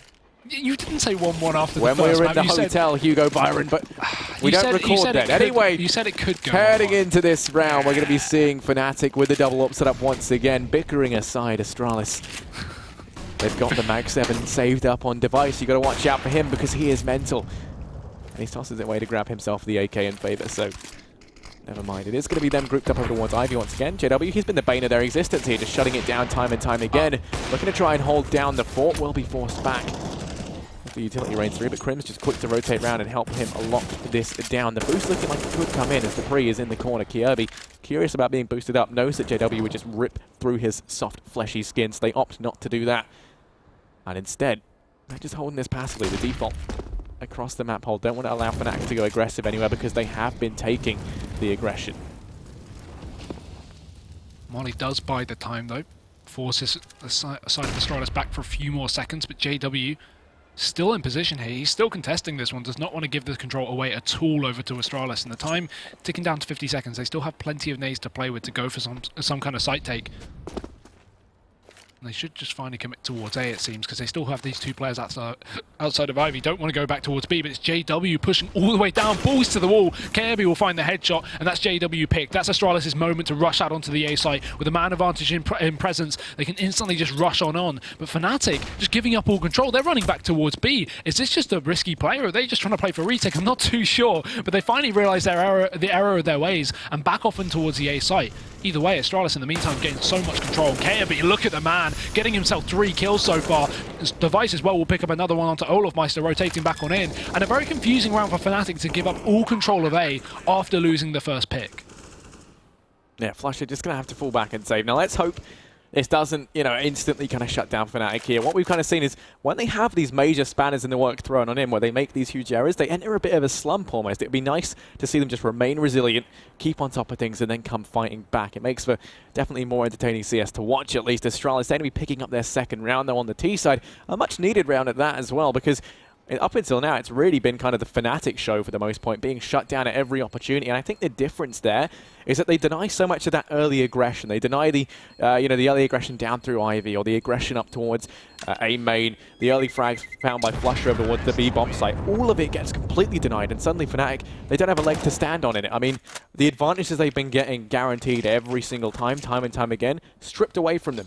And then on top of the error of rotating everyone in towards B, it's a very easy round then for Astralis. Yeah, and the fact that Astralis even kept 4 players alive in that win as well means if Fnatic do manage to reset these guys and win their own buy round, Astralis is still going to have the money to buy up next round and actually contest it once again. So this is actually okay for Astralis. They're in quite a good position given the scoreline because Fnatic's money is low themselves. So there's a really good potential for Astralis to get back into this matchup. If they either win this round or the round in 2 rounds time, they should be able to crush Fnatic's economy. But let's have a look. Device feeding himself outside of the A main area, looking for that first pick.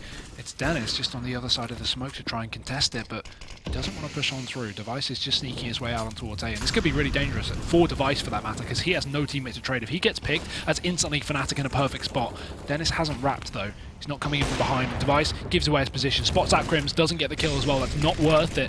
And now he's probably going to get circled. He's probably going to get flanked from Dennis, who climbs up on top of the train. In the meantime, Flusher pushing up all the way towards B. This is the aggression we talk about in Fnatic, the confidence on these guys. But still, Astralis creep and edge their way out onto inside of this A site. They can take control, but Glaive, first entry coming in through. JW misses a shot, but KRB's tagged. It doesn't matter, he still gets a kill. And Flusher with his flank, finally going to come in for 2 kills. That's massive. Flashes out as well, going in for more, but it's JW with the orb to drop KRB, leaving just Zipex in the connector. He has the element of surprise to grab himself 1, but he doesn't know JW has 2 is left. Wrapping around the site, and he gets it. Fnatic get the reset, and Astralis get crushed, but they should still be able to buy.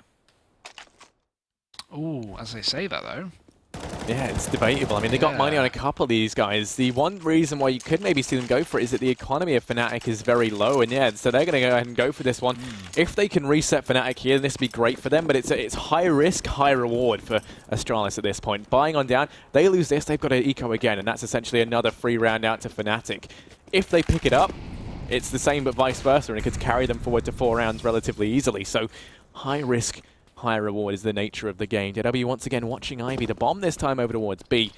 This is a bit of change of pace potentially. We've got 3 players lining up smokes and flashes in towards A. We're either going to see a bit of a lurk coming in from Zipex with the rifle over towards B, or perhaps more likely the fake onto this A site and then rushing over and in towards B. It's just wasting that much utility in towards the A site. It doesn't seem worth it to me, so I imagine we're actually going to see the push in towards A coming in, and yep, here it is. They go charging on through. The smokes and flashes raining into the site to cut it in half. Crims up in heaven, trying to peek up the top of the smoke. Can't make out anything as he watches his teammates get burst down before him. Flusher does find 1 on a Glaive at least. The stickers floating in the air, and Crims looking to try and make a difference as he hops down from heaven. Olaf in the backline, but Zipex is watching the angle and has this lined up perfectly. Still goes down as we head into a 3-on-3. Bombs ticking away. They've got to try and be quick here for Fnatic to secure this site, and look at the flank coming in from KRB as well. They're still very much in control of this on the side of Astralis, especially as Device chimes in with a frag. KRB going to be the linchpin, the difference maker. He can deny the defuse, but Flush is just sticking it, and it might pay off. He comes off, finds the first 2. Got 2 frags left to find. As Dupree and Device, they play this perfectly. Split apart, both watching the angle, and there we go. The double peek comes in. Down goes Flusher. And it does pay off for Astralis. And this is what I said. I said if Astralis pick up the next round, 2 rounds ago, I said if they pick up the next round, or if they pick up the round 2 rounds away, they will crush Fnatic's economy, because then Astralis obviously got shut down, they got reset, but they forced into it as we suspected, and then shut down Fnatic and forced them into eco, actually getting the reset onto the CTs. So that's actually really, really good to see. It means they're still in this game, they're still in control. Fnatic now have to force buy up into this as a double eco is apparent, and Device, he's going to open things up. So Astralis looking like they may be able to make their way back into this matchup once again. It was looking quite shaky at the start, but 3 rounds and still a couple more to come ahead as Fnatic unlikely to secure too much with this force buy. JW good position, catches out Dupree, and that's another kill his way. So back into a 4-on-4 with Device. He's going to be the thorn in their side. The snake in the grass sneaking up towards Olaf, gets himself 2. Flusher trades, but it's just too little too late. They've done the damage, and KRB will remove his head, leaving just Dennis on the rotation.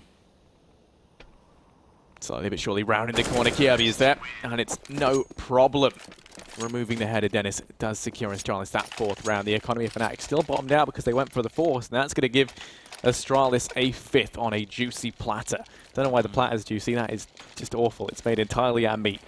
But anyway, money's going to be accruing over on the T side. They've got a nice bit to play around with. 2 UMPs as well to try and farm up. And if they can keep players alive, they have no problem buying from now on to the end of the half. So the ball is very much in their court. Fnatic, USPs across the board, along with a P2K and a P250 for JW.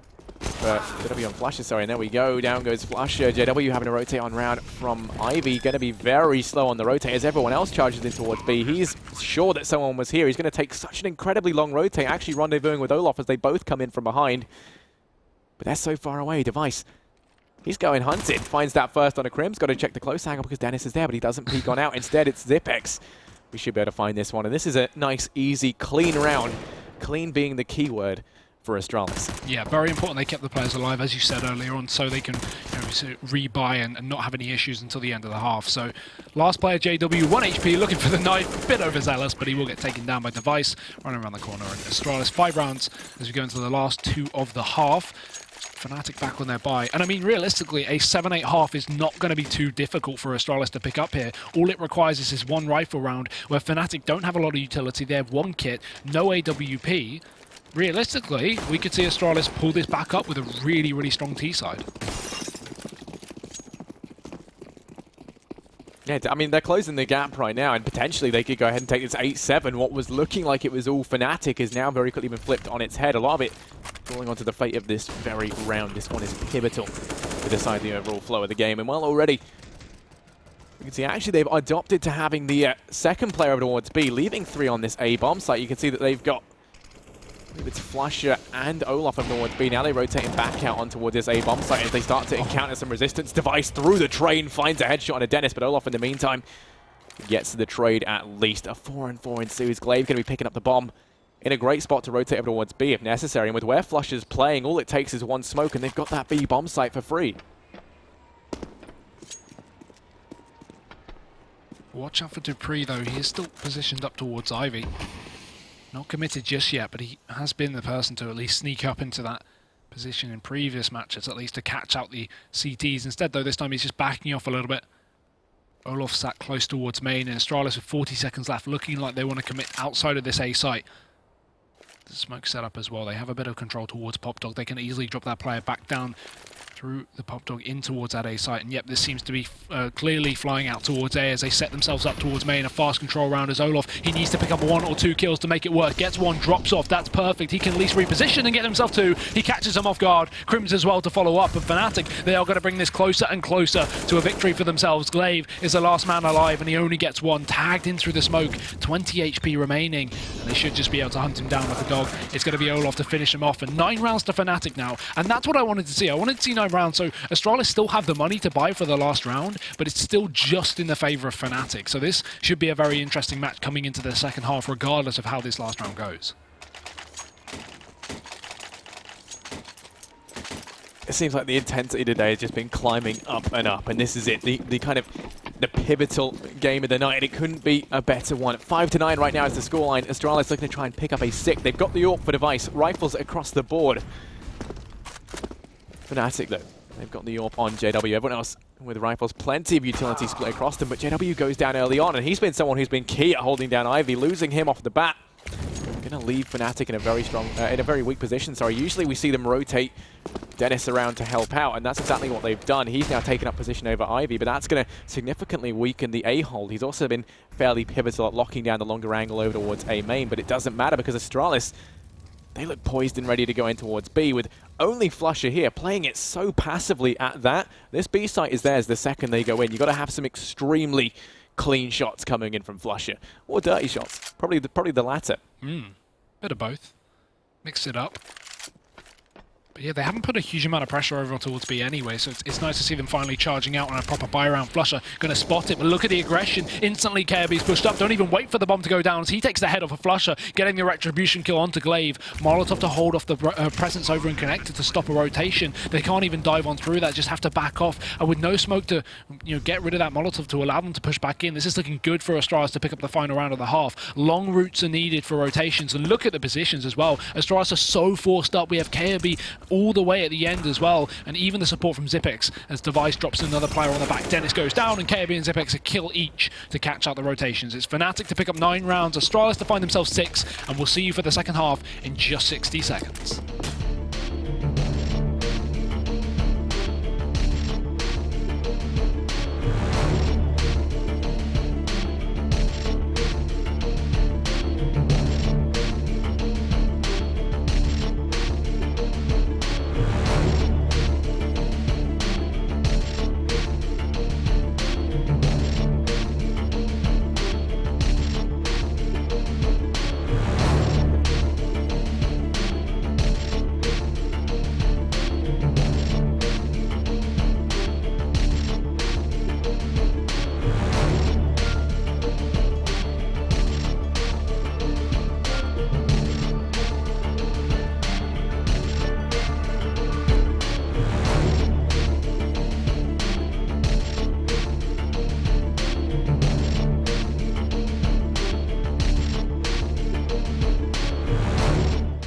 An incredibly close first half. We couldn't ask for anything better in the last game of the night. 9-6 right now in favor of Fnatic.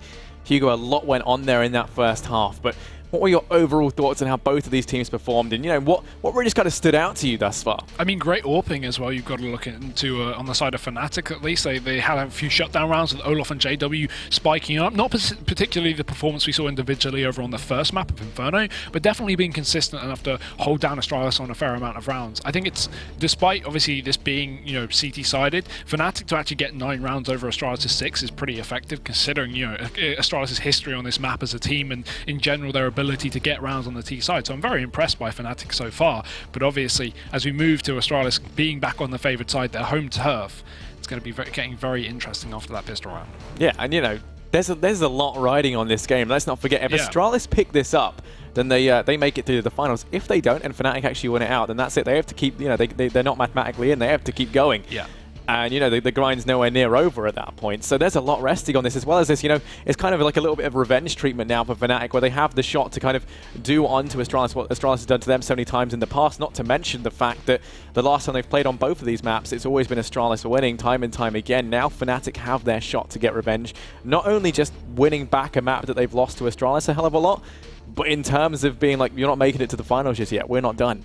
So that's a lot riding on this. They've got to be feeling the pressure, and as you said, we're going to be heading into the second half any minute now. But one thing I kind of want to take a look at is how Fnatic played that CT side, because for me it was very interesting. We saw a lot of aggression. It's something we spoke about a hell of a lot. We saw them kind of going for the Ivy plays, going for the push up in towards B, taking that aggro early on, and then using that to kind of, playing off the back of the information they get or the man advantage, and then, just kind of whittling down the opportunities of Astralis. Yeah, such a confidence-driven team as well. So many situations where they're just getting aggressive and pushing up. I mean, JW's Ivy control, as you say, was just phenomenal. He kept pushing down. Well, obviously, a couple of rounds he did get him caught out. We just saw him get in the face of Astralis, and that's something that can really, affect a team mentally in terms of, being able to, push them so much they must be getting annoyed, right, and giving up control of Ivy. So moving into the second half now, into the pistol, Fnatic back on this T side. They have a double smoke setup, and they're just going to be throwing them right over the A site to kick things off.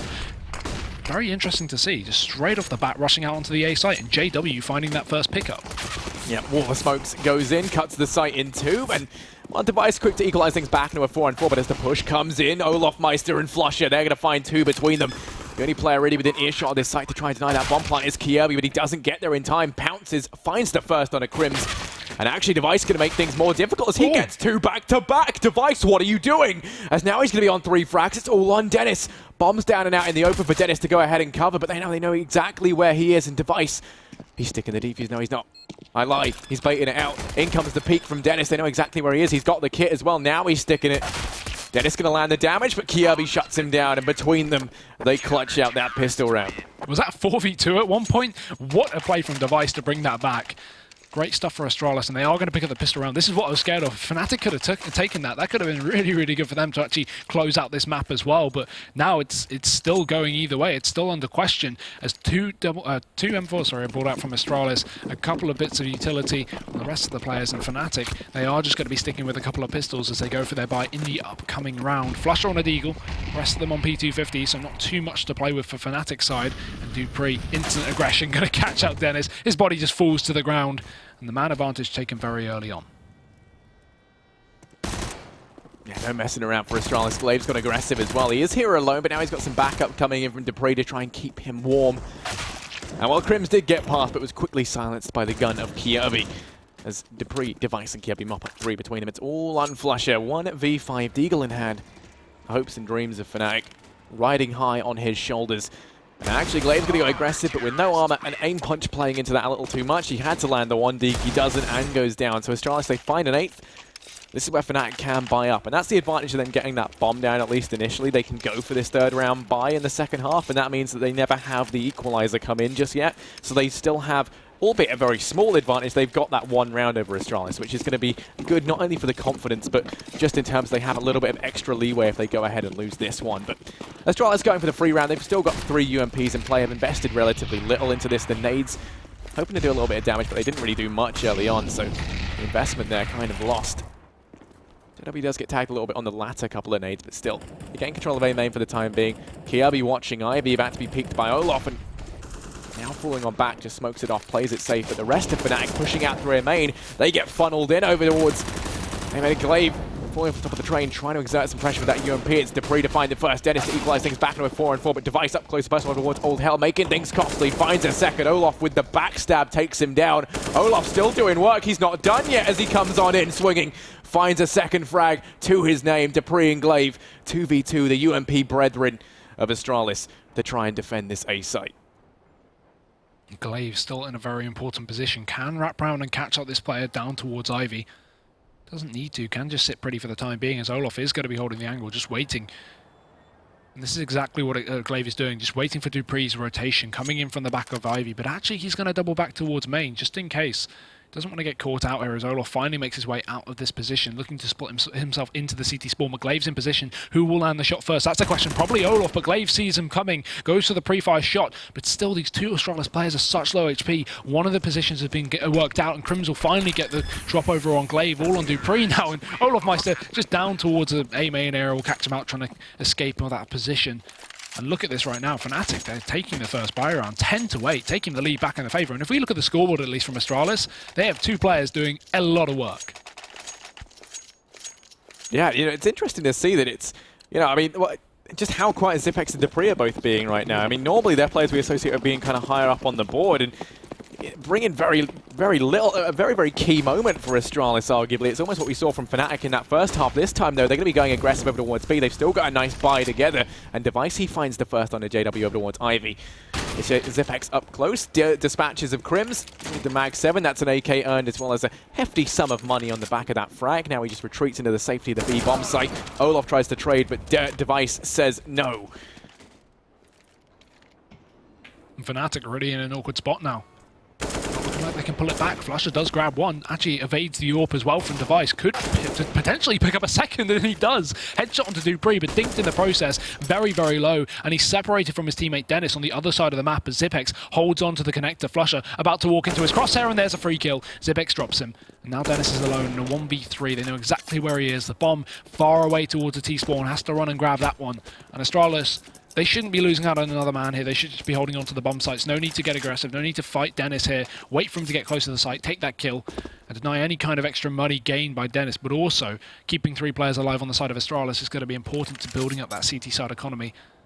If they do only keep 2 players, it won't, you know, technically result in a net profit. And there we go. Zipex just going to get him from range in connector. Finds the headshot. And Astralis right back onto Fnatic. Get that reset. 9-10. Fnatic can't even buy, but they'll probably force.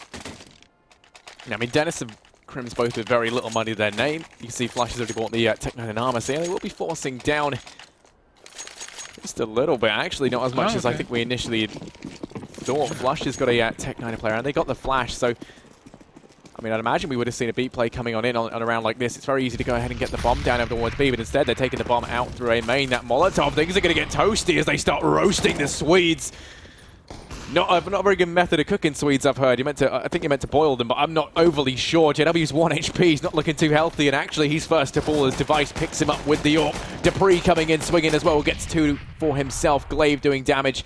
It's all on Flusher, the man with the armor and the Tech9, to try and make things work. Jumping into his demise, embracing death. I really do question those kind of rounds, right? When you only have a flashbang, 1 armored player, and everyone else is on Glocks, why don't you just go for that B plant? It's almost guaranteed if you can just send a flashbang in there, and just even if you send 5 Glocks in there, typically there's probably only going to be 1 player. If they are playing aggressive, there's a good chance 5 Glocks are going to overwhelm them, regardless of what gun they're playing, and then you can get a free bomb plant. It guarantees you some money, and considering Fnatic didn't invest into that round, it would be really good for them to do so. But now they've gone for the buy, and this is a little bit out of character. This is why you would expect the force in the previous round, because they should be ecoing this and then buying up next, because they've got no utility to play with. But they're going to take the engagements anyway. Olaf to find the first one as JW does fall to the hands of Glaive. Still up close is going to be Dupree, spraying through the edge of the smoke onto Olaf. Good revenge kill back in the favour of Astralis, and control is looking quite good here for the CT side. No bomb plant just yet, and Devices even know Crims has crossed as well. The bomb finally going down, giving a bit of extra money, but this flank is going to be it. KRB knows exactly where they are. He should be able to clean them out, but Device from a range going to be able to drop another one. It's just now Crims. And yeah, this is the thing. Fnatic should have forced previously, ecoed this one, and then gone for the buy next round, but they were trying to catch off Astralis with something surprising. Frankly, it did not work out. The only thing that was surprising about that round was Flush's dismembered corpse catapulting across the screen at the speed of light, because Device shot him so damn hard. It is going to be an 11-10 scoreline as Astralis. They take the lead in this engagement. And yeah, Fnatic, their economy is going to be bottomed out yet again. We see a couple of pistols being bought up here and there, but that's basically all they can afford to field. Actually, armor behind it as well, as they will be getting the loss bonus, and they're hoping to go for a bomb plant. This is where we have to see the B play, right? They've got armor, they've got pistols, they can get the bomb down on B, they can hold the site as well and make it, you know, extremely expensive for the side of Astralis, and potentially even win out the round. And yeah, it's going to be the B play. They do send Crims alone out towards A to try and keep these players preoccupied. I think it's going to pay off. There's 4 guys here right now. They rotate Device around and over towards B, and this is a bad sign. Xyp9x going to spot the push. The Molotov goes down, and there's Device to find the first. They're just walking into the meat grinder, and Xyp9x and Device cutting these players in two. It's all on Crims over towards A. I'm sure he'll fall very, very shortly. Finds one onto KRB, a gun secured to support his armor as well, but still, there's so many players close. Glaive is just chasing this. The confidence is back on Astralis after a bit of a shaky first half on that T side. Well, I say shaky, but it's 6 rounds. It's hardly shaky on train, but considering the opposition, Astralis are bringing this one back, 12-10. And Harry, I would like to remind you that apparently you did predict Fnatic to win this map. It's starting to fall out of their hands. If they do not pick up this buy round, Astralis are going to be potentially up to 14-10. I have faith in the Swedes. Let's see if they can pull this one back. I mean, they've got more than enough experience between them to dig deep and remain resilient. But let's see, Astralis have been looking phenomenal. That Molotov over towards A main going to deny anyone coming out to help Crims, and he's getting a bit toasty. Does finally get the smoke down to save his life, but he's had better days. 36 HP in Glaive. Primed and ready to try and deal with this. Actually going to be flanking around and leaves his back completely open to Crims, who is there. Don't know why they didn't question how that mysterious smoke got there in the first place, but still, the man advice taken by Fnatic early on. The Molotov to try and force out Dupree, but it doesn't matter because he gets a round to the chest from JW. Turning it to a 5-on-3. Man advice heavily in favor of the Swedes here. Xyp9x on the site. Along with Device, the only players that can really stand between any of this now get forced actually away, and we do see Device trying to chime in with something, gets tagged down by Crims, who has to reload, now forced on back in towards CT. Going to continue his aggression though, actually pushing on up over towards Ivy. Olaf nearly gets caught in the crossfire, he's got to get the hell out of there, and KRB once again going on this monster flank, looking to try and come in from behind and mop these players up. Device finds Dennis as well, but nope, they all get dropped. It will be another round for Fnatic, 12-11 as they look to try and close the gap. Yeah, they're looking very good right now for Fnatic, actually, after that one. If they can pick up a couple more, they can easily crush the economy of Astralis. Actually, only one more really needed. While Xyp9x has a lot of money, and so does KRB, the rest of them quite held back. I think they would probably still buy after losing this, because they could get together a couple of rifles, and UMP's obviously looking very good right now. But let's see if Fnatic even pick this one up, or if the reset comes back in. Okay, Flusher, wallbang headshot onto Device. What a way to start things off for this round.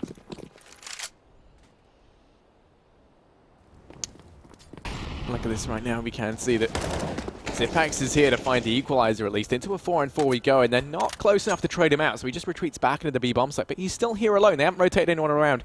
You have got Glaive down in Pop, who can quickly rotate up, and actually Xyp9x repositioning could catch these guys off guard as they're ready to go in through ramp.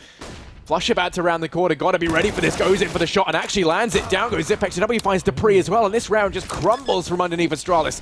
You're looking at Glaive, the player to make a difference. JW's there, walking into the constant stream of gunfire. He will go down. Flush is tagged low, but Crims going aggressive, picking off KRB, leaving it all on Glaive on the flank. And he's going to look to retreat, saves the AWP at least for Device to play around with.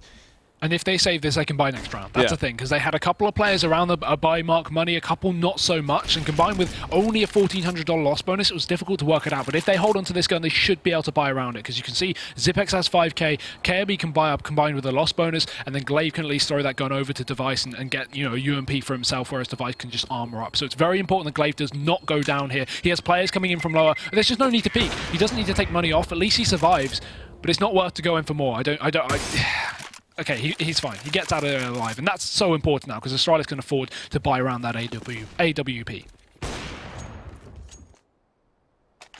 And yeah, I mean, just look at Device, right? Giving him the AWP is worth its weight in gold. He's nearly dropped 30 frags right now in this matchup against Fnatic. He wants that final spot for Astralis. His passion just undying. Like wine for you. There we go. And, well, I'm glad we're not sharing a room. It is going to be 12-12 right now as we have 3 players from Fnatic down and over towards Ivy. They're taking it slowly. That smoke's going to slow them down quite considerably. The bomb Just playing it safe. 1:30 left. They're not stuck for time or anything. The round haven't just started. That is generally the trend. Dupree, he's watching A main up on top of the train. Going for the rhymes. Don't, just stop there. Stop, quit while you're ahead, Harry. 3 players just sneaking down Ivan with no utility usage as well. This is quite good. There is KRB close. Yes, you can do some damage, but there's good potential for trade in this position. And he has no idea that they are so close on the other end as well. Their presence will be made known now, though. Olaf, just a quick headshot. KRB not expecting it with no utility coming down, and Dupree has to switch his attention back towards the Ivy area where Olaf will strike again. Device finally tunes in again with another AWP shot, and Glaive will drop another moving out onto the site, but he gets burned alive, down to 20 HP. And while Fnatic do have control of the site, Zipex is still close in the connector. Could easily get back into this one, and they have a 3-pronged attack for the retake, both a blessing and a curse, because they can come in from different positions, but it also means trades are going to be extremely difficult. Either way, Fnatic using their last bits of utility to smoke off the rest of Astralis, and a reposition from Olaf. I think Device may have heard it, just on the other side of the smoke. I hope he did. Either that or that is... yeah, but no, yeah, he heard him there running around, trying to spot that out. And actually, Glaive's gone ahead and regroup with Zipex. This means they can open up the trade possibility. Device coming on in. Pop flashes himself out. Glaive finds the first out on a flusher, but Dennis still on that AWP watching the bomb. He actually misses the shot, and now it's going to give Glaive the perfect window of opportunity to come in and defuse it. Down goes Dennis, and they're going to go ahead and get the round. There's enough time left. And Astralis, they pick up a 13th. Sorry, don't you mean Device picks up a 13th? Or a 30th, apparently. Now 30 kills. This man is just going nuts. At 3k, though. This is really good for Astralis. I mean, it's the Device show right now, but he is carrying these guys above and beyond. And now Fnatic, they are left with a bit of an economical crisis. They have to force things up. 2 AKs, an AWP, and a couple of Tech 9s. Just, I think something B now. I think just play something fast B, because we haven't really seen too much of that at all this map from either side. And I think it could really catch these players off guard. There's only one defender towards that side of the map. That is going to be Zipex, just playing up close towards the ramp. And other than that, if they could get the pick onto him, they could easily get a bomb down and get themselves into favourable post plants, exactly where the Tech 9s are going to prevail.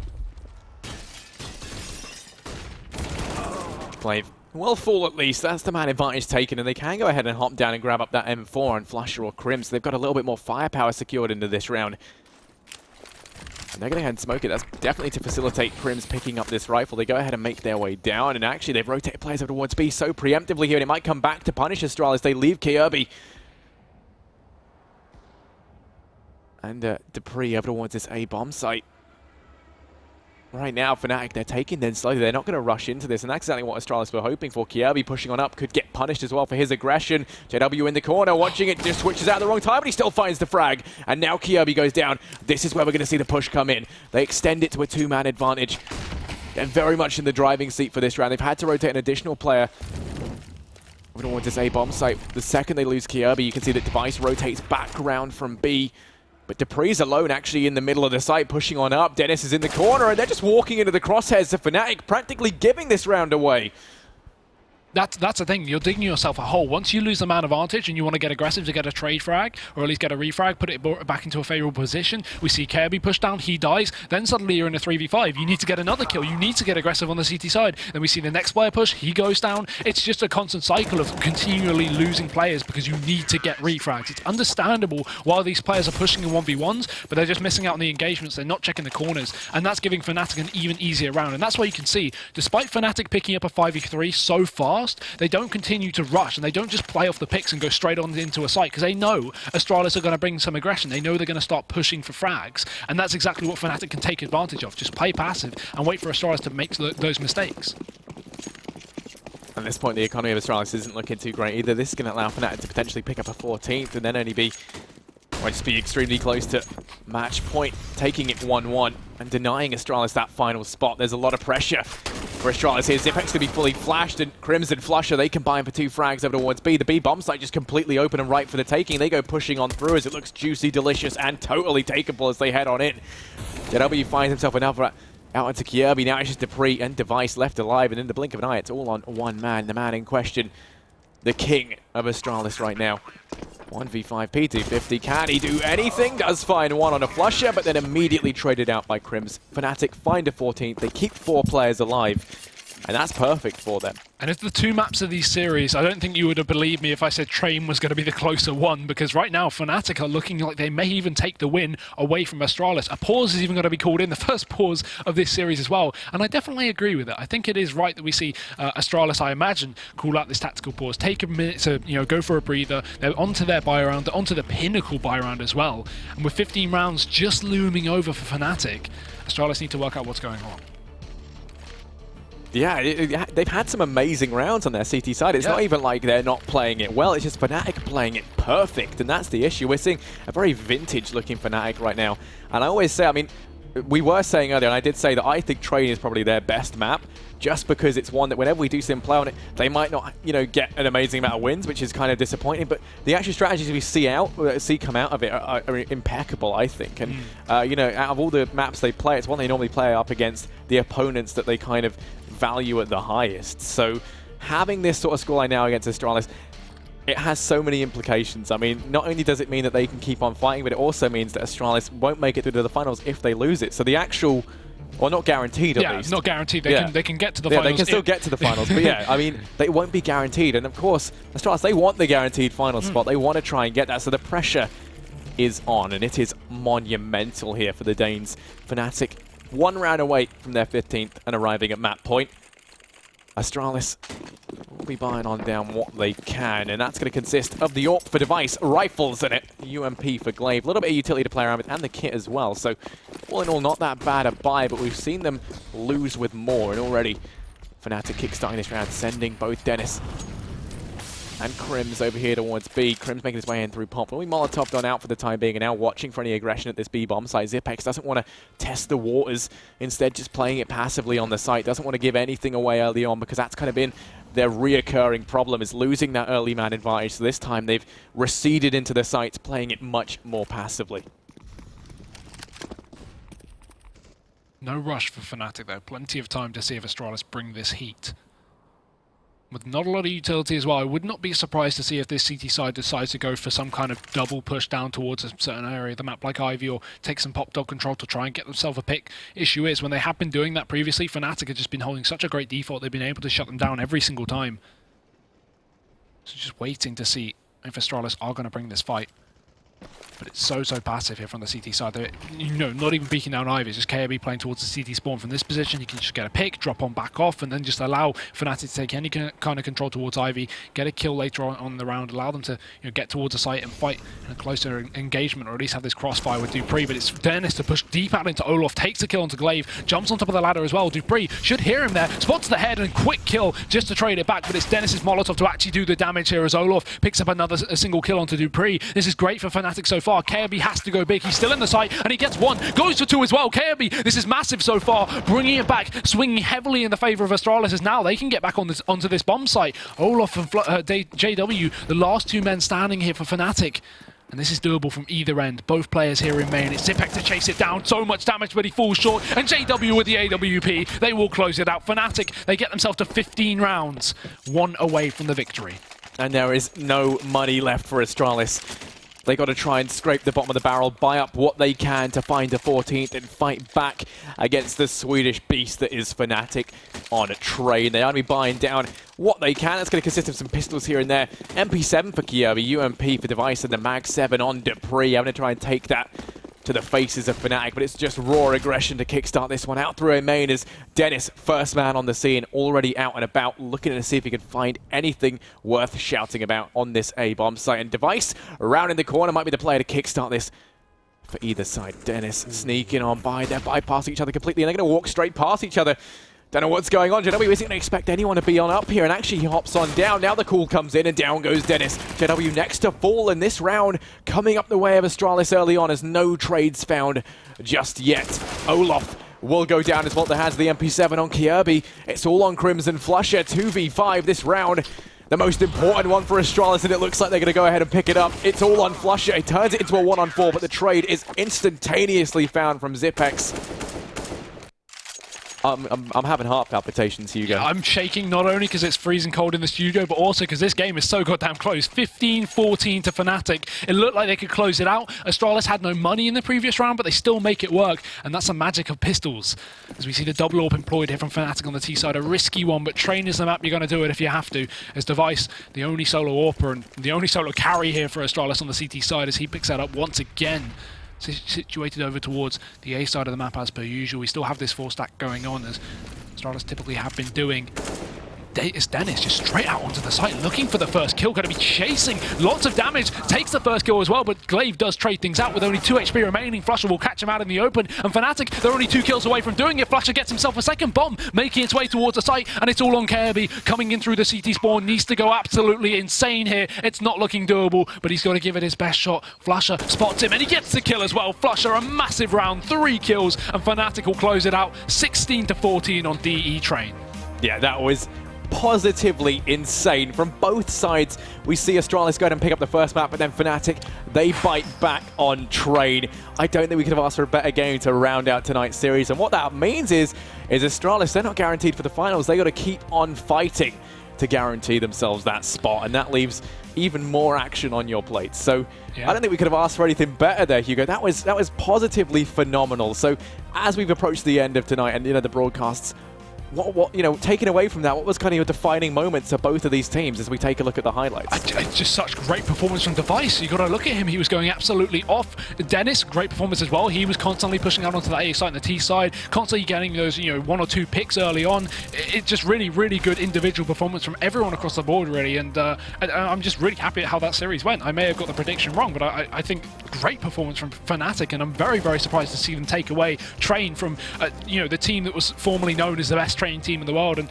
some would still even say that today, I imagine. But yeah, just for those as well who aren't aware, at least as we were mentioning earlier, North have now 2-0'd NIP. They 16-1'd and 16-3'd them. Great stuff. And now they're guaranteed a spot at the finals. If Astralis 2-0'd this series, they could have, as you said, been guaranteed a spot alongside the other Danish team. But now Fnatic have taken this 1-1, meaning Astralis are going to have to fight their last 2 best of ones in order to make it to the grand finals in Dallas for the ESL Pro League. Lots of money on the line here, but Fnatic is still in this now. Yeah, I mean, we couldn't have asked for better. I just can't stress that enough. There was so much riding on it.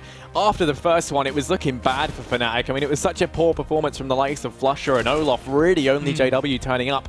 And then we hit the second game, and Flusher just wakes up. So does Olaf.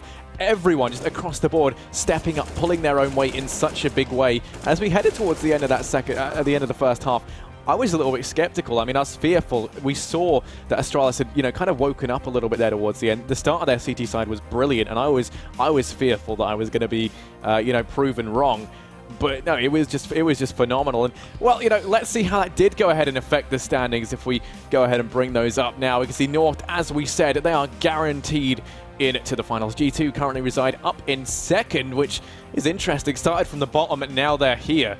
They kind of were the laughing stock to begin with, and now, well, second place. Astralis firmly cemented up in third, 14-10 right now, and then we've also got Fnatic down there in 7th, but they're looking to try and challenge for their spot. There's a lot going on. I mean, Mouse Sports as well is something to look at. They've been doing very well. They 2-0'd at HR yesterday, which we casted, and they're a team that's looking at this point, was so late into the Pro League.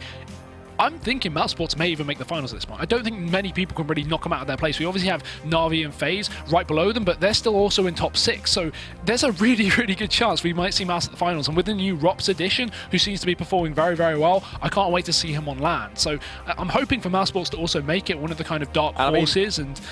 Looking down there at VP as well, I mean, now they're kind of tied up with everyone else. If all it takes is for them to win, they've still got 2 games left to play.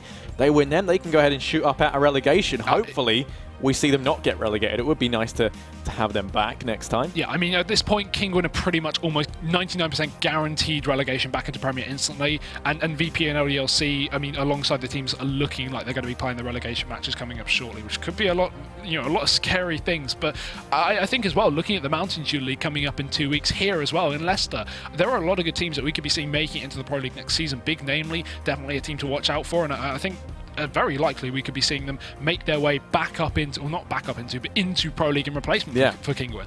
Yeah, and I watching them play, I think they're doing phenomenally well. It'll be great to see how the next season shapes up. But this one isn't over and done just yet, although it is for tonight. There's still more games coming up. I believe we've got some tomorrow, but not here. And yeah, then there might be some more in the future, but we don't know yet. So who knows? ESL, please hire us. That is going to be it for tonight. Hope you all enjoyed it. An amazing series of games, and we'll hopefully be back again very soon.